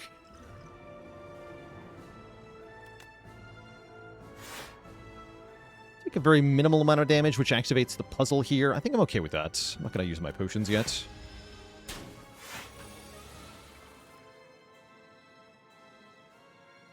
I can snap Dirge and play Invoke to get a bigger, better Dirge next turn, but I actually need it to block right now. I need it to block right now. I can Energy Potion to make it even bigger. That might be worth it. That probably is worth it. Especially looking at the draw pile, right? We haven't drawn Death March yet. Or Protector. Yeah, let's go ahead and Energy Potion, then double Dirge.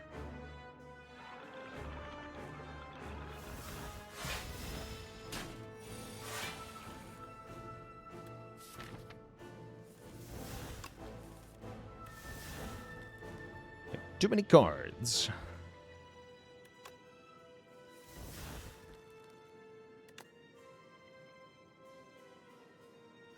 Let's go Lethality Domain.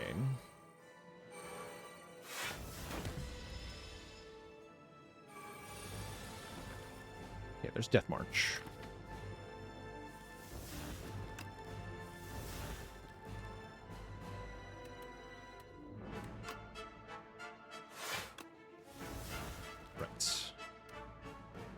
Gotta count my cards a little bit better.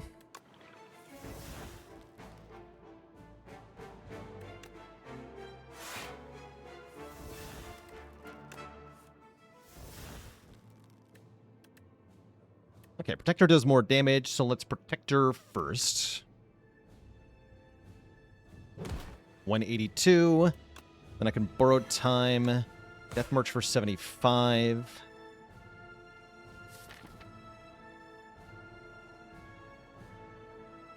And Dredge if I want to.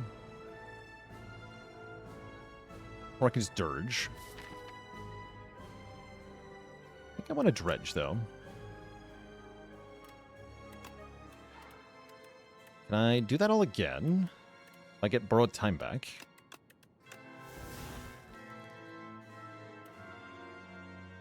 Right, we go to 6 energy, and it's 2 and 3. Yeah, I can play them both.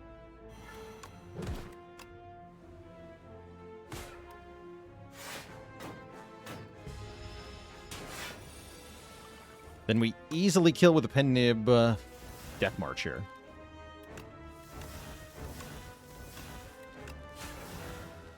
GG. Okay, that was an incredible showing. Necrobinder dominating the Aeon Glass is certainly something.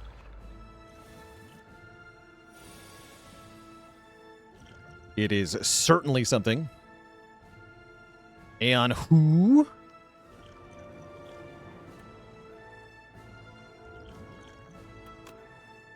Pretty happy with Domain Defy turn 1. Don't feel like I need to potion yet.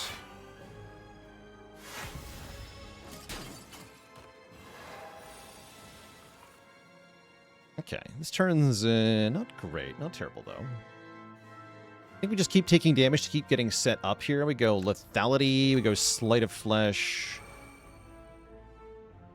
I'm going to weaken you and then Putrefy the Queen. Let's tank a hit here. Okay, there's Glam Dirge. Probably we just want to play that, and then I can protect her afterwards.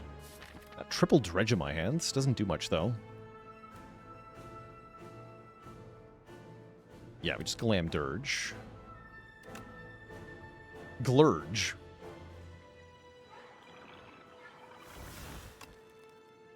Bonk.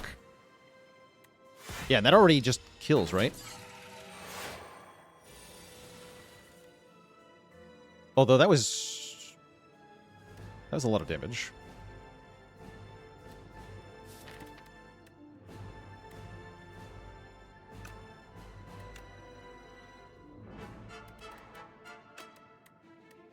We protect your Death March. Dredge exactly 3 cards? Yeah, it is 3. Okay, interesting. Did I play Inscription? Yes. Yes, I did.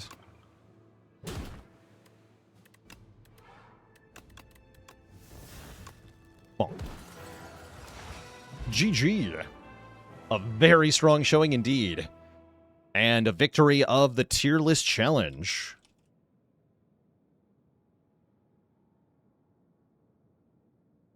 Just by blindly following our tier list and, well, some pretty awesome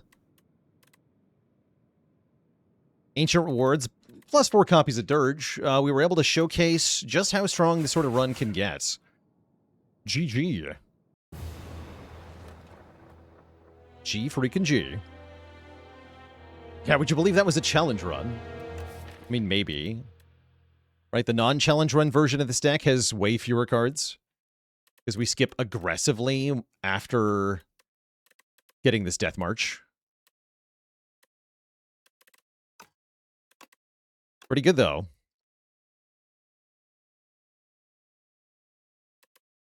Not bad.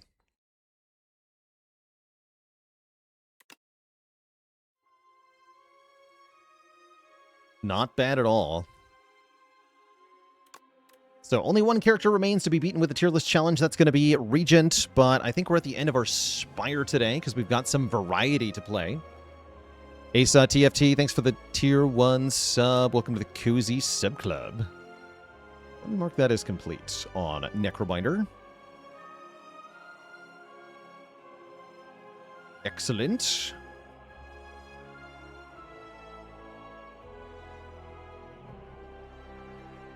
Good.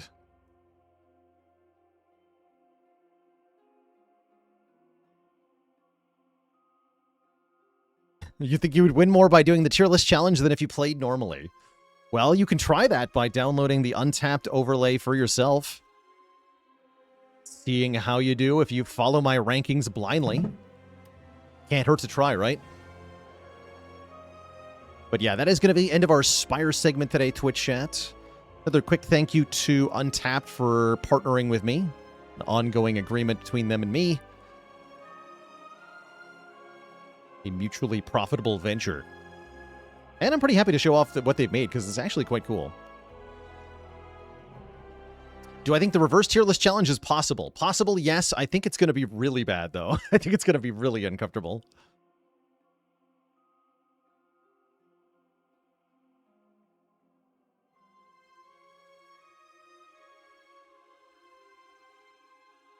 Especially if I rule that I have to skip, like, A or S tier cards. I'm not sure how we're going to rule the skipping in that. We'll see, I guess. Surely I will love my 8 Grave Blast deck.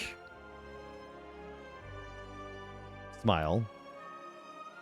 Yeah, how many attempts do I expect it to take? It could be a lot. We might give up on that one. I don't know. It might be a tier 1, like a Ascension 1 challenge, depending on how bad it is. That's the other option, right? Is do it on Ascension 1 if A10 is completely impossible.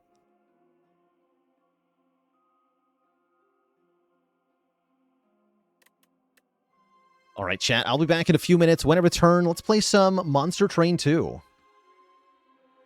That's what I'm going to do. So, back in a bit, everybody. Don't go nowhere.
All right, chat, we're back.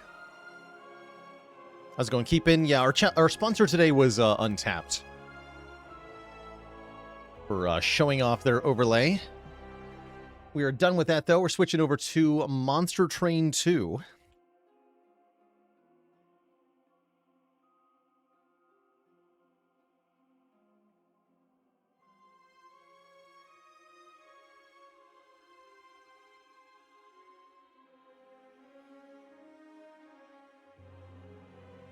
Perfect. Let's kick it over.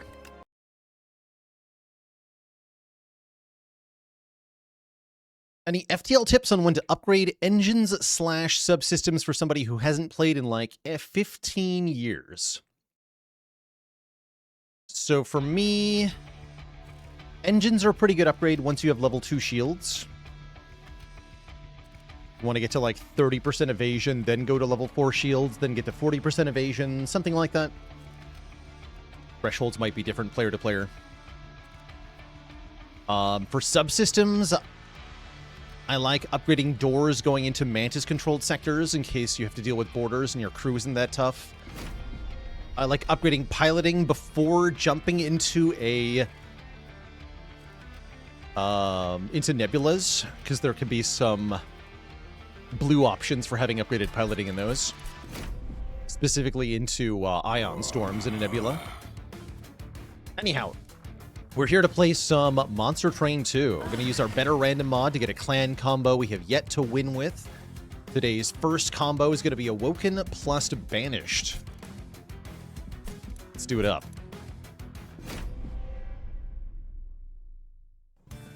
So let me get my title correct here. Oh, I can't even see from here, right? Yeah, whatever. We have runs. So we get the Pyre of Entropy. This one's a bit interesting.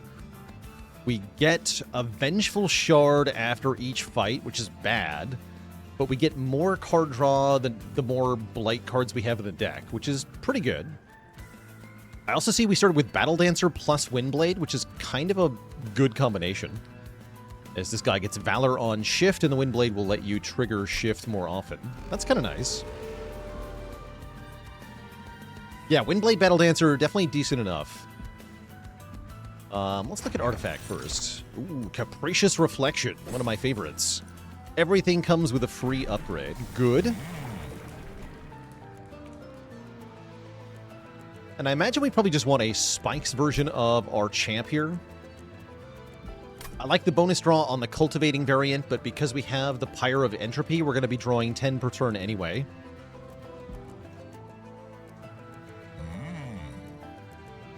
Yeah, a lot of Awoken cards draw more on the next turn, and that's going to be a waste with this Pyre.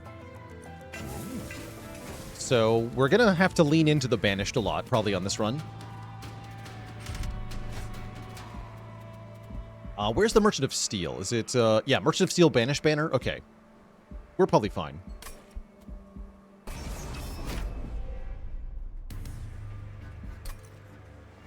So I think the plan for this deck is to put Sentient on the bottom, where the spikes will thin out any enemies.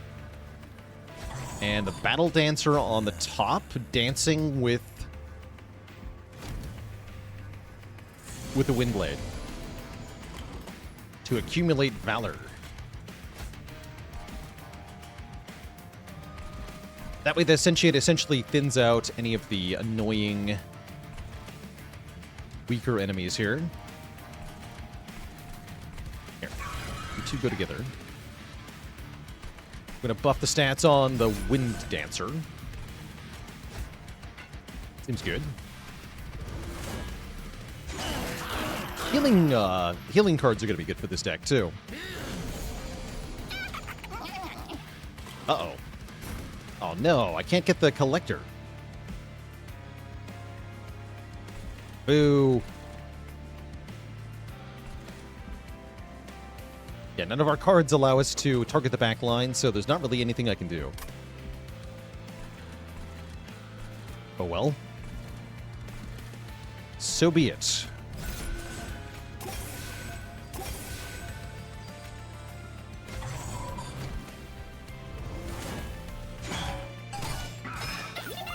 Goodbye.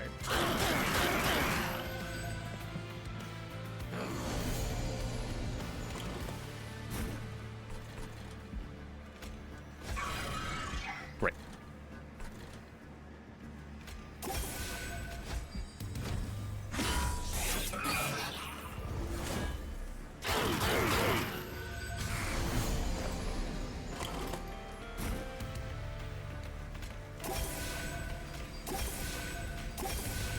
Pretty good damage, actually. Here. You almost win with the champ directly. That's cute.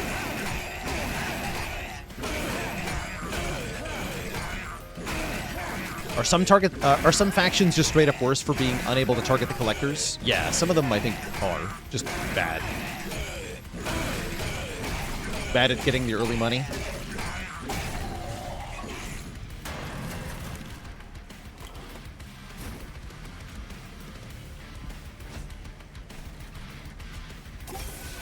Queen.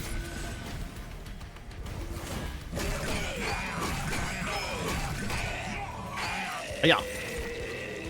So we get our new curse. And some money. And cards with upgrades. Holdover, Restoration, Detonation is actually kind of cool. Yeah, actually, I do want that. Spell Chain Challenge. Or Divinity with Heal 3 on it. It's kind of good. Same with Selfless Sacrifice, huh? We're almost assuredly taking more energy from our boss rewards to go with all this draw.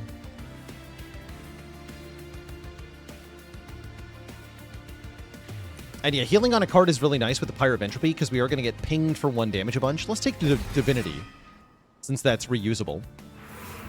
Let's get to the Merchant of Steel and the Banished banner. Unfortunately, we don't have a lot of money, so we can't really reroll here. But we can take Smidgestone or Endless Stone. Neither of those are that good. Dualism is good. For you. He's already got a Smidgestone. What about Death's Dancer? This is a rare unmastered unit that has an on-shift effect, like +4 attack power to friendly units. Seems kind of good. Let's give it a shot.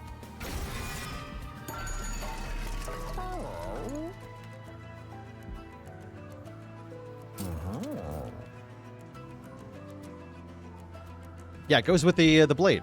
It does. I'm going to put more Valor on the Battle Dancer. I don't think I'm buying either of these, though. Slap some damage on a Spear Steward. That could help with the next couple fights.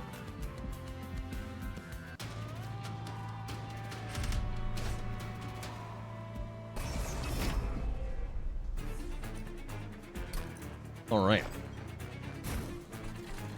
So, you two on top. You on bottom. Actually, you're going behind.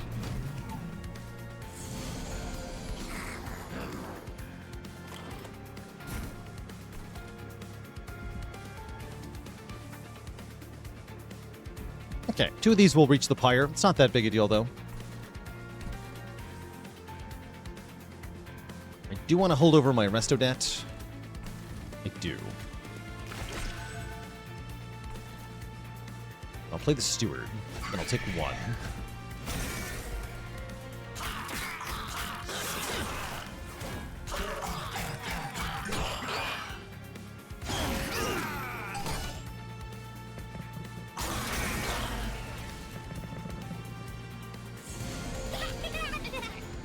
Oh, come on. Rude.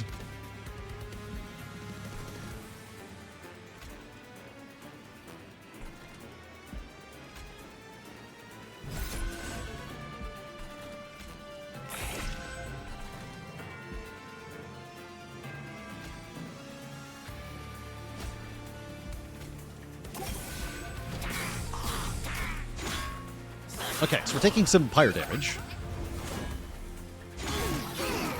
Quite a bit of it. That's alright.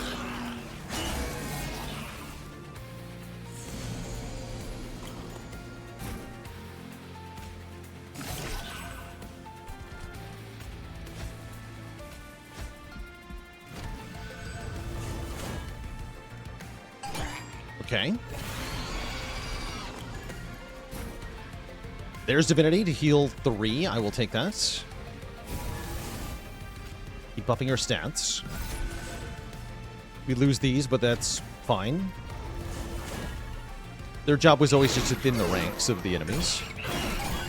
Never to win the boss fight.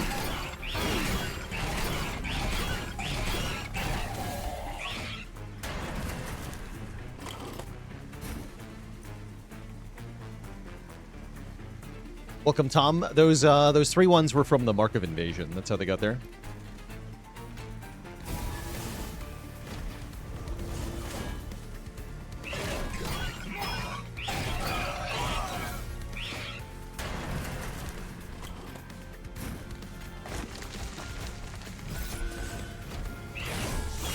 Yeah.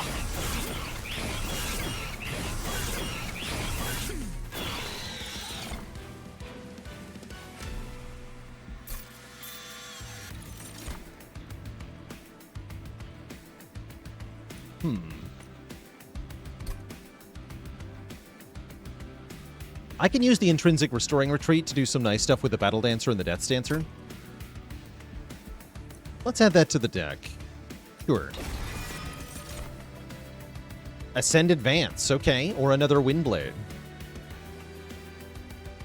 I would like its Ascend Advance. More fun stuff that I can use. And if I go to the Merchant of Arms, we can add intrinsic, or deployable rather, to one of these Windblades, which seems kind of important. We can also heal. We can also maybe find more equipment to use with the Windblade. Perhaps best of all, though, Imprisoned Zephyr. Friendly units advance on strike is the perfect room for our stuff here. There's also a Bloodthirsty Blade we could take. Slightly tempting as well. Slightly.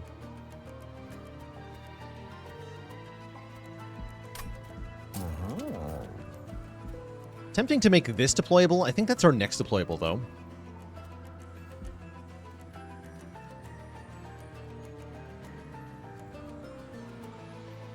How's it going, Fantasia? Had a unique Spire 1 run today with Sadistic Nature from Niao, then Early Envenom with Shivs. That's fun. That's fun. I like that.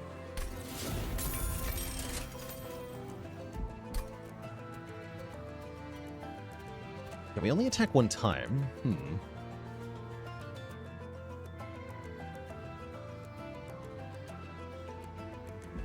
I don't think I want this.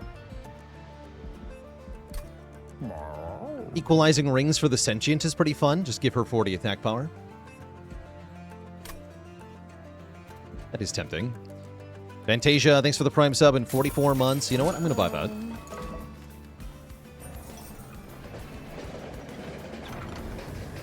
Purify a unit. Erase the text and upgrade slots from a unit. Give it Purified Essence. For plus 50, plus 50. Can make a Super Steward. Or we can take the Stun Everything card, which is nice, into Savagery Seraph, who is a bit of a jerk. Although reasonably answered by Spike Sentient, actually.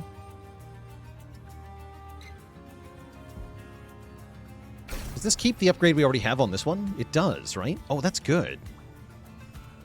Super Duper Steward. Yes, purify this guy.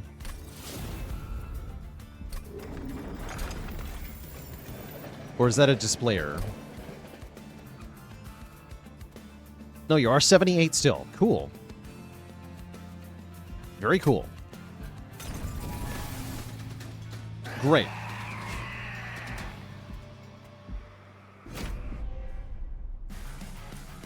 Yeah, so it just keeps the stat changes, nothing else. Awesome.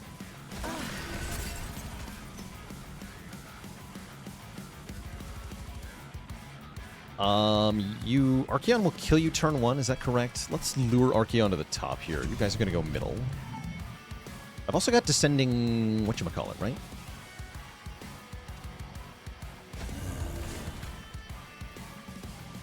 Oh no, I did that wrong. Hold on. Death's Dancer has to be the one that descends.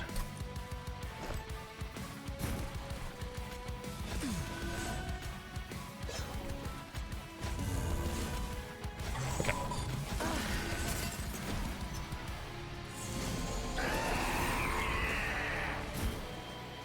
Yeah, descend goes to the back.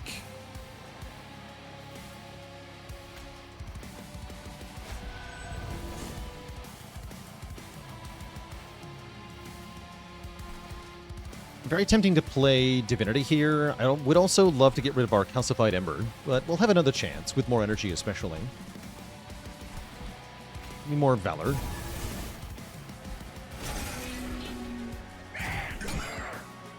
Then even though we take 1, we're up 2 health for healing 3 there.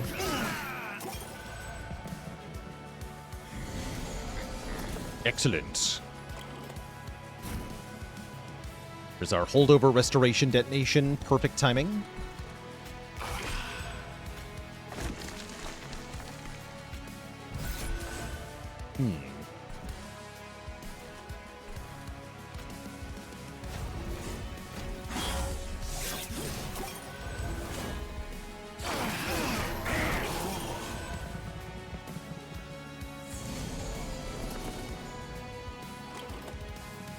The guy. Get him.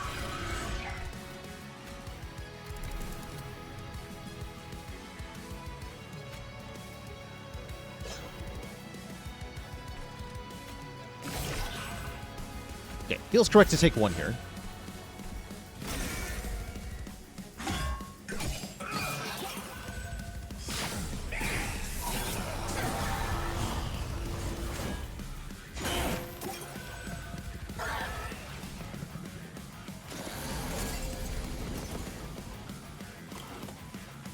All right, there's the rings. Blah.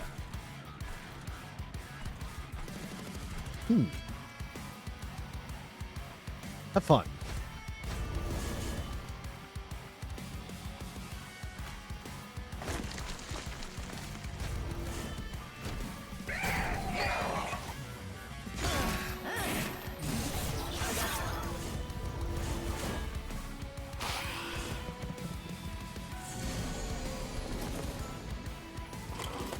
More units on the floor means more moving around.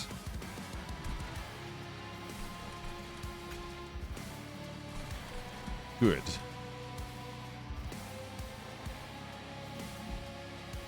More Valor. Problem with this room is that it can make it hard to choose who's tanking, which can definitely backfire. But we do get more shift procs, so that's nice. Aha.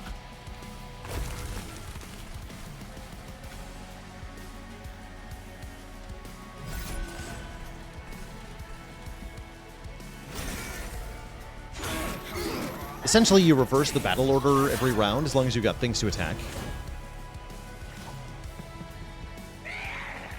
But yeah, it can definitely screw you over sometimes. GG.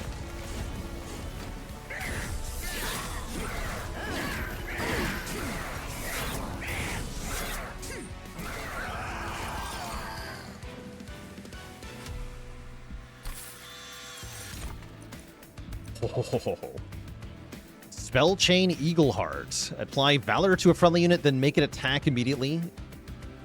With advance on it, incredible. There's also Eternal Stoned Heaven Ward, which does something similar. Just descend all friendly units and then advance the highest health friendly unit, so we get more stuff on one floor. I'll take this Eagleheart, though. Ooh, I like the Animus of Speed quite a bit. Wilting Sapwood with Multi-Strike is fun. Revenge gain energy.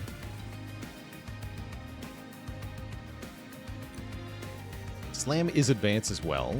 It scales off armor.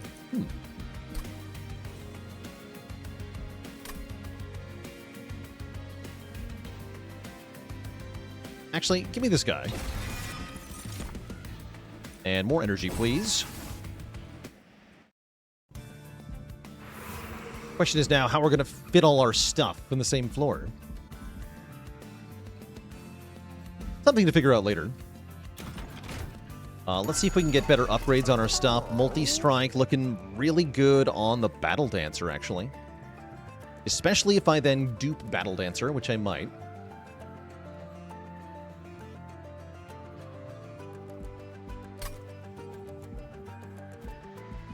Probably just want more health on the Steadfast Crusader. For money.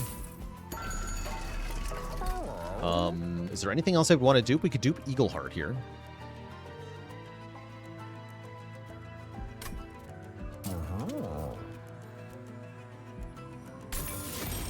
I think I'm duping the Dancer, though.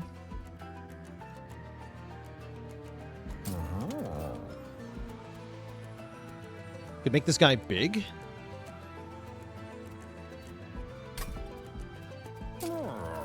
Big. I like him being big.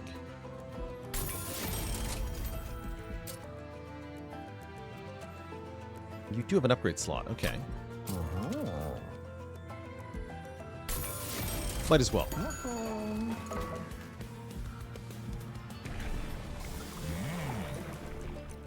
Cross-pathing into Rejuvenate's not a bad idea on the Sentient. Since we have Restoration Detonation and such. Allows us to be more proactive. Against those sweepers, though, I am going to want more spikes, right? Go full bristling. Is a Seraphancer. At least in theory, maybe if not in practice.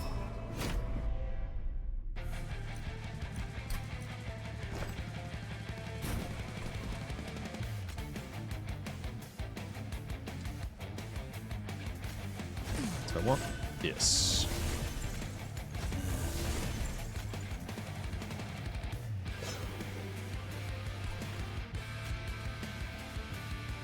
You go behind the Sentient. Yes.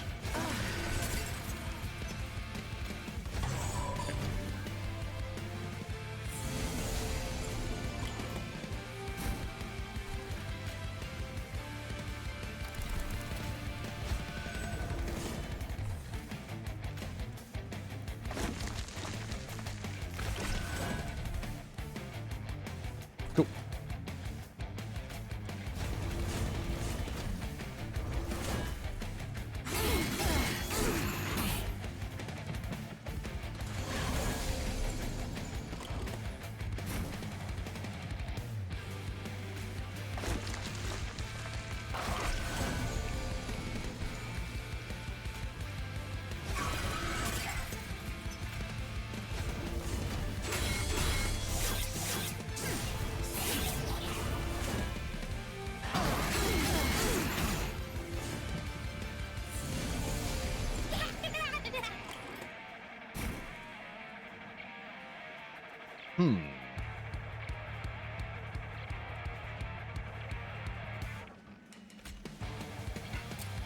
I still can't get the Collector, huh?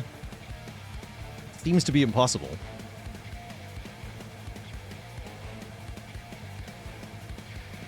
Wait. No, it seems to be impossible.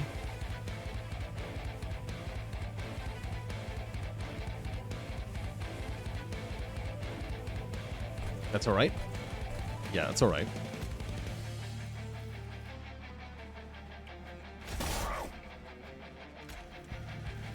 Can I give the Collector an attack? No, because Eagleheart unfortunately specifies a friendly unit. So no. Sadly not.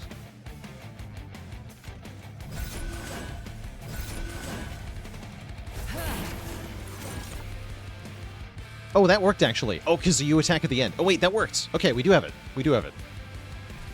I didn't even see the line, but it was real. Cool.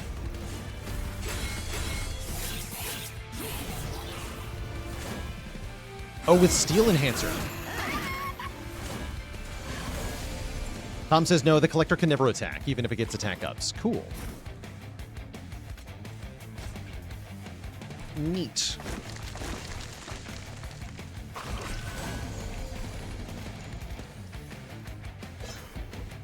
Did you end up in front?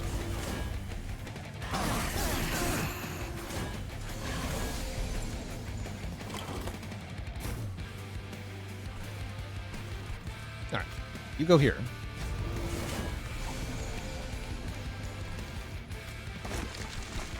And you go here. Perfect.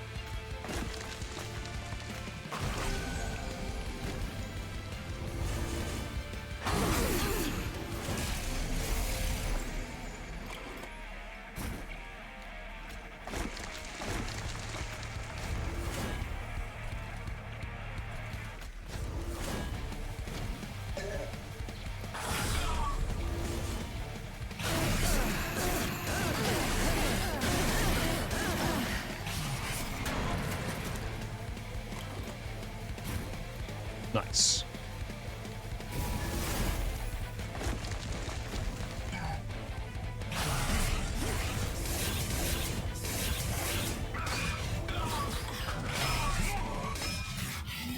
The steward gets him. Good.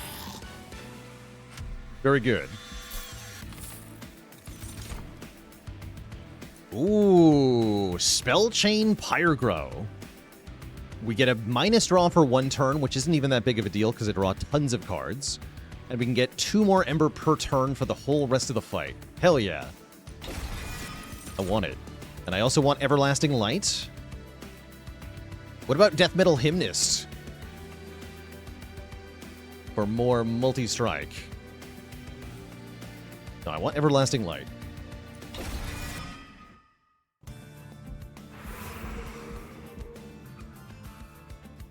Quick Tome would let me decide the tank? True.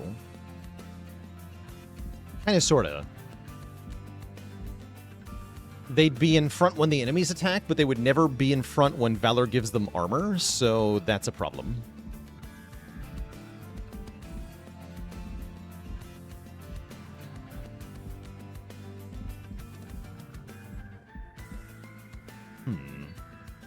It's a pretty good Merchant of Trinkets, so I'm very tempted to go there.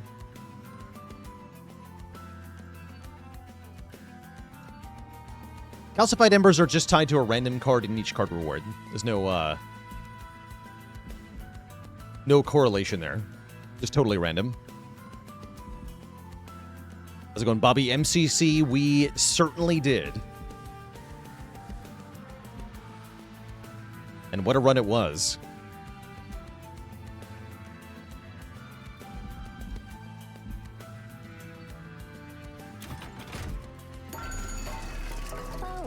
Okay, yeah, that was super worth. Firestone Housing plus Titan's Edict, yes and yes. Also, Crown of the Eternal is kind of insane. Wait, this is amazing. Start a turn, fully heal your champion. This champion has tons of health. So they're all very good. I can't get all 3, can I?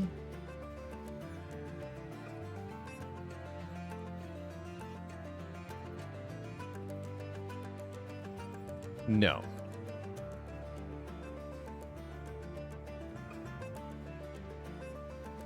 Makes Resto Dead a dud?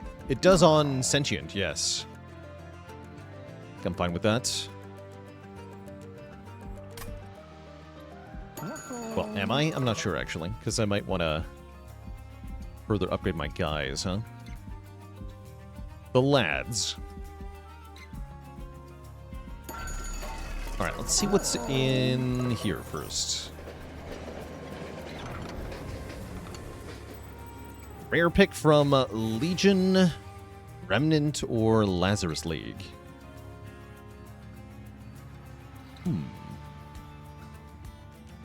Spells only.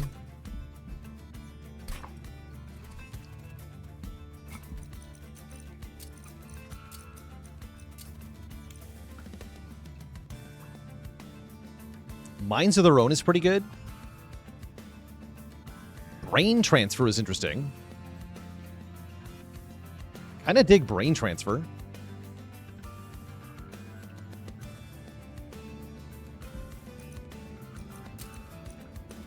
With Underlegion, we could do Propagate. No, I'm going to go Lazarus here. Oh, it can be units. Okay. And they do have upgrades. Endless double-edged bearer. That's kind of bad, actually. Kill a friendly unit to draw another unit. Or unstable 50, reanimate 1. Tome of Horrors is pretty good.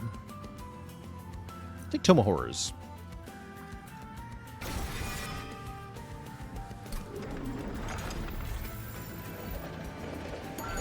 Okay, I've thought about it. I do want Crown of the Eternal, so it's one of these two.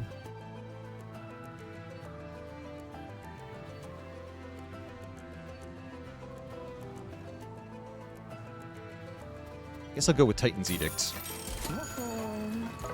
Then I don't have to go to a Merchant of Steel.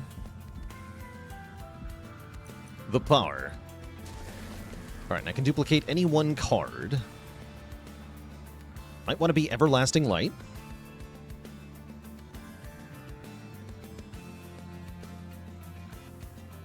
Yeah, I think it is.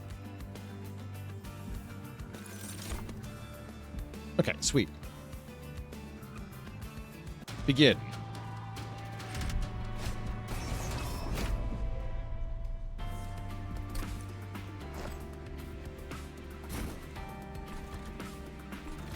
Go here. Go here.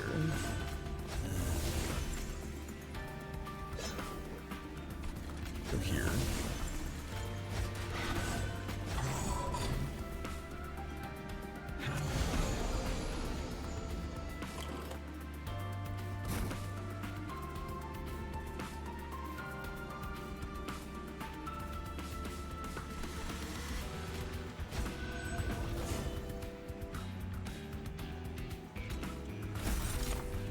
Oh yeah, you have incants. But technically I want to play it there. You now have 6 Ember per turn, which is ludicrous. Why is that even allowed?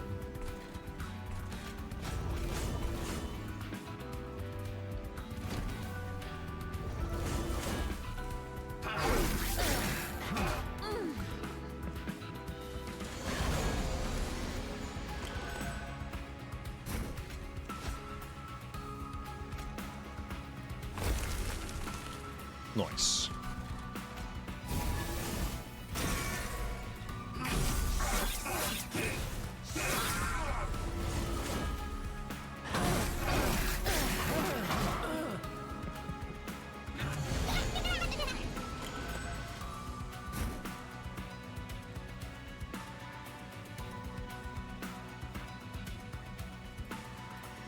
Don't think I can get this.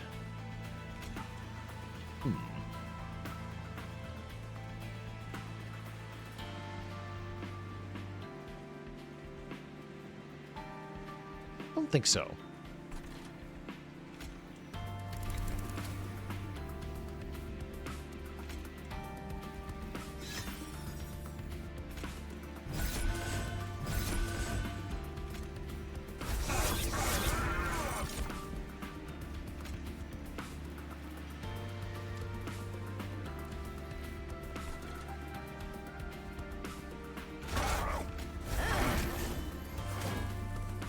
Pretty good, though.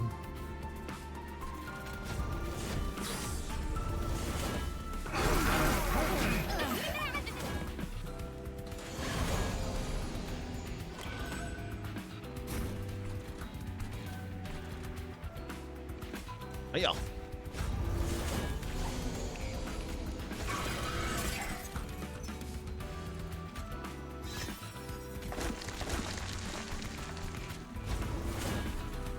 Great.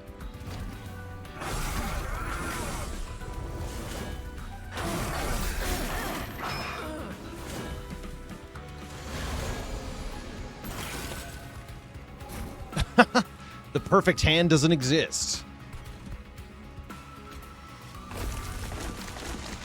Oh.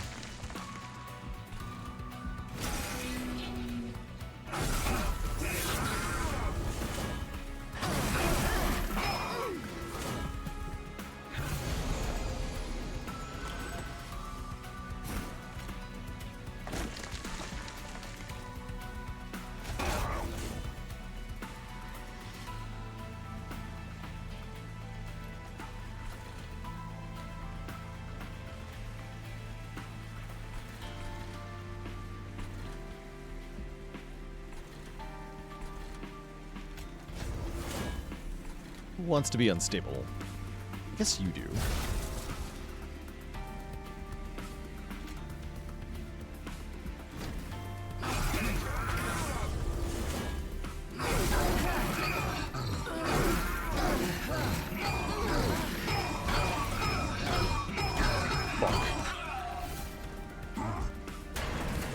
Alright.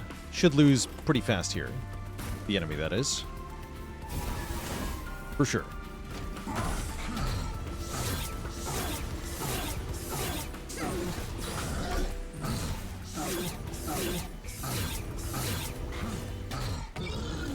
GG.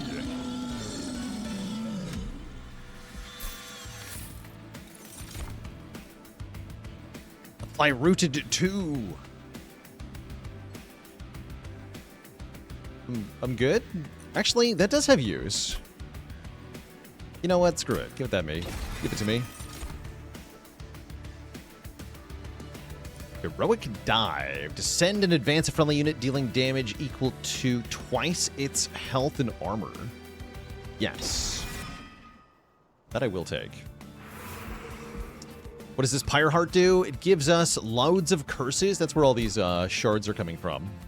That's why I have 7 of them now. But then also the more curses we have, the more draw we get per turn. So currently we're at 9 draw per turn, which is a lot.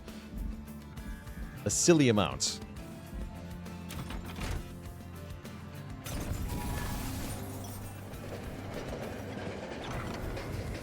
A Plague Doctor. In a random graft unit, graft random equipment onto a unit, or graft equipment from our deck onto a unit. Oh, that's great. We can just start with Everlasting Light in play. That does sound pretty good.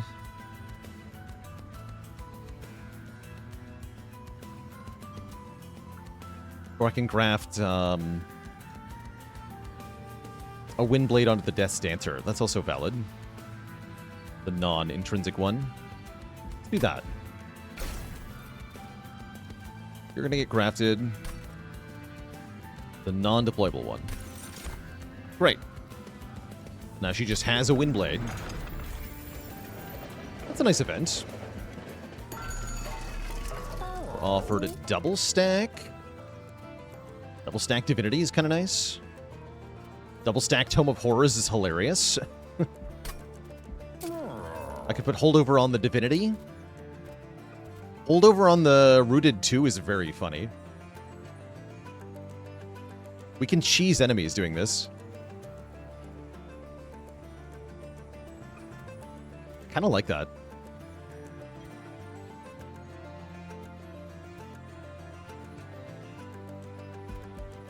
Let's do that.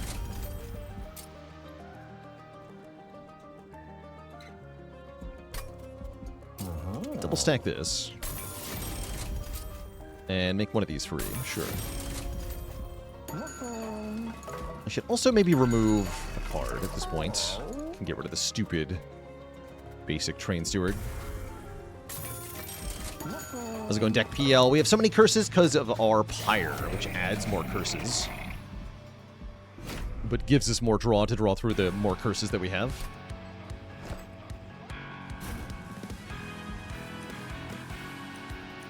Okay, this is Loop Hollow. Be aware of this. Loop Hollow is a jerk.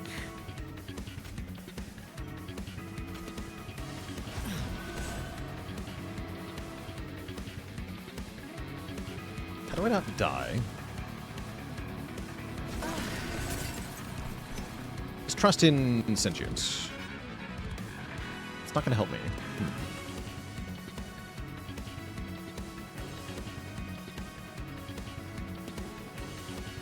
Alright, you guys are chilling here, I guess. You were friends.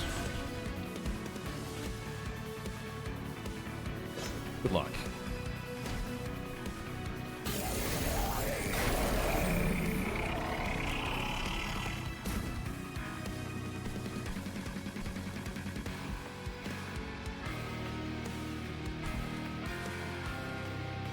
Okay, so that will give haste to Strix. That is the problem, right?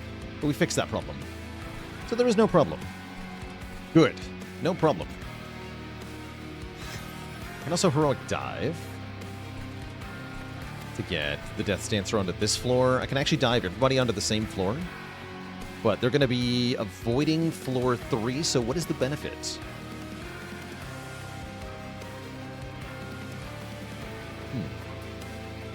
The benefit is that we get to avoid fighting Strix. That might be a good thing, right? I guess I'm into that. Yeah, we should do that.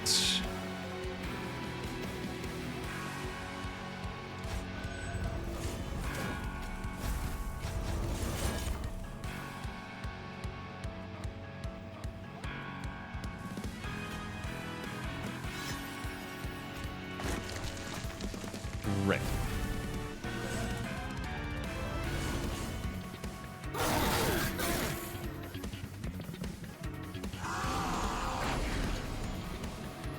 These guys don't get haste.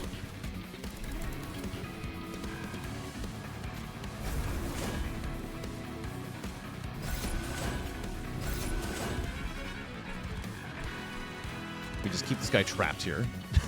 You're stuck here now. Rooted won't work on Strix, I don't think. Or will it? Try that.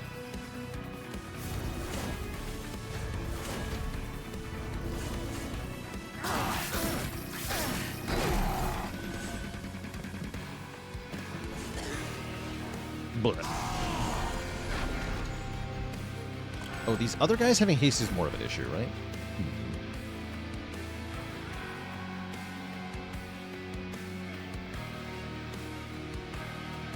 Yeah, I don't want this guy to have haste. This guy having haste is also very bad.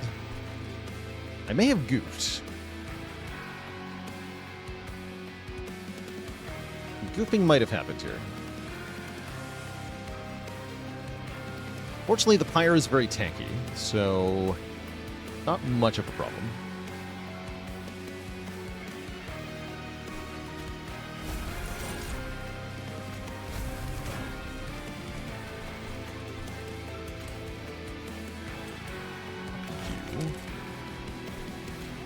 One of these.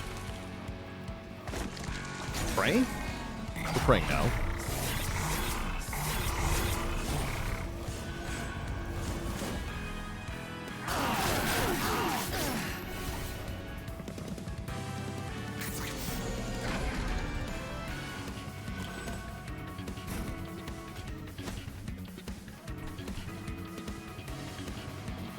Alright, well, this guy will deal actually only 11 to the Pyre. That's not too bad.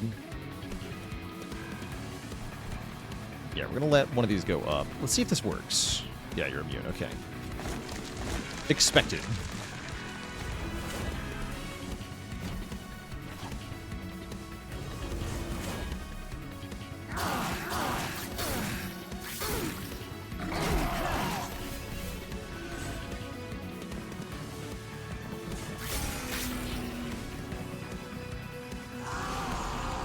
Wait.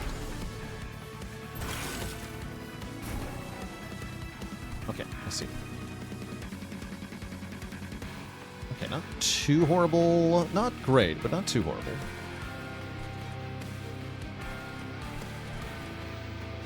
Let's Rising Rage one of these enemies. Get rid of him. Perfect. Okay. Tome of Horrors on you. Oh, I see, but I got the reanimate on you. Wait, that was a mistake. Or was it? Damage. That was somewhat of a mistake. I was planning on rooting this guy, but he's only going to have 10 health anyway. Yeah, we just root him. Do that. That was not quite right, though. Silly me.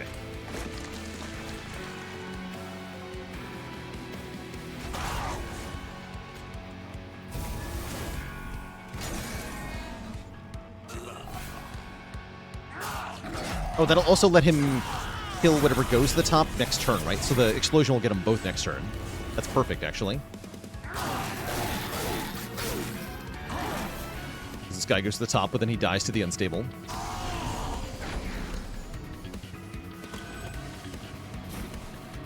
Yeah, very good.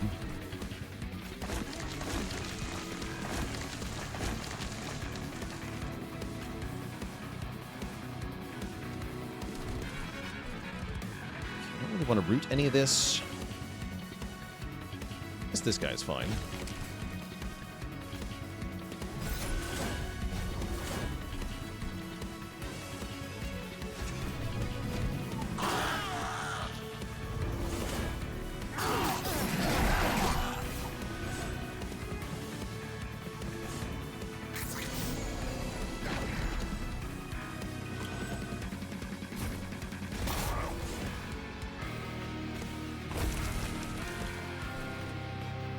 Brilliant.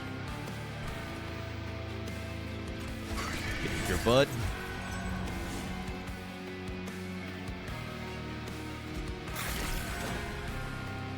Talos does 50 damage, which is kind of scary. Why so big, though?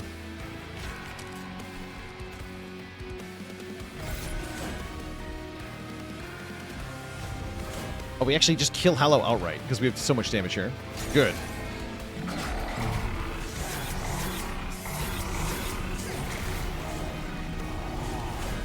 Okay, that's good. I think that means we win, chat.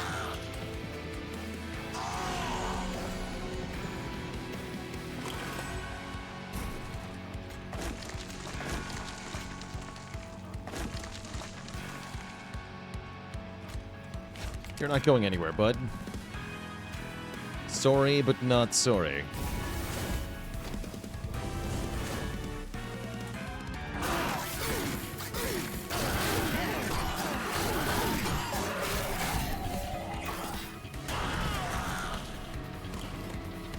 GG.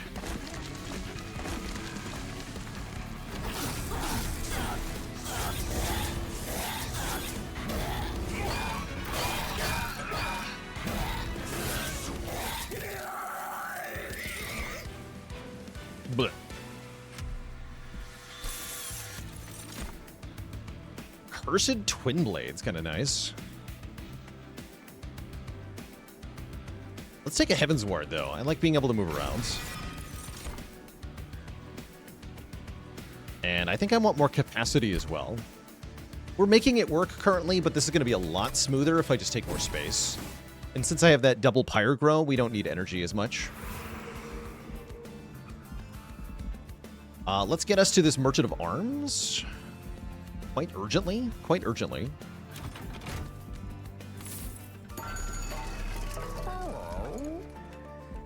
Okay, we're going to merge Everlasting Light with the deployable Windblade.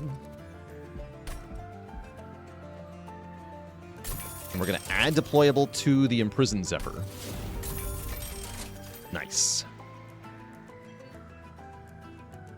What do I think MT2 does well in the roguelike card game genre? It gives you 1,000,001 like different wacky builds that you can use to win. There's tons of different directions you can go for scaling that works into the end game. Tons of different broken combinations you can create. It's really... Spire does this well too, but MT2 honestly has even more like different, unique, fun ways to win. And then further encourages you to seek those out with the logbook system, which I like as well.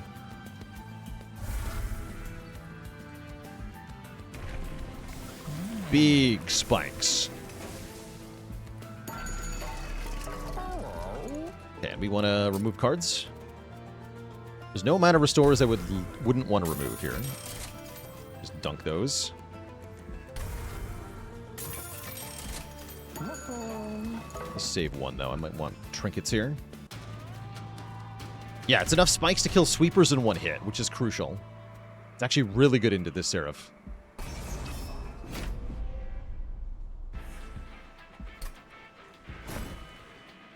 Really, truly very good. Choose my room correctly, though.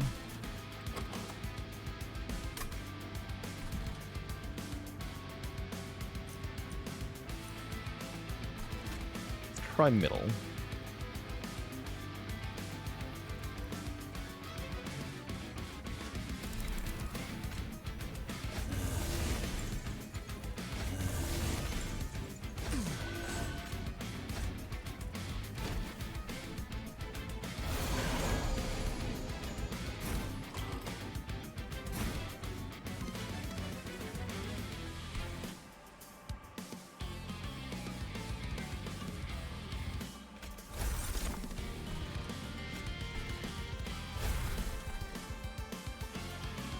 Cubs ass, thanks for 5 gifted subs. Welcome, welcome.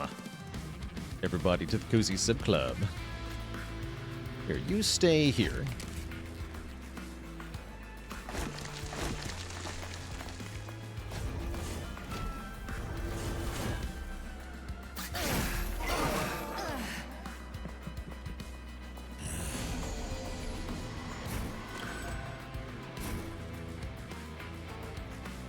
You don't stay here, right? Well, no, I want him to stay on the middle floor, right? Yeah, let's do that. Snare this guy. The longer he's stuck here, the more I can scale off him.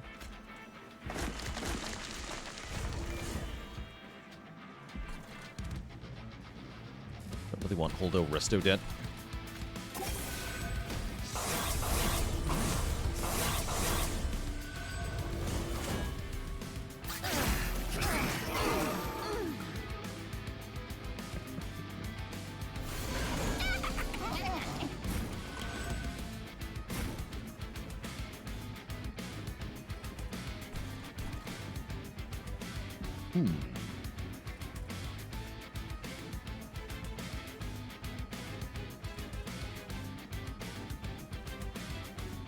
Do some funny things here with Heroic Dive. Interesting.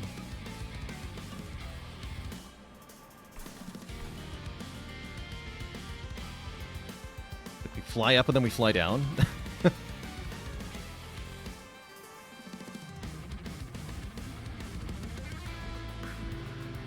I dig it, actually.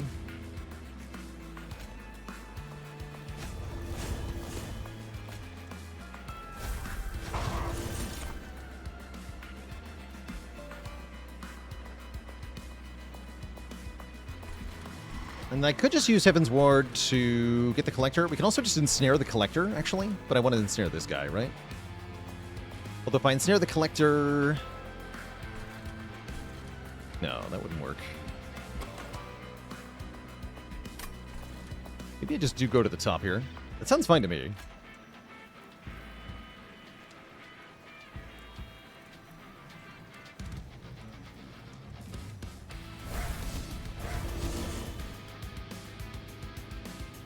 Ensnare does work on collectors. Yeah, it does.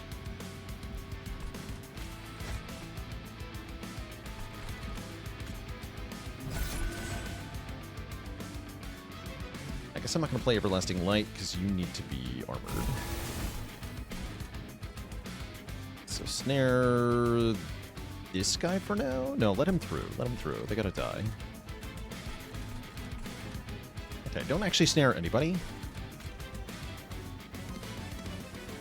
Yeah, don't actually snare anybody.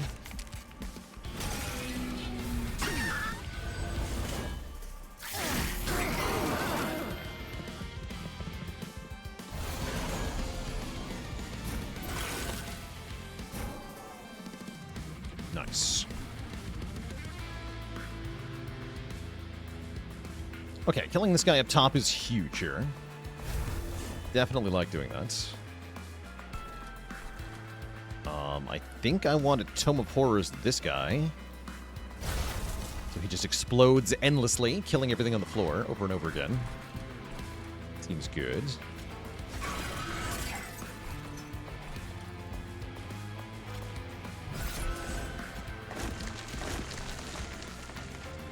You trapped with him.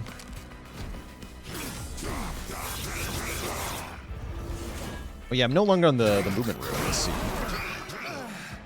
Let's see what I did there.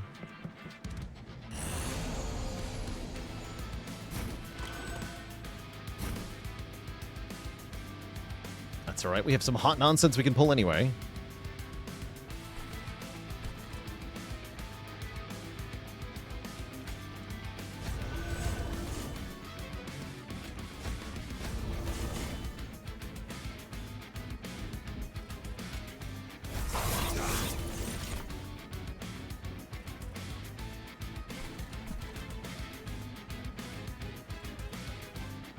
This wave is quite funny.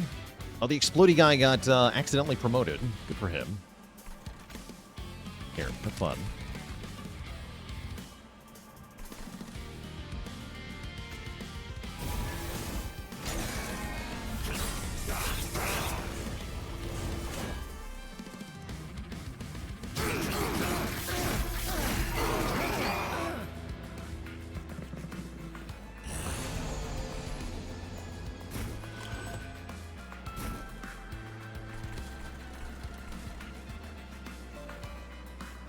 good. These guys with Reanimate in the back are going to be really annoying.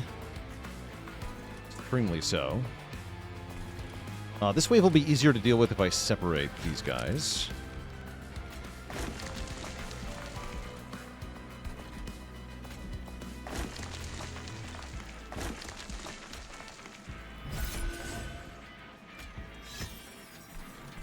Great.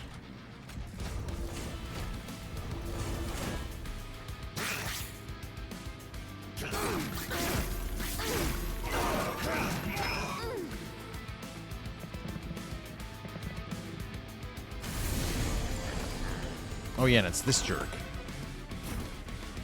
Fighting him on the top floor, maybe not my smartest move. They are pretty strong, though.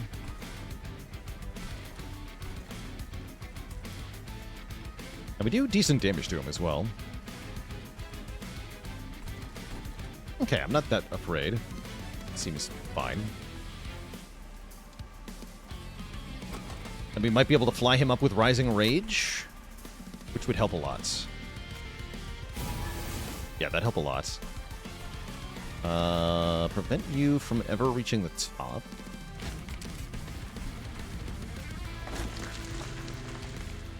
Maybe take one, get more Valor. Valor would be good here.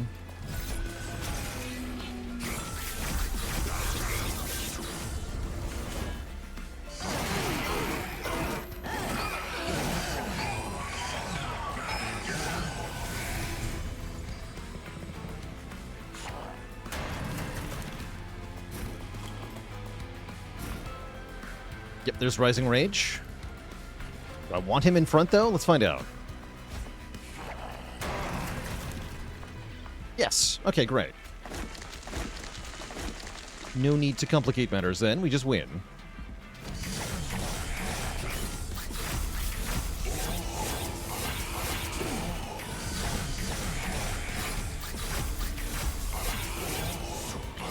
Easy.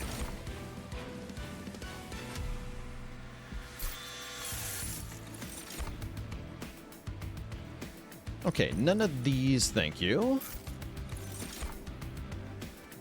Valor adds more damage per stack. Kind of nice, right?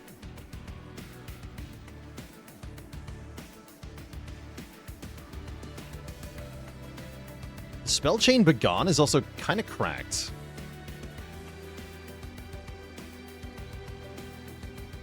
I'm going to take that, actually. Although we don't have a Merchant of Magic to upgrade it further. That's alright. Is it Merchant of Arms or Merchant of Steel? More realistically, do I want Remove 2 and Dupe, or do I want garbage I can't use? Good question. Too late for Blood of the Apex. That would have been good earlier. Ember Staff is nice. Playing 3 different kinds of cards in a turn will draw us an energy and give us an Ember. We have lots of equipment, which is a card type, plus we're playing lots of Vengeful Shards. So that's quite nice.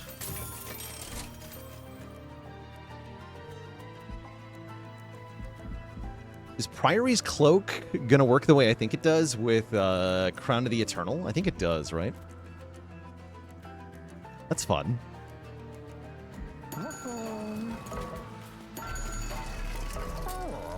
It does. It does would be good here. Cool. Might as well then. A second unit? I don't think so. Okay, we can afford purchase then. So what am I duping? Pyre Grow? Funny. Tempting. Actually, honestly, yes. We have that much card draw. It's worth duping. It's funny. And buy the trinket before I forget. Yes. And I can purge maybe 2 cards? 1 card. Plus 1 more card. Plus the Steward. Okay. And I can still buy Captain's Halo, which I might as well. Giving us a little bit of Valor. It doesn't do much, but it does do something.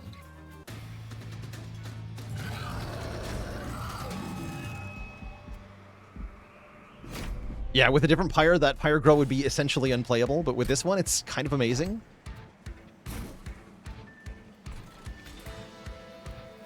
Alright, and try to stay on the middle floor is what I learned.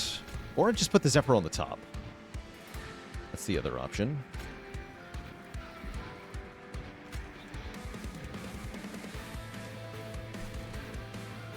This'll work.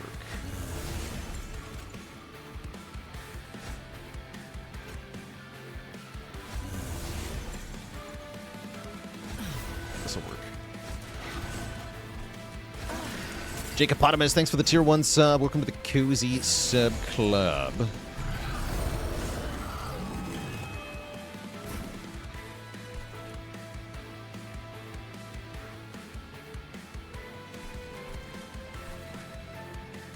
Yeah, we do have the turn 1 descend. We're going to use it like this.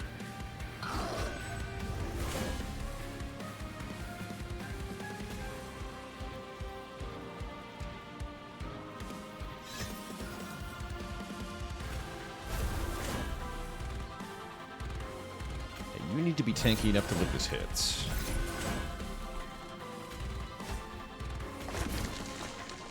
Rising Rage as well.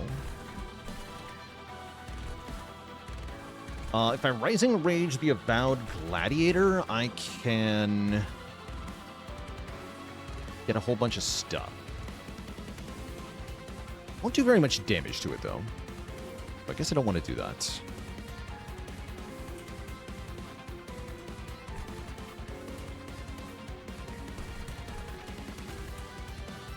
All good, B-Burns.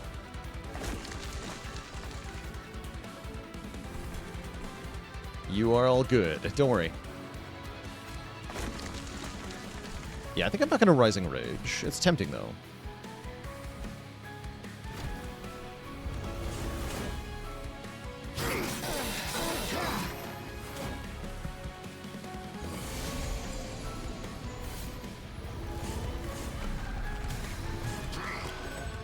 Yes, that does do damage at the start of the turn. How fun.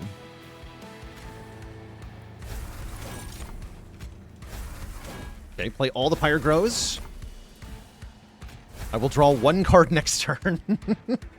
Is that the smartest thing I've done? Maybe not. It doesn't matter. It does not matter. Oh, I can draw 1 more next turn. Wait a second. Brilliant. Simply brilliant. Alright, so that allows us to tank this hit, by the way. No problem here.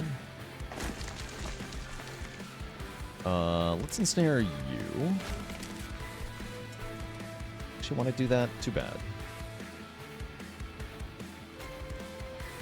You're the one getting the armor, so armor up.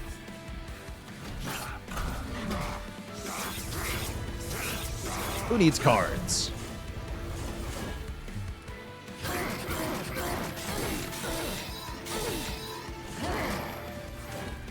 Got an invincible Sentient. I don't need cards.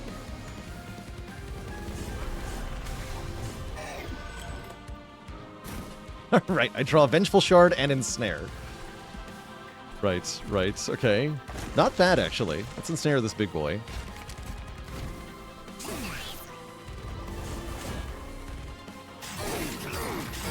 Send the jerks up.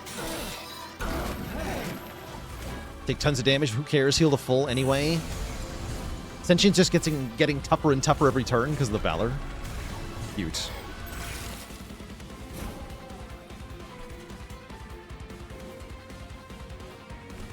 Alright, we have 8 energy this turn, which is ridiculous. Can Heaven's Ward? Don't think I want to do that, though. I can Heaven... No, yeah, don't do that. Not.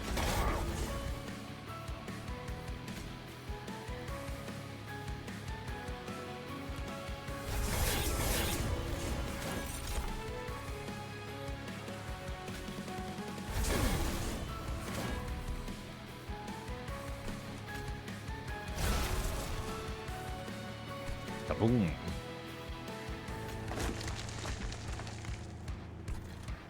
I guess I haven't played a unit. Great. Thanks for the free Vengeful Shard. I enjoyed it thoroughly.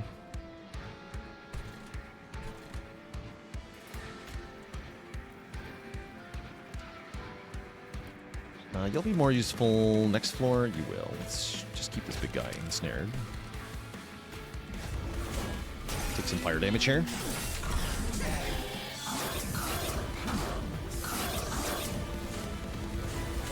Okay, now feeling pretty safe.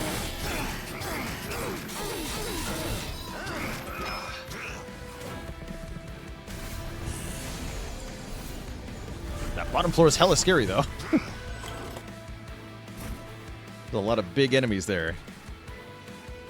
Spicy.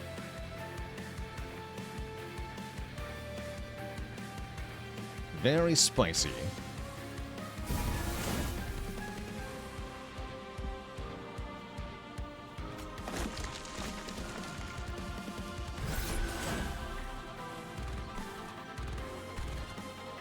And this works on any enemy? It does. Interesting. Neat. Here's what we can do. We can Heaven's Ward this floor. Get a bunch of bonuses, and then descend the Sentient back down to the bottom. More bonuses. There we go. That wipes this floor now. Excellent. Most excellent. Then start retaining this big boy.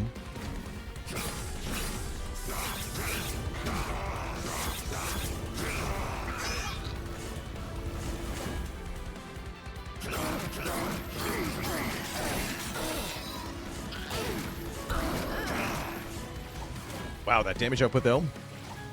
The armor from the Valor actually saved Sentient there. Otherwise, that would have actually overwhelmed her.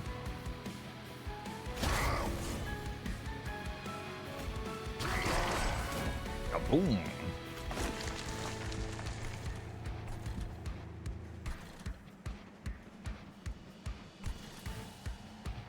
Okay, we are losing the Crusader. I'm okay with that. It's not an actual problem.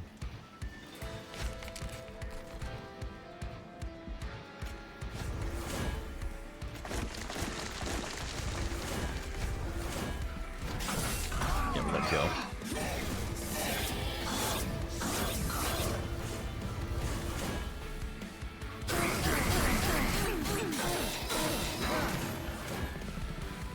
Cool. I'm definitely going to have to remember Spike's Sentient as a Savagery Seraph answer. It's worked out brilliantly here.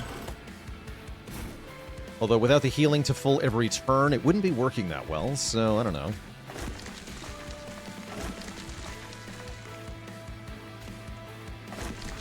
Here, enjoy your melee weakness on everyone.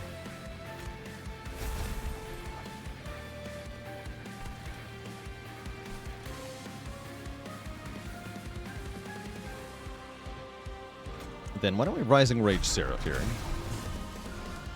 Some damage in, yeah. 1,000 damage sounds good. I'll take it.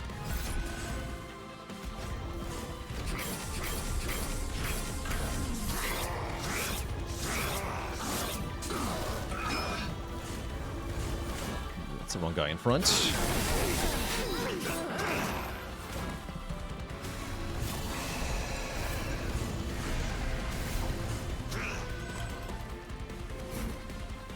This would have been the funniest time ever to get another Rising Rage. But we're just going to keep ensnaring the things that are accompanying Seraph here. Preventing them from joining him.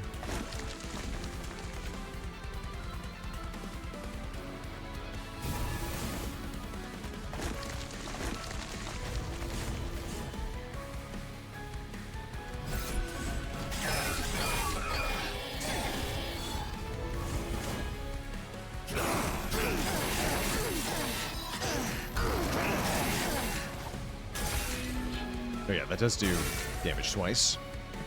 That one's hard to avoid, unless you went on the bottom floor. But then we win. Not too bad. I even get to heal 3 back. Surely 120 is plenty of health for the Titans fight.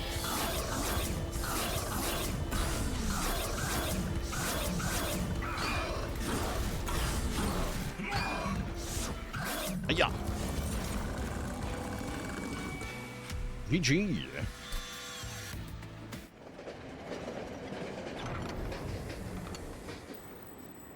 It's time to fight the Titans.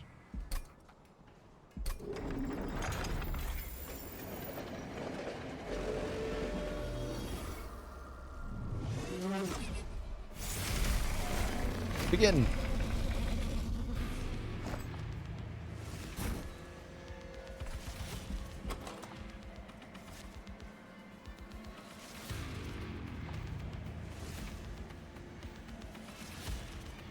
I'm wondering about going on the top this time. Or maybe not, though. We do want to descend the Crusader. We do want to descend the Crusader. Let's go with the strategy that's been working well for us. Going in the middle here.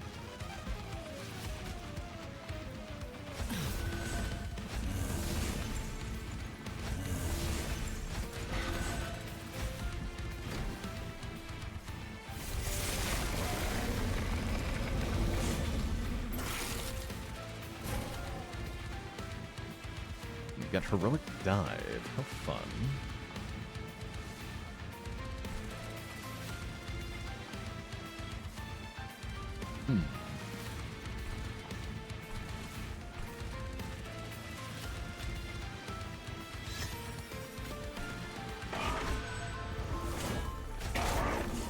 Yeah, that guy has to be in front. And then...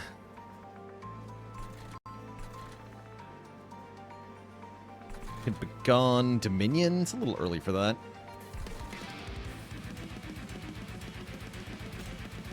Could just play 3 shards. Feels weak.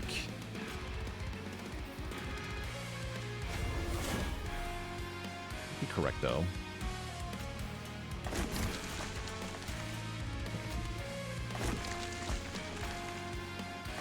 Okay.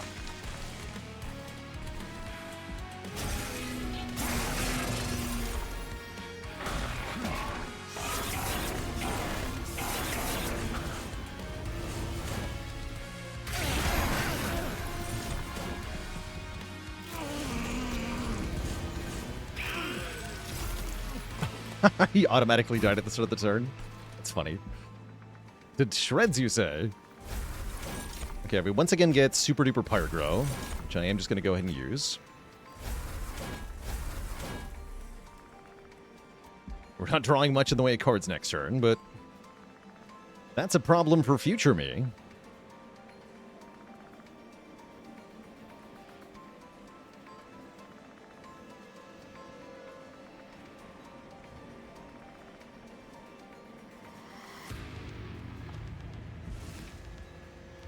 And then I do want to Eagle Heart twice here.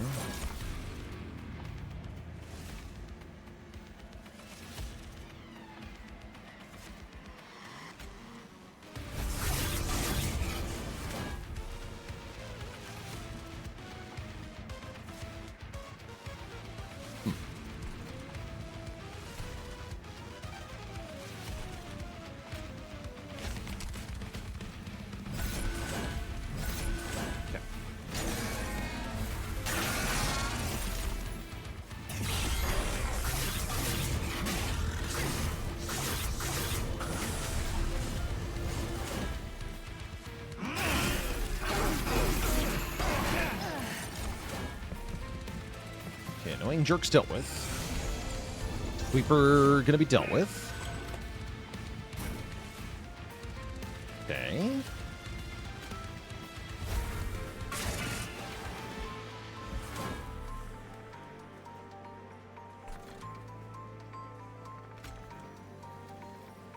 There's these guys.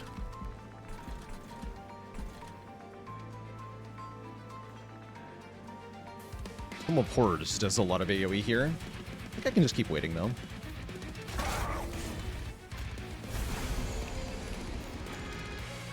Not getting too much sap.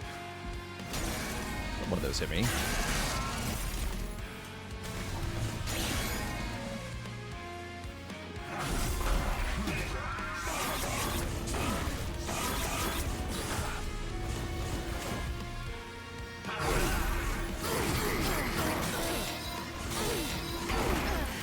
Sentient's putting in so much work.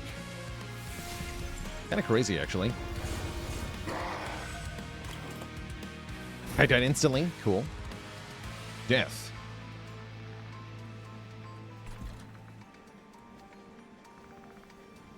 All right, here's where advancing to the top floor could be worth it. Probably not, though.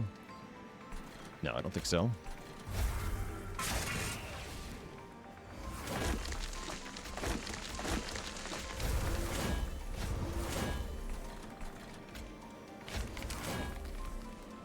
Okay, feeling pretty good here.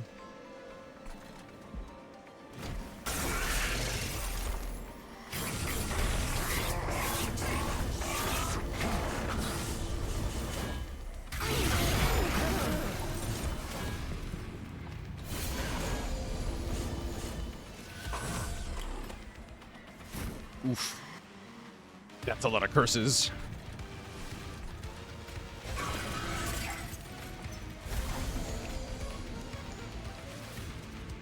Snare this guy. Actually, don't snare anybody on that floor. Snare this guy.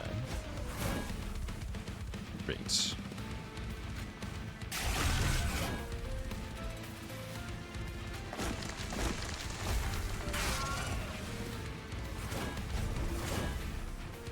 Maybe it's time to Tome of Horrors here.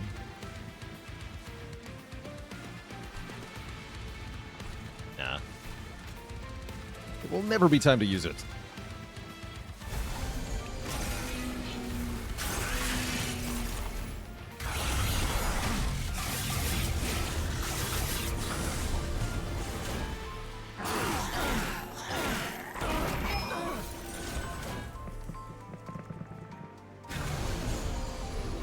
Wait, no, it's time. Yeah.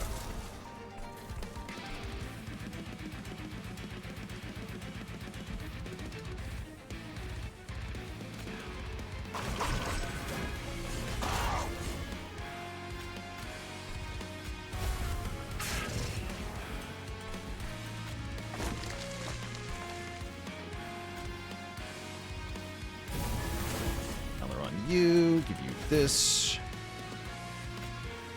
Play both of these.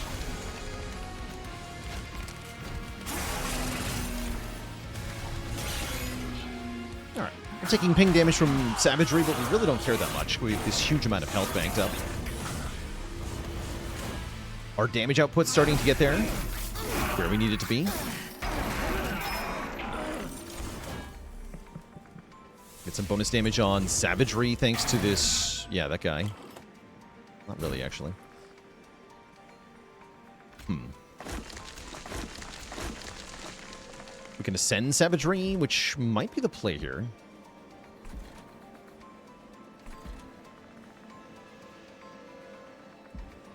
Yeah, let's do that.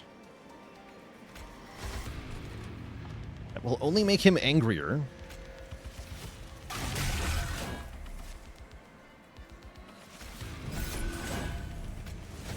Sounds like a whole lot of not my problem. That does get him KO'd.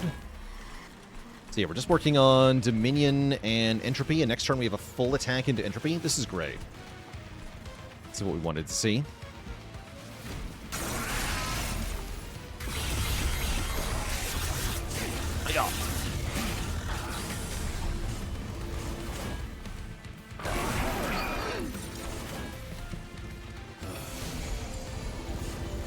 Looks like we're about to win. And Begone is here too. Perfect.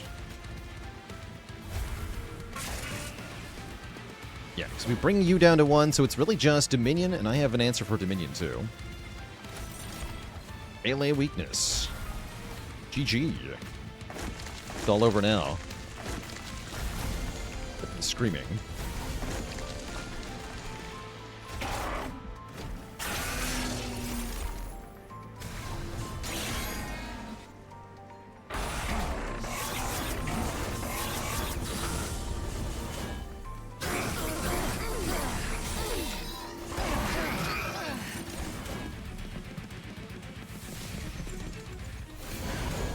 win as soon as we play Pyre Light here. Kapow! GG. We get one last Vengeful Shard for the road. I'll take it. I'll take it.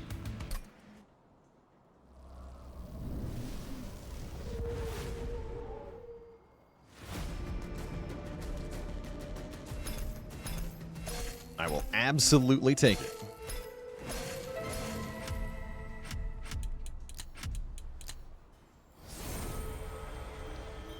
Hell yeah. Death's Dancer finally mastered. Very good. Very, very good. Cool. All right, we are going to do one more here. We now have 120 Titan wins. We're 2/3 of the base game's way there. We're still not halfway to all the possible clan combinations, sadly. But we can at least try to master all the cards in a more reasonable time frame.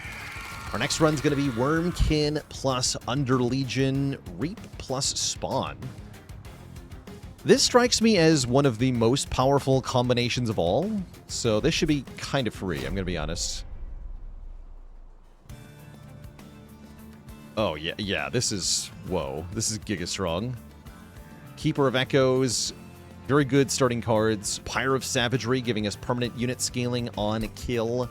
The only downside is our low Pyre health. Seems really good. Seems extremely strong. As for our champion, we can either gain Echoes on strike, which is very good when we have a Keeper of Echoes, right? Keeper of Echoes plus Spine Chief sounds good.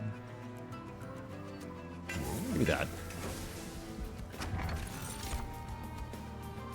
And I can take Manifold Mirror or the Sinner's Salve.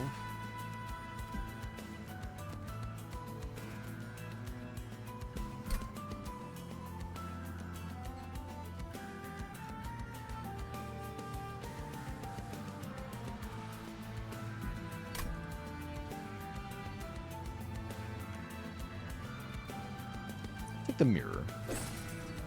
Triple Inferno Room. Smart.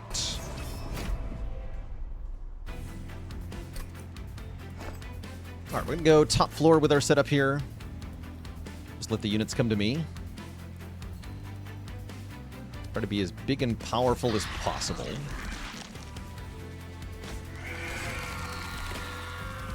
Maybe have one Shield Steward. Doesn't really matter, though. Get Fractures for sniping backline stuff. What is the worst or weakest combo? The weakest ones, in my opinion, are the ones that start with a very weak champ and difficult floor ones. So that'd be Luna. Yeah, like Luna Umbra. Or Luna Remnant.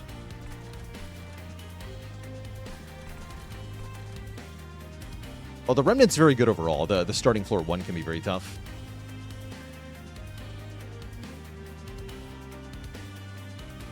Or sometimes Remnant Luna, starting with Little Fade. Little Fade starts can be really tough.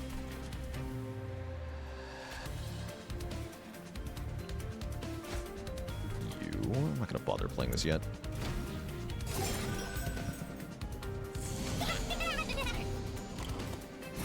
Good.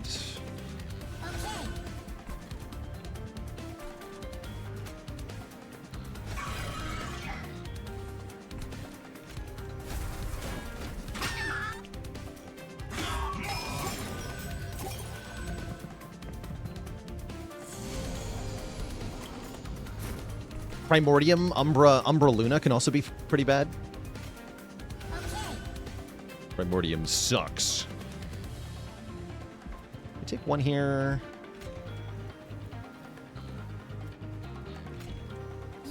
Yeah.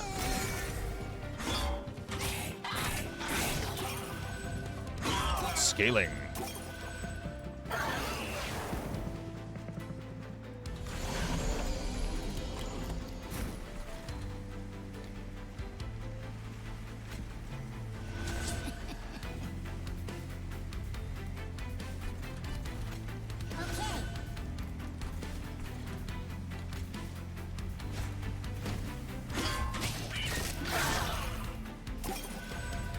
Currently, we're scaling damage on the Spine Chief with a Pyre. That's nice.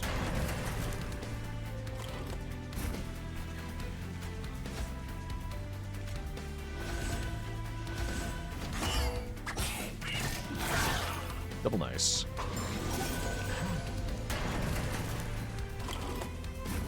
GG. Don't know who's getting the kill. I'm just not going to mess with it. Don't want the mushrooms to get the kill, but they might. Good, they don't. Good.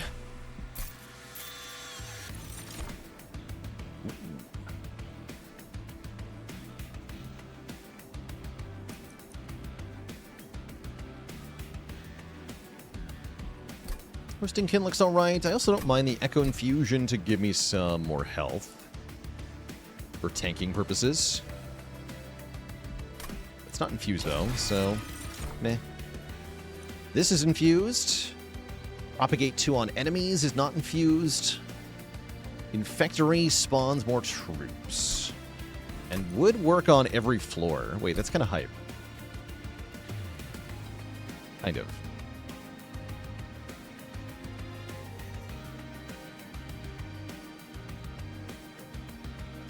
Is that actually good? I'll take the spawning pods, honestly.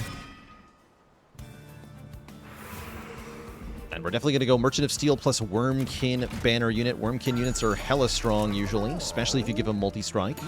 And quick. Quick multi-strike sounds good. We can have an infused Keeper of Echoes. Or a Bog Chrysalis. Which hatches into Bogfly units. Which can then fly onto the floor we're stacking stuff on. That's actually kind of good, but how do I get them to hatch? Becomes the question.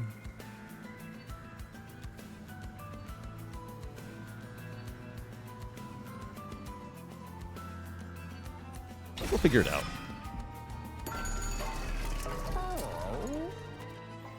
Do we give them multi-strike and quick? I think we do. Well, then I'd really better figure out how to hatch them.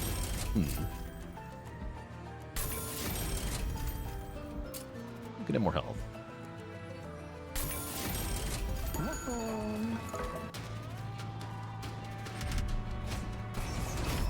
I'm guessing, I don't know for this for sure, but I'm guessing the way that the egg works with the Pyre is that after they hatch, their kills no longer count for the scaling. Seems annoying.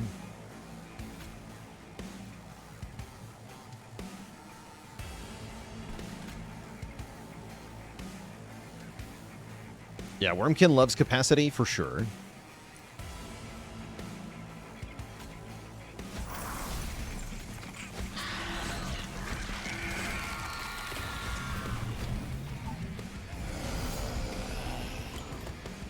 Magellan.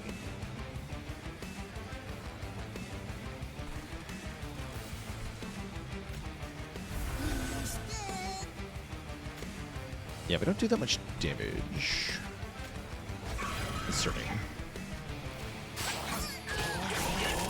Doubly concerning because the Pyre has no health.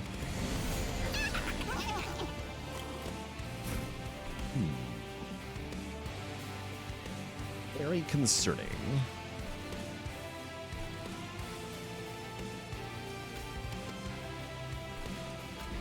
You're gonna go up top. I think I need to make bigger minion.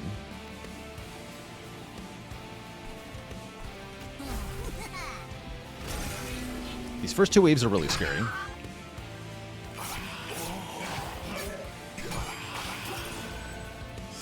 Healing is a problem.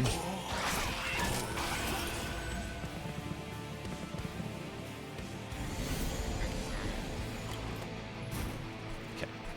Good. We can fracture the guys in the back. Okay, this is fine. This is fine. I was scared for a second, but now we're fine.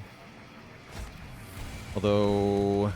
you have Titan Skin 1, so the Reap won't kill you. So I have to eat your Conscript here, or Reap again. You actually won't die. Okay, so I think this is the way, then. Fracture here. Okay, that seems like it'll work.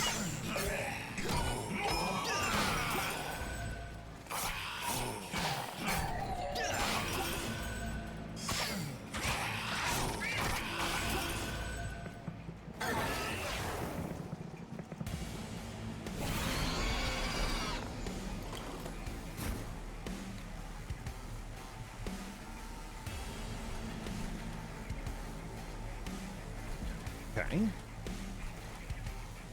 So, currently, we lose on the bottom.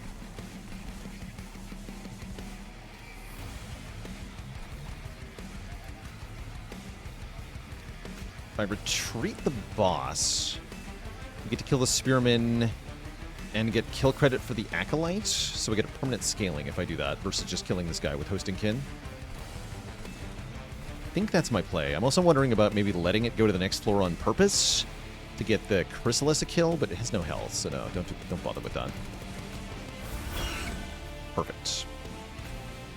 That's all we need to do. That's all I'm going to do. Is there any way to get a kill to you? I don't think so.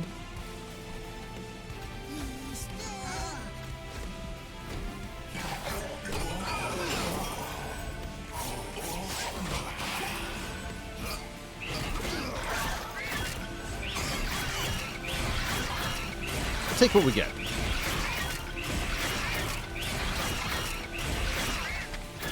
GG. Great. We just straight up take a Bogfly. Those are good. Those are very good. I'm going to keep taking them. And I want things that are infused, even if they're not that good.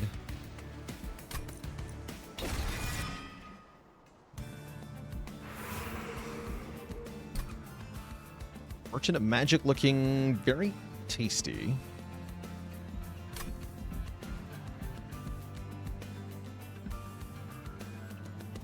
Merchant of Arms might let me give it a room of some kind. There's some really good rooms, now that I think about it. Yeah, with Manifold Mirror, we should look for rooms. There's some very good rooms. Steward's Quarters is not what I had in mind, but does work okay. Spell Sanctum is kind of cracked, right? What if spells were free on every floor? That's a lot of echoes. I wanted charged echoes. That is a lot of echoes. Give me that. Yes, please make every floor discount spells. Yes. And say hi to the dog made of bone. The bone dog. I don't have room for the bone dog, so I'll take your pendant.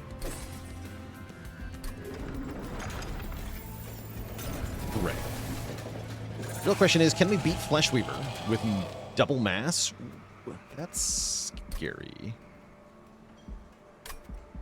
That is scary. That's actually very scary. Especially if I don't get to play Keeper of Echoes.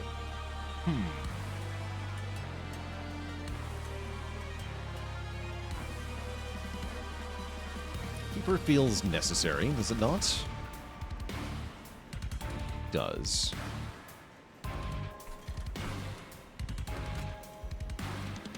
Let's go Steward. Keeper, Spine Chief.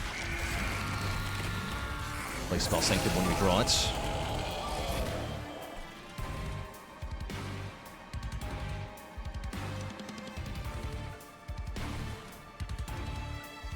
We want to ping the boss a bunch.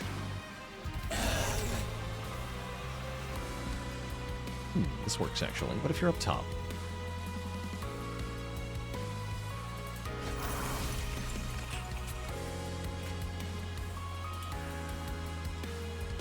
It won't work. It sort of does.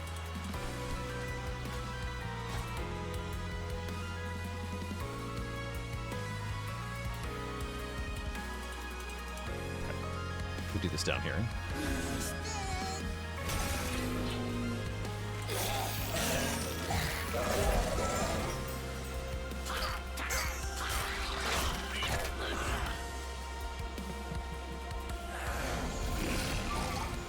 Turn's pretty scary. Extremely scary. Thankfully, we have spawning pods. I don't have his charged echoes.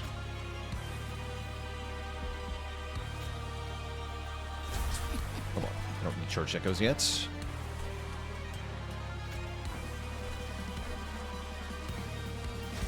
appear to absorb a hit.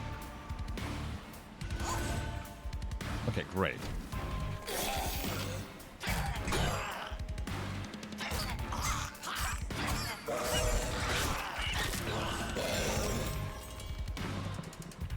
Okay, we're slowly pulling back. Oh, geez, that's a lot of enemies. Horrifying. Why so many enemies? Oh, no.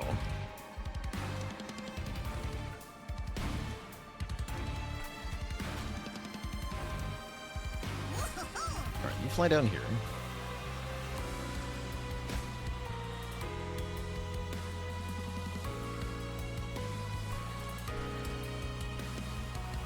Reshell.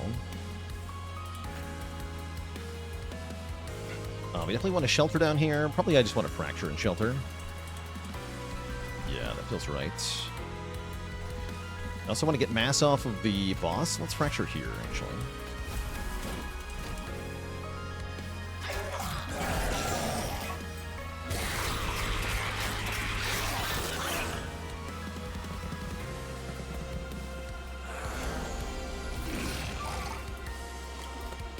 Okay, this is fine.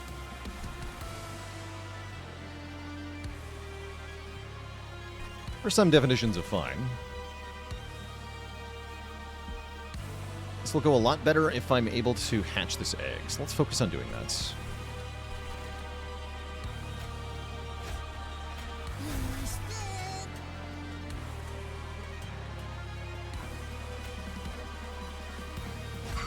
One.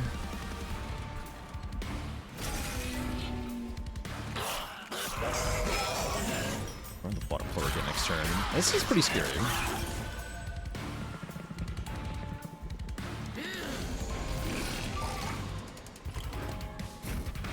Okay, we do have spawning pods with the thingy. That's good. As long as I use Eager Conscript, we'll hatch up here too. Yes, let's start with this. Okay, that's enough to stay alive. That's all we need for now. We must hatch. We need more than just hatching, though, right? Man, we bottom decked the Spell Sanctum, I just realized. Spooky. Very spooky.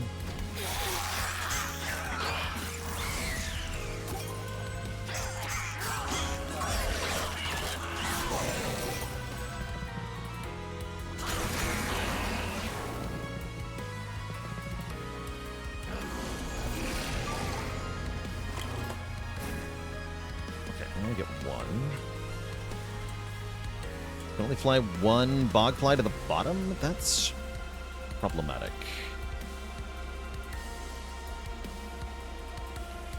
I'm not winning down there. If I was, though. Oh yeah, I totally am, because of the multi-strike. Okay, great. That is delightful news. Tough fight. Very tough fight.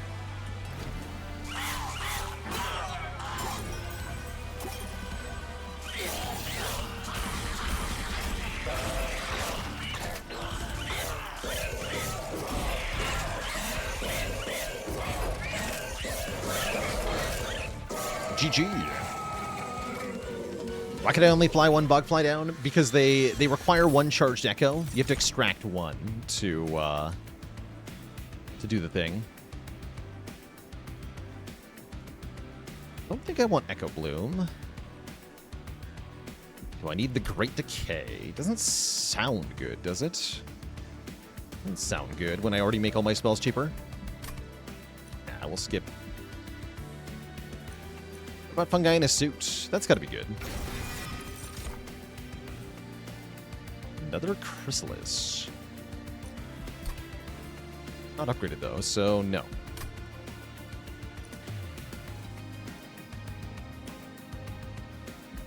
Could take a Puffball and have some help. Dealing with early waves. That sounds alright. Let's take a Puffball. And then we could consider Capacity being pretty good. I don't think we actually want that though. Energy would go a long way at the moment. Energy would go a really long way at the moment. I'll take Energy. Then maybe I can clear some of these calcified embers. We have 3 of them built up, which is way too much. I'm probably going to the Trinket Merchant, almost assuredly. Although the Merchant of Steel is tempting. Is there another one? No. Until here. Big Pablo, thanks for 40 months. I don't have enough money for it to be good, though. So, whatever. Give him multi-strike. More echo gaining. Ah, there's Carving Choriska. When extract is used, gain an ember and an echo. That's incredible. Remember that our Bogfly ability counts as a extract ability. So we can just use that to manufacture energy and echoes. And we can upgrade somebody with Savage Skin, Savage Heart, or Savage Spirit.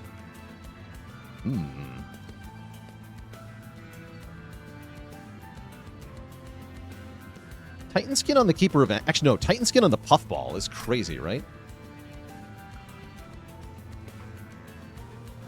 Yes, Titan Skin on the Puffball. I love it.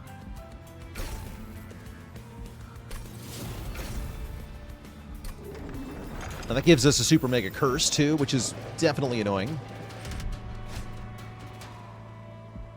Too bad.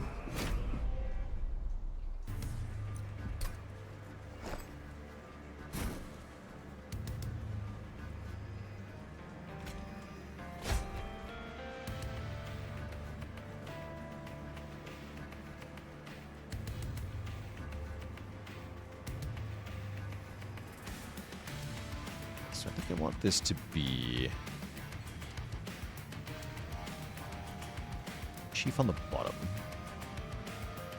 We just put the Puffball on the top floor, and that'll solve all the invaders.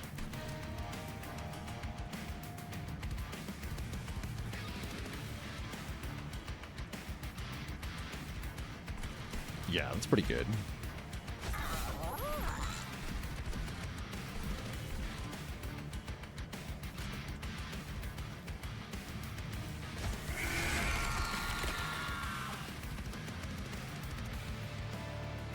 So we can get some more units down, or I can play my Spell Sanctum this time. Let's do Spell Sanctum, plus the Bog Chrysalis. Although the Bog Chrysalis actually doesn't want to deploy unless it's behind Spine Chief.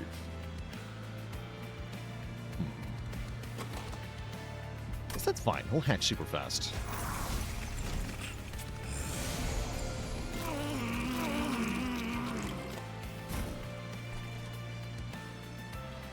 Nice. You take damage, though. Oh, that's right. Yeah, they apply to the front unit. That's why. Okay. Right. I forgot.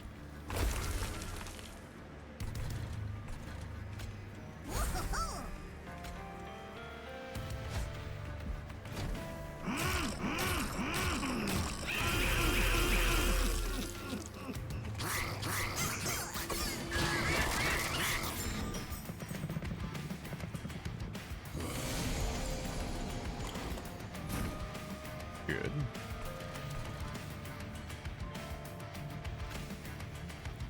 Okay. Pull down 2. Okay, great.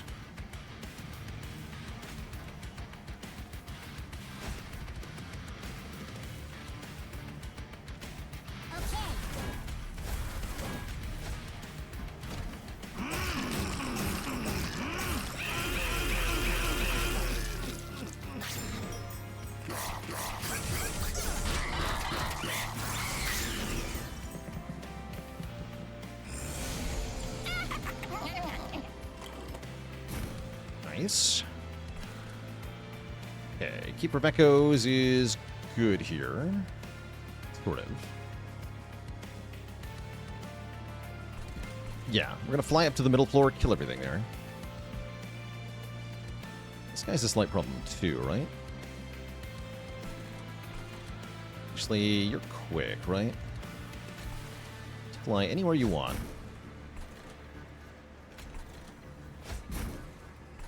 Great. Oh, the fungi stack is a problem too, though. I actually cannot play the Keeper of Echoes. Well, that's more annoying. Alright, you go here then. Come back down to visit you shortly, I guess.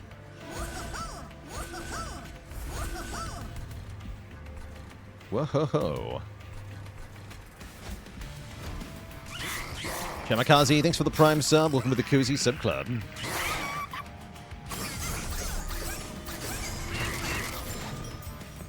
Yeah, I kind of forgot about the fungi's running this. It's more annoying. And my champ and my Keeper of Echoes are not on the same floor. I never will be in this fight. Bit of a problem. Yeah, bit of a problem. I have a friend, though.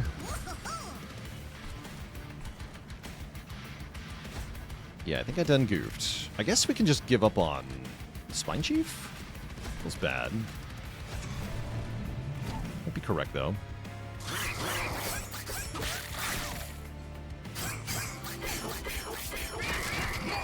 Yeah, the Bogflies will win this.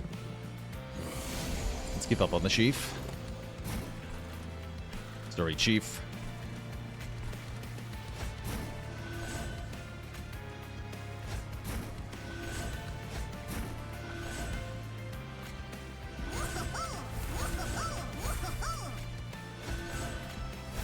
Yeah, that'll win.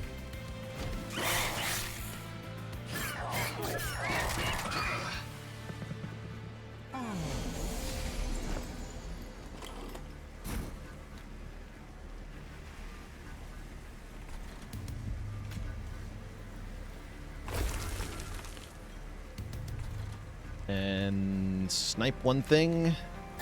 That as well. Okay. These guys fall over.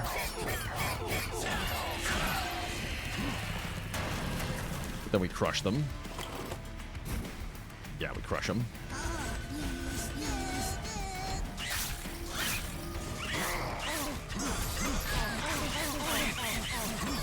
Great.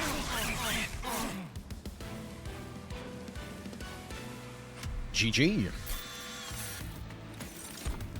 Ooh, Soul Siphon. That's a lot of charged echoes all at once, which is very valuable. Revenge gain a charged echo, also very valuable. Actually, I want that. And I want an infused Truffles who can fetch random equipment. Hell yeah. Truffles my boy.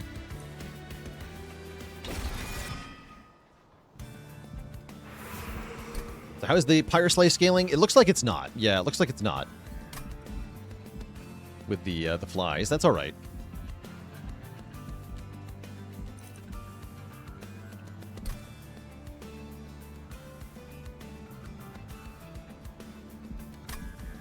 There are worse fates. Ooh, Emote Tome. Create an ephemeral copy of the first spell we play each turn. Remember that I have triple Spell Sanctum. So that's crazy good. Ridiculously good. And I can take even more Ember per turn for minus deployment Ember, or I can take the Split Anvil, which is not that good. No, actually, neither of these are good. I guess Split Anvil's fine. Does Notice Stone work with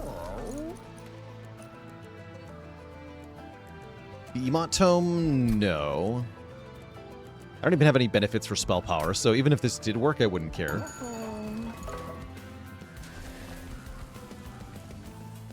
Spell power does nothing.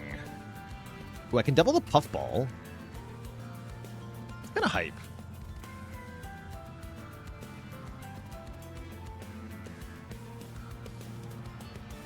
Or I can just double the Bog Chrysalis. Let's do that. Or eggs. Eggs good. And I have a whole bunch of leftover money. We're going Merchant of Magic next, or what? Merchant of Steel looks maybe better.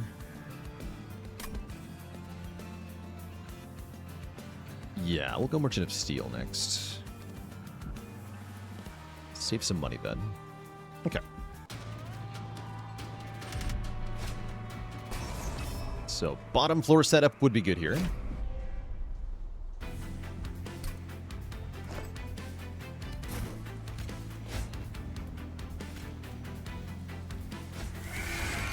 Okay, I think we try this.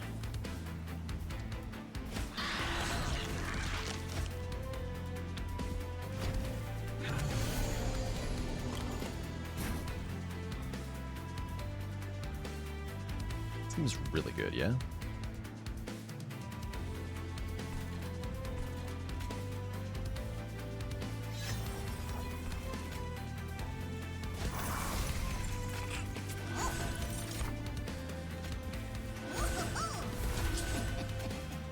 Oh ho ho! But if the fun guys are there, I'm not taking the revenge, huh? Maybe I should have given the revenge to the fun guys. Now, they'll be dead soon. They'll be dead soon. Smile.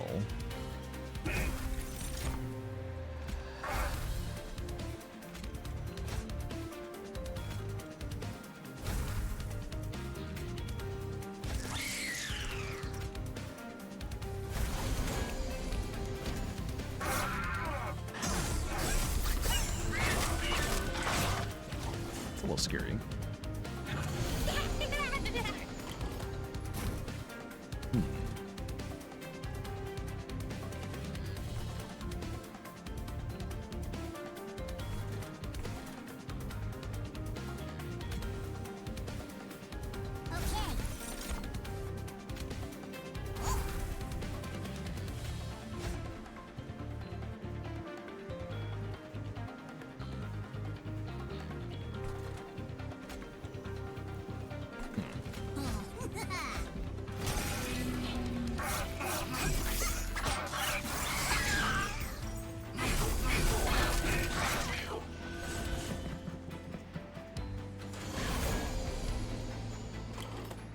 Okay. Okay, our boys have hatched.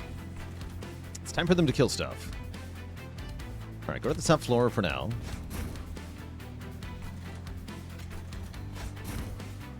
Good.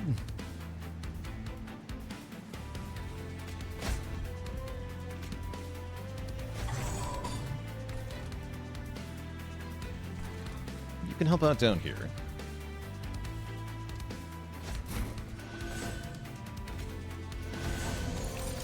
Right.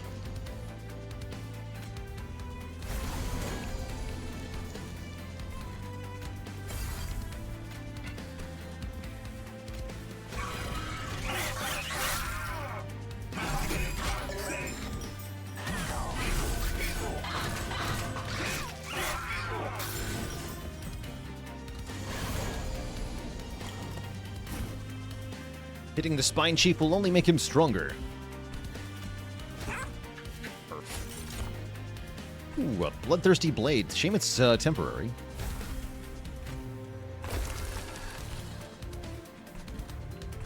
Oh well.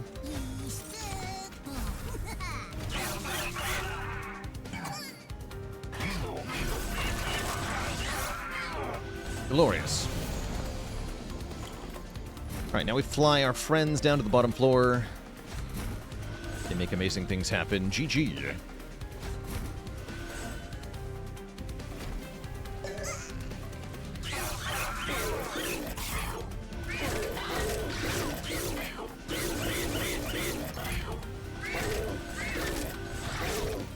We get lots of scaling because killing it gives us stats every time.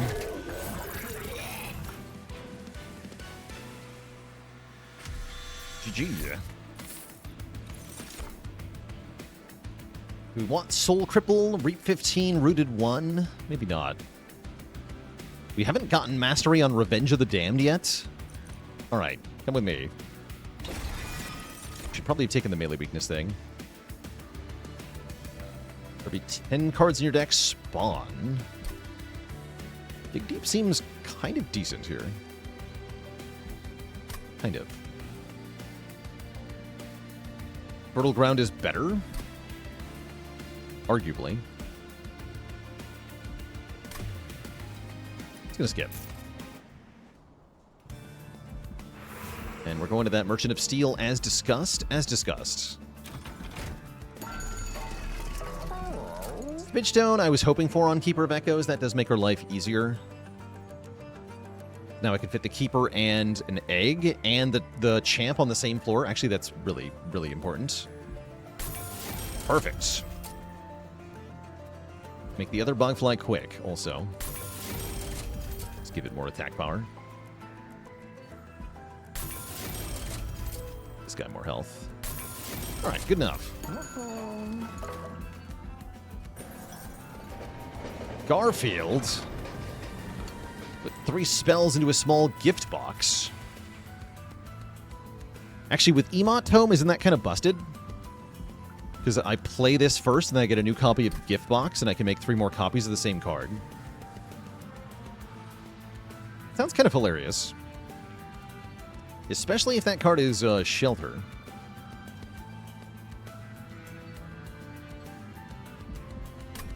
And also just treat it like a remove 3. The large mystery box is also very good.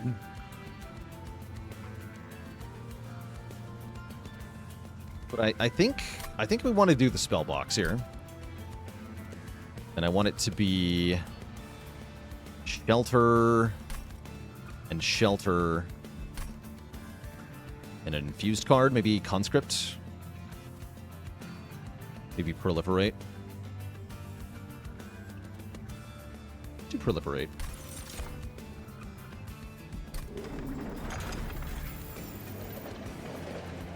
That should be suitably silly. And now I can actually afford a couple of removes.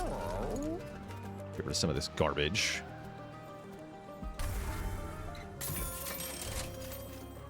Minus 2 stewards. Okay, great. Kale shouldn't be too bad, now that we have room to deploy everything on the bottom floor properly. Although, do we have the energy for that? Survey says no.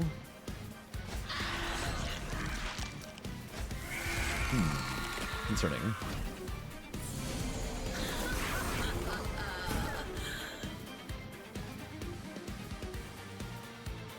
So that means I don't want to use spawning pods on the bottom floor. Barf.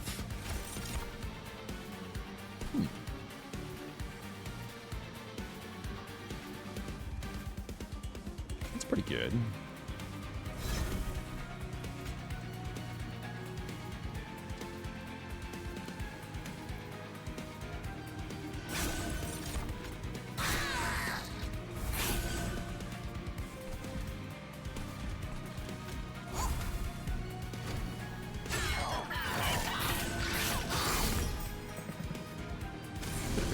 Well. Oh no, they're gonna buff him up. Nope.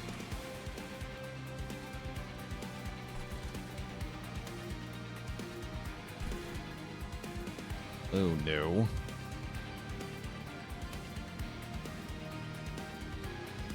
Doomed, I tell you.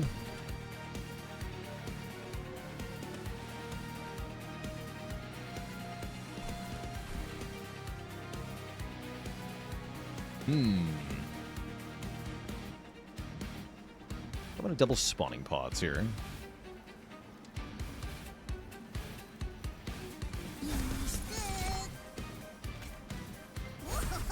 Stack big. They're getting retreated?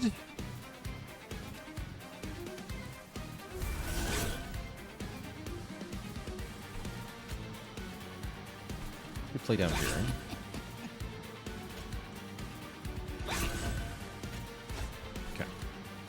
Not good, not terrible. Things will get better as soon as we find an egg. Feels like I need to take energy again.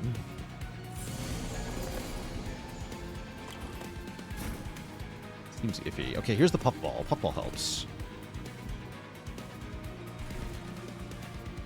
This has not been a good draw overall. In big trouble here. Daddy, big trouble.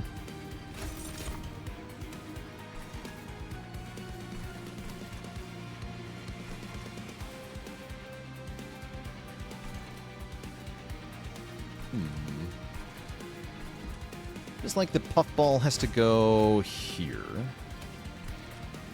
Except whatever's happening here. Shield Sewer can help with that. Actually, we can do even better, right?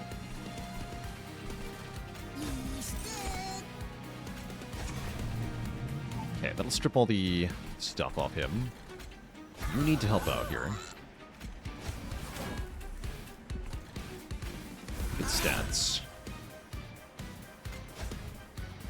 This wave is really bad, though. This guy living on 1 is horrifying.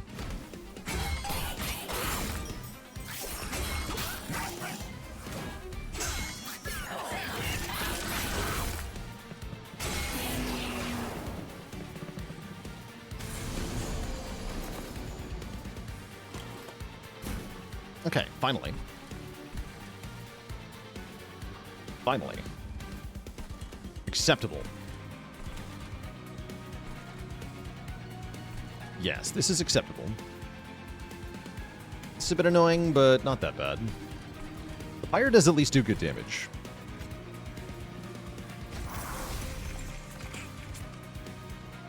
Let's see here.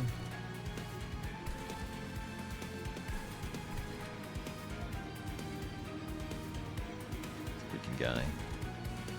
Want to make a copy of Fracture or maybe Eager Conscript? Do Eager Conscript.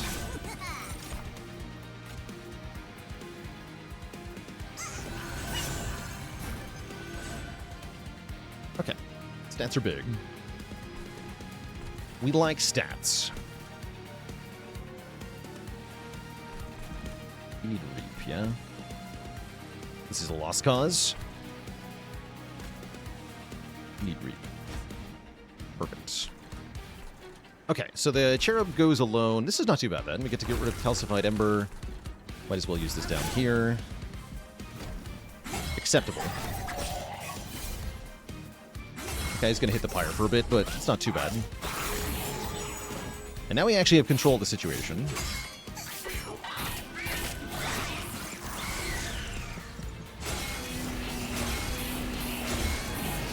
Yeah, 3 hits. That hurts, but it's not too bad.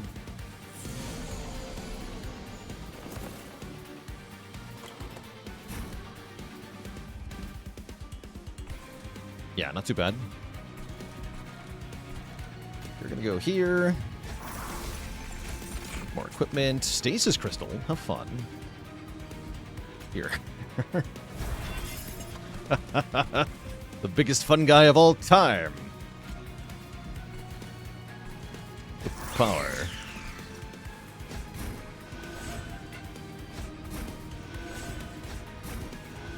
Alright, now we start building up anything and everything that we can. Right. Oh yeah, you have to die as well. Sir? Not actually dying.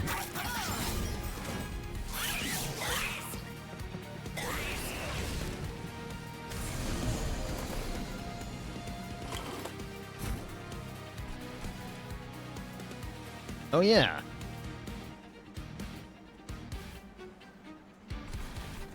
Let's do it.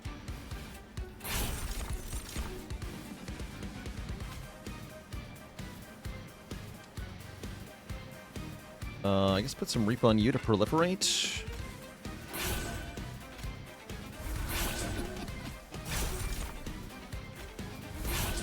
Then we can get armor 14 a whole bunch of times. That sounds very good. That doesn't solve up top here, though. Great.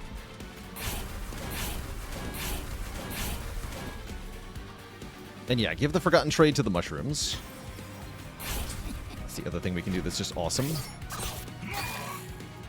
Then anytime the mushrooms get hit, everybody on the floor gets +2/+1.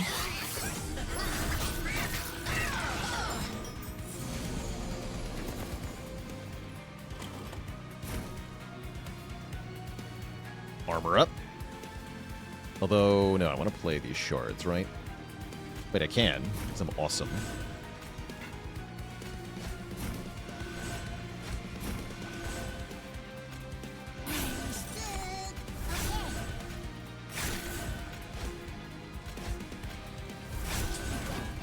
Good.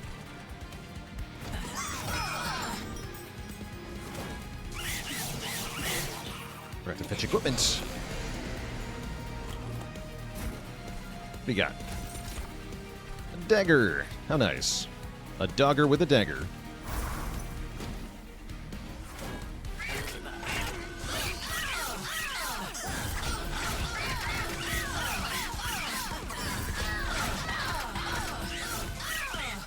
GG. Okay, Kale put up a fight there, but does go down in the end. Remove shell from eggs. Yes.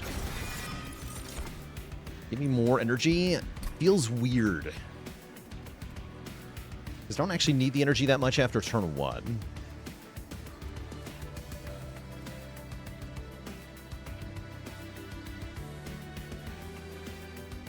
But I'm able to just start with everything in play, so I'm going to take it anyway.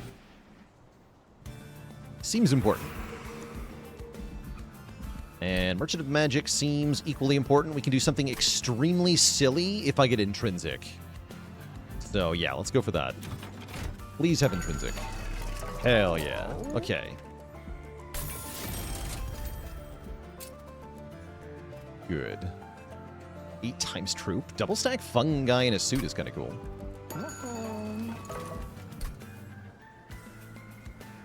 So now I want a 3rd Bog Chrysalis? Question mark? Which deployment ember do I actually have? We have 8. So it's 1, 3, 6, and 2 flies, right? No, I don't want a 3rd one then. I only actually play 2 of them.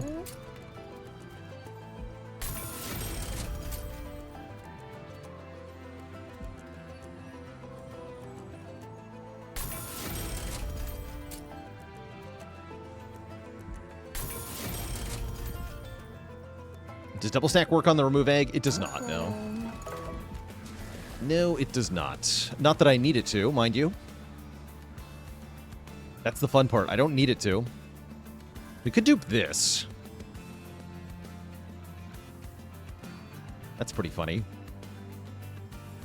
Duping this is also acceptable. Dupe this. Dupe the crazy fungi in a suit. Oh, yeah, I gotta upgrade the champ. Right. Ooh, and then we could have every instance of Inspire end up applying Reap to enemy units. Or I can go... Wait, I can get 2 more multi-strike? No, I want 2 more multi-strike. I didn't realize it was times 4. I thought it was times 3. Jeez. That's crazy. Hell yeah. Okay. This should be game-breaking now.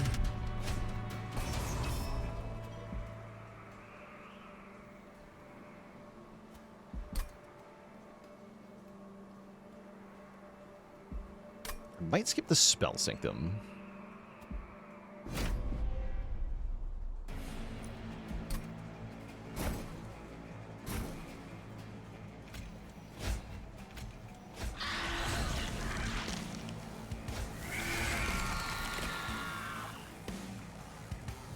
They're supposed to be in front, actually.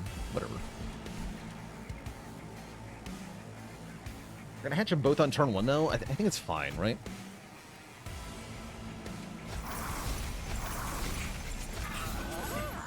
Do this.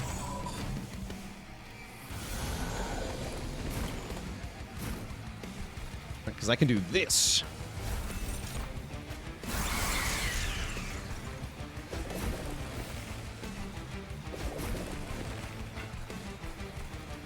Oh, I see.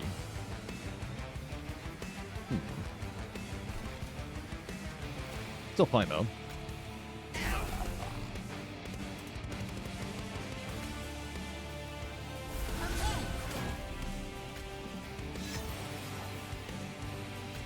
Seems fine.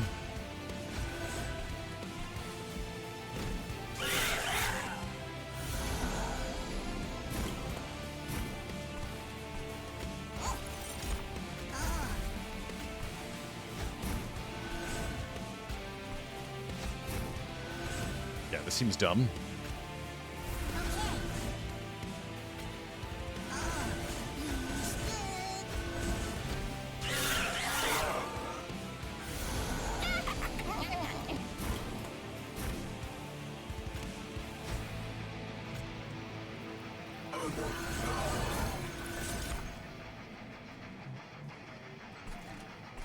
Sick.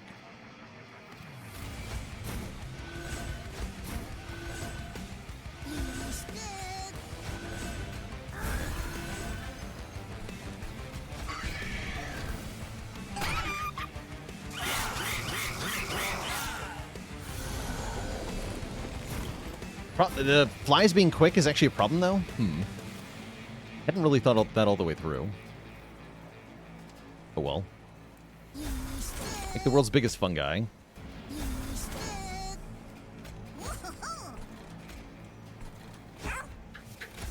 Doesn't actually seem like a problem.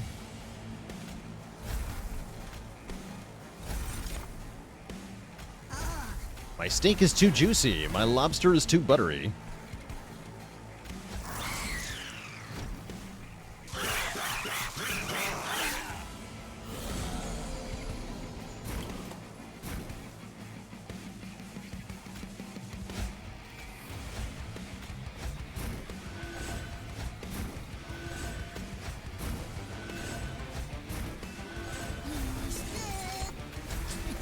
Bigger.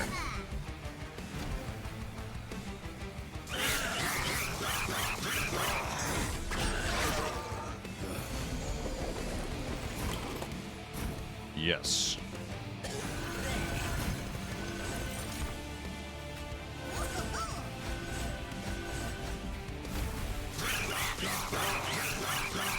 Dang.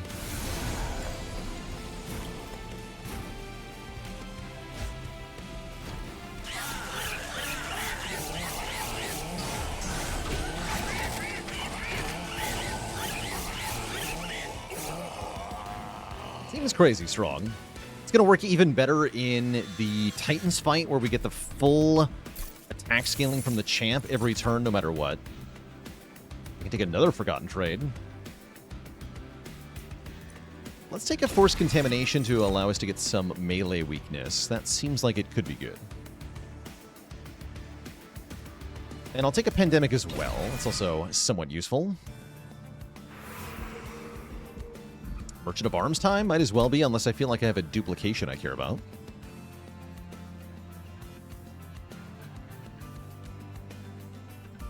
Seems adequate. Is there anything I actually want here? Not really. Equalizing rings for the champ is decent. Makes him much stronger. Interesting. Initially, anyway. Iron Tongue for the champion. Very interesting. Although, with quick flies, not actually that helpful.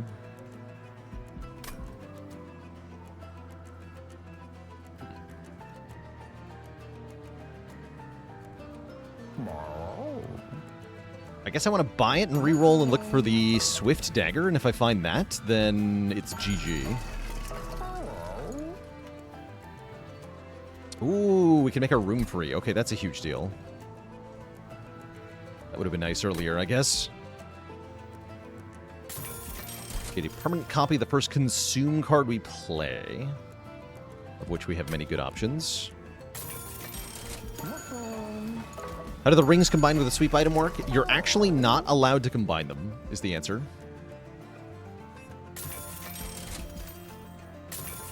Okay, no dagger.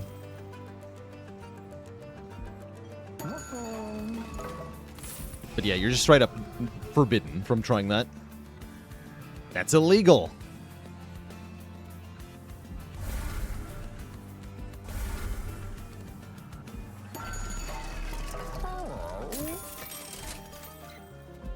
Base charge looking good here.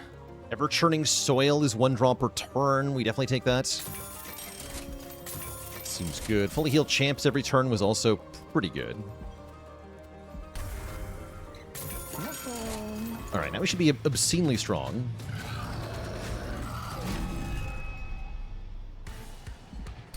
I don't think I want to deploy on the bottom, though.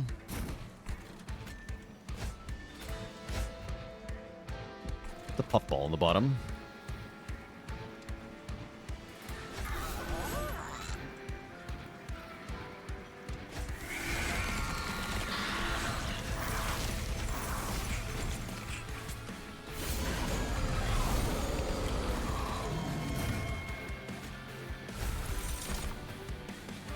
Right, I got 2 more copies. Right, I forgot about that. Silly me.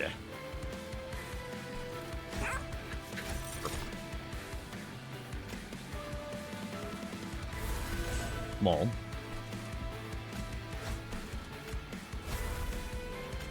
Alright, you can all apply down here.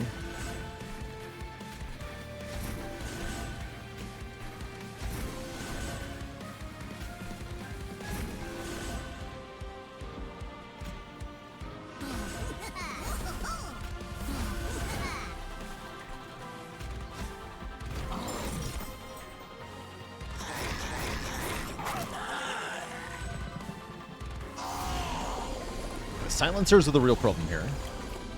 We do have a couple ways we can deal with them. Revenge of the Damned is one of those ways.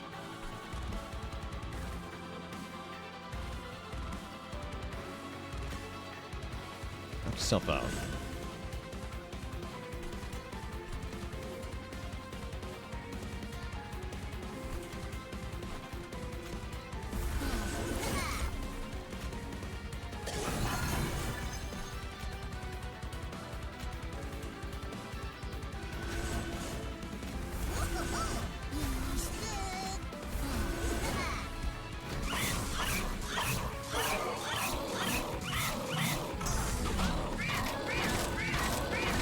The stats.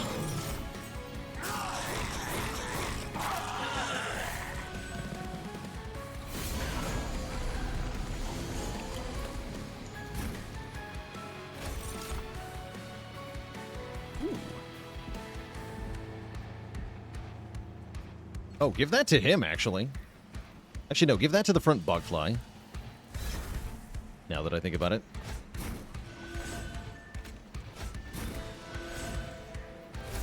Gonna boost everybody? I don't actually care.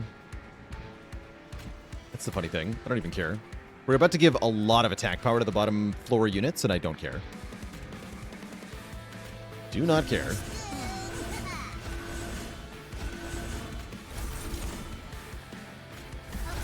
I also get 80 armor per unit. Seems good. But yeah, these guys have huge numbers now.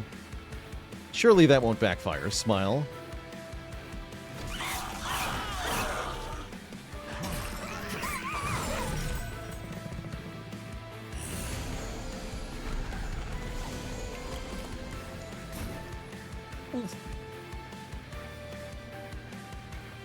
That's alright. That's what melee weakness is for.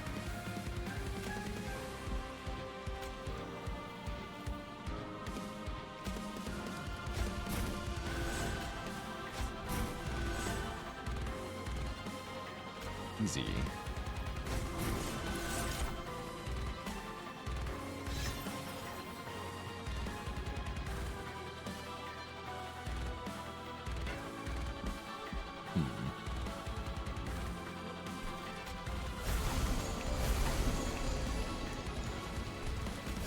Seems fine.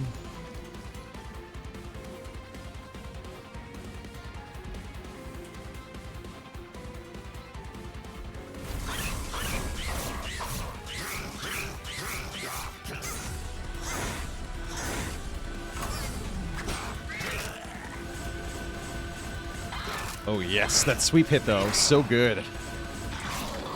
So many stats ups. So sure, we lost hundreds of health on the stack of fun guys, but who cares?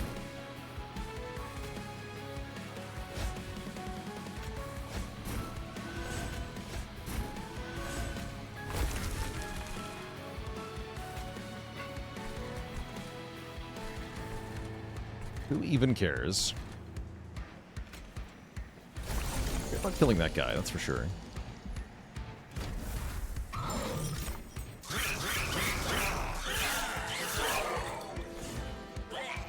Blech.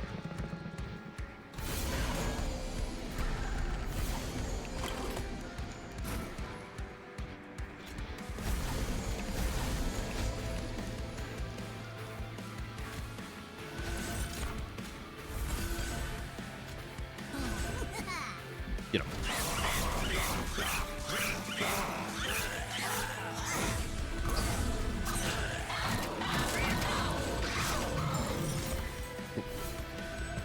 Should be only one more silencer. There they are.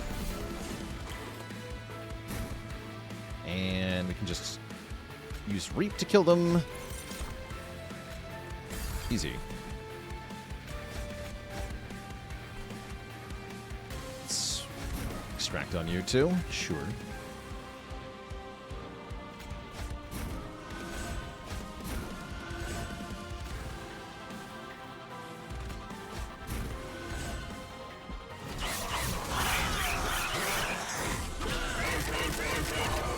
Nice.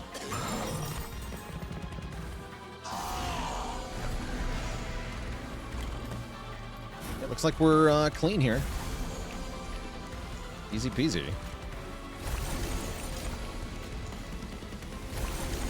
Just buff everybody, right? I don't care.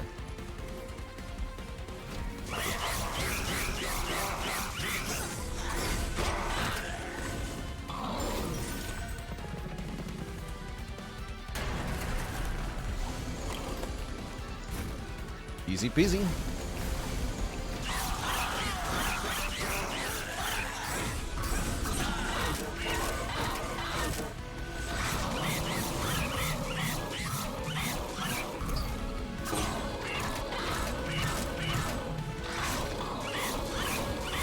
Yeah, this went pretty well, right?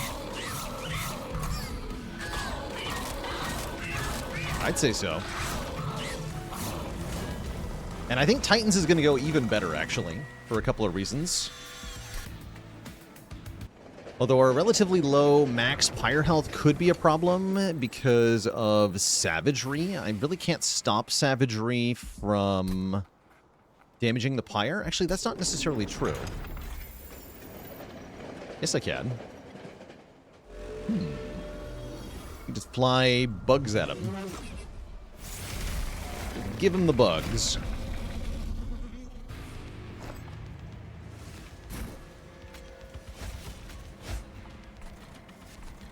I think same deal, though. We go middle here. Rather than bottom. Lets us deal with problematic foes a turn before they reach the battle line. Gives us a turn to set up against Savagery's attack. Yeah, I'm going to go bottom, middle floor here. With the puffball on the bottom. Puffball won't last long, but will do some early damage for us.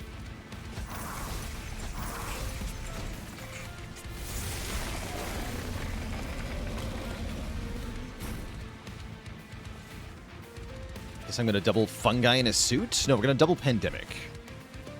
Yeah, Pandemic on the top guy is going to help a lot.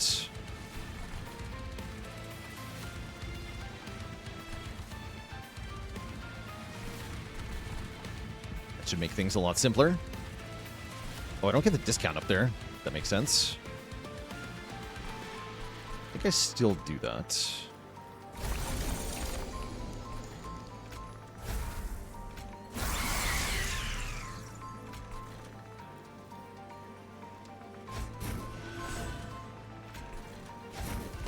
Yeah, I can do a lot of stuff up there. It seems very good.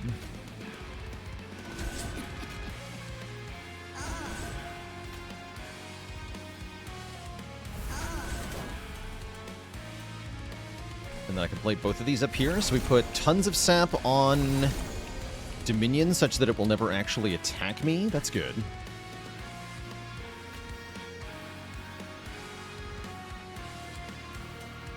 You can enjoy your melee weakness, sure.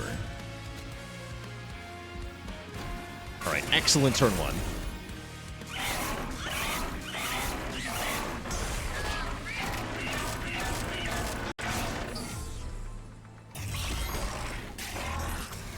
bonus points if I get the sweep equipment this turn.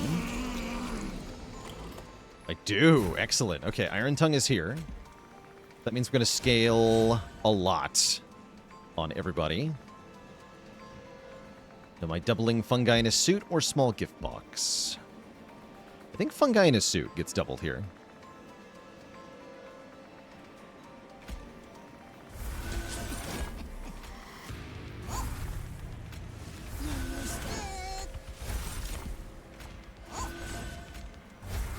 Take 1 damage to the Pyre.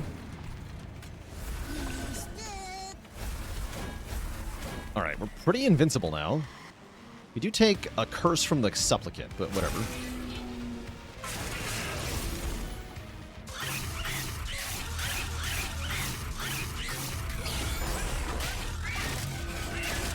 Look at all that scaling.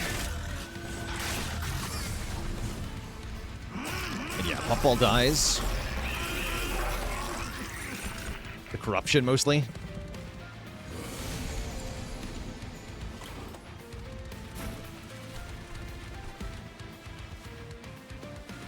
Alright, so here's where we can block 5 damage by flying a Bogfly up to the top.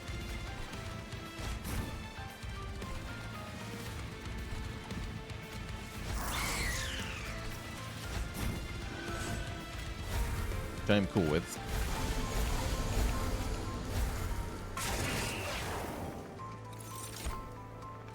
Don't actually need that twice, whatever.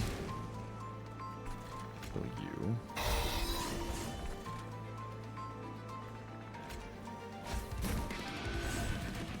Couple of these for energy next turn if I need it.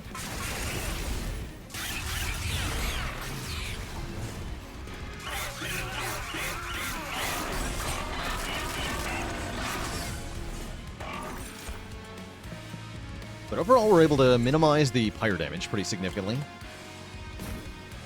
Do it again here. Less of a problem this time if I do this.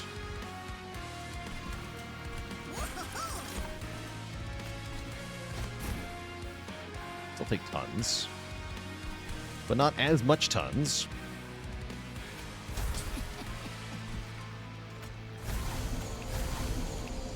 Shouldn't have thought about killing this thing. Oh yeah, I definitely should do that. Wait. Bad at video games, aren't I? Yeah, I've got to undo that. Forgot something important. This guy has to die. Make sure that happens first.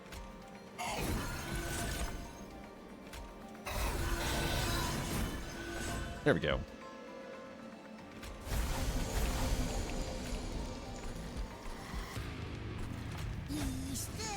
Okay, that means I'm not going to block this 5 damage, actually.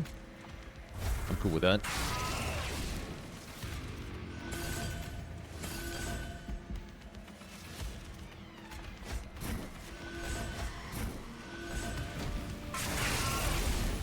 Cool with that.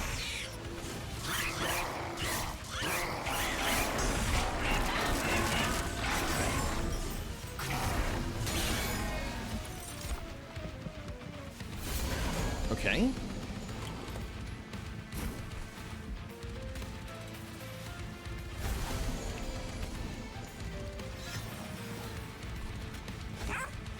Orf. See, there's no room for you. There's no room for you here. You must thrive. Page Blade. But who cares?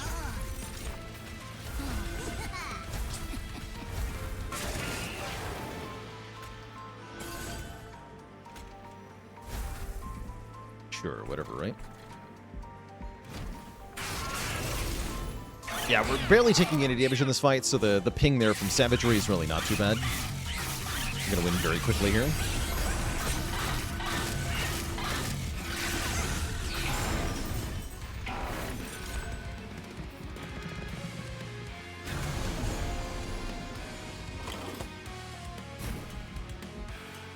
Yeah, really not a big deal. Need to fly my friends up to the top here. It's a half-decent idea. Let me do it.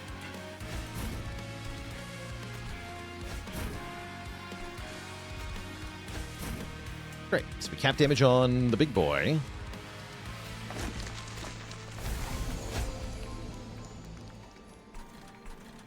Don't really want to boost their attack power.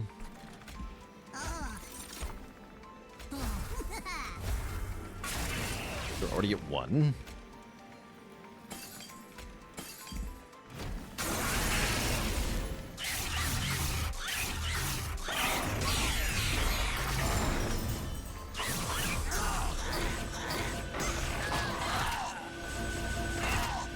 Crazy stats thanks to the champ here.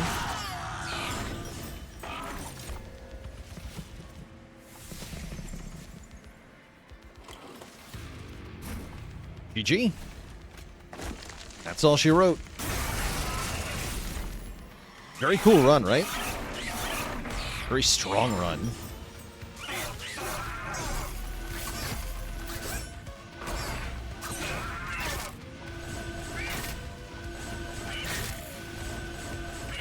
Don't know if I've ever had so much value out of a out of the +2/+1 guy. Crazy. GG. Only 10 damage taken in the Titans fight for that one. Excellent. Most excellent.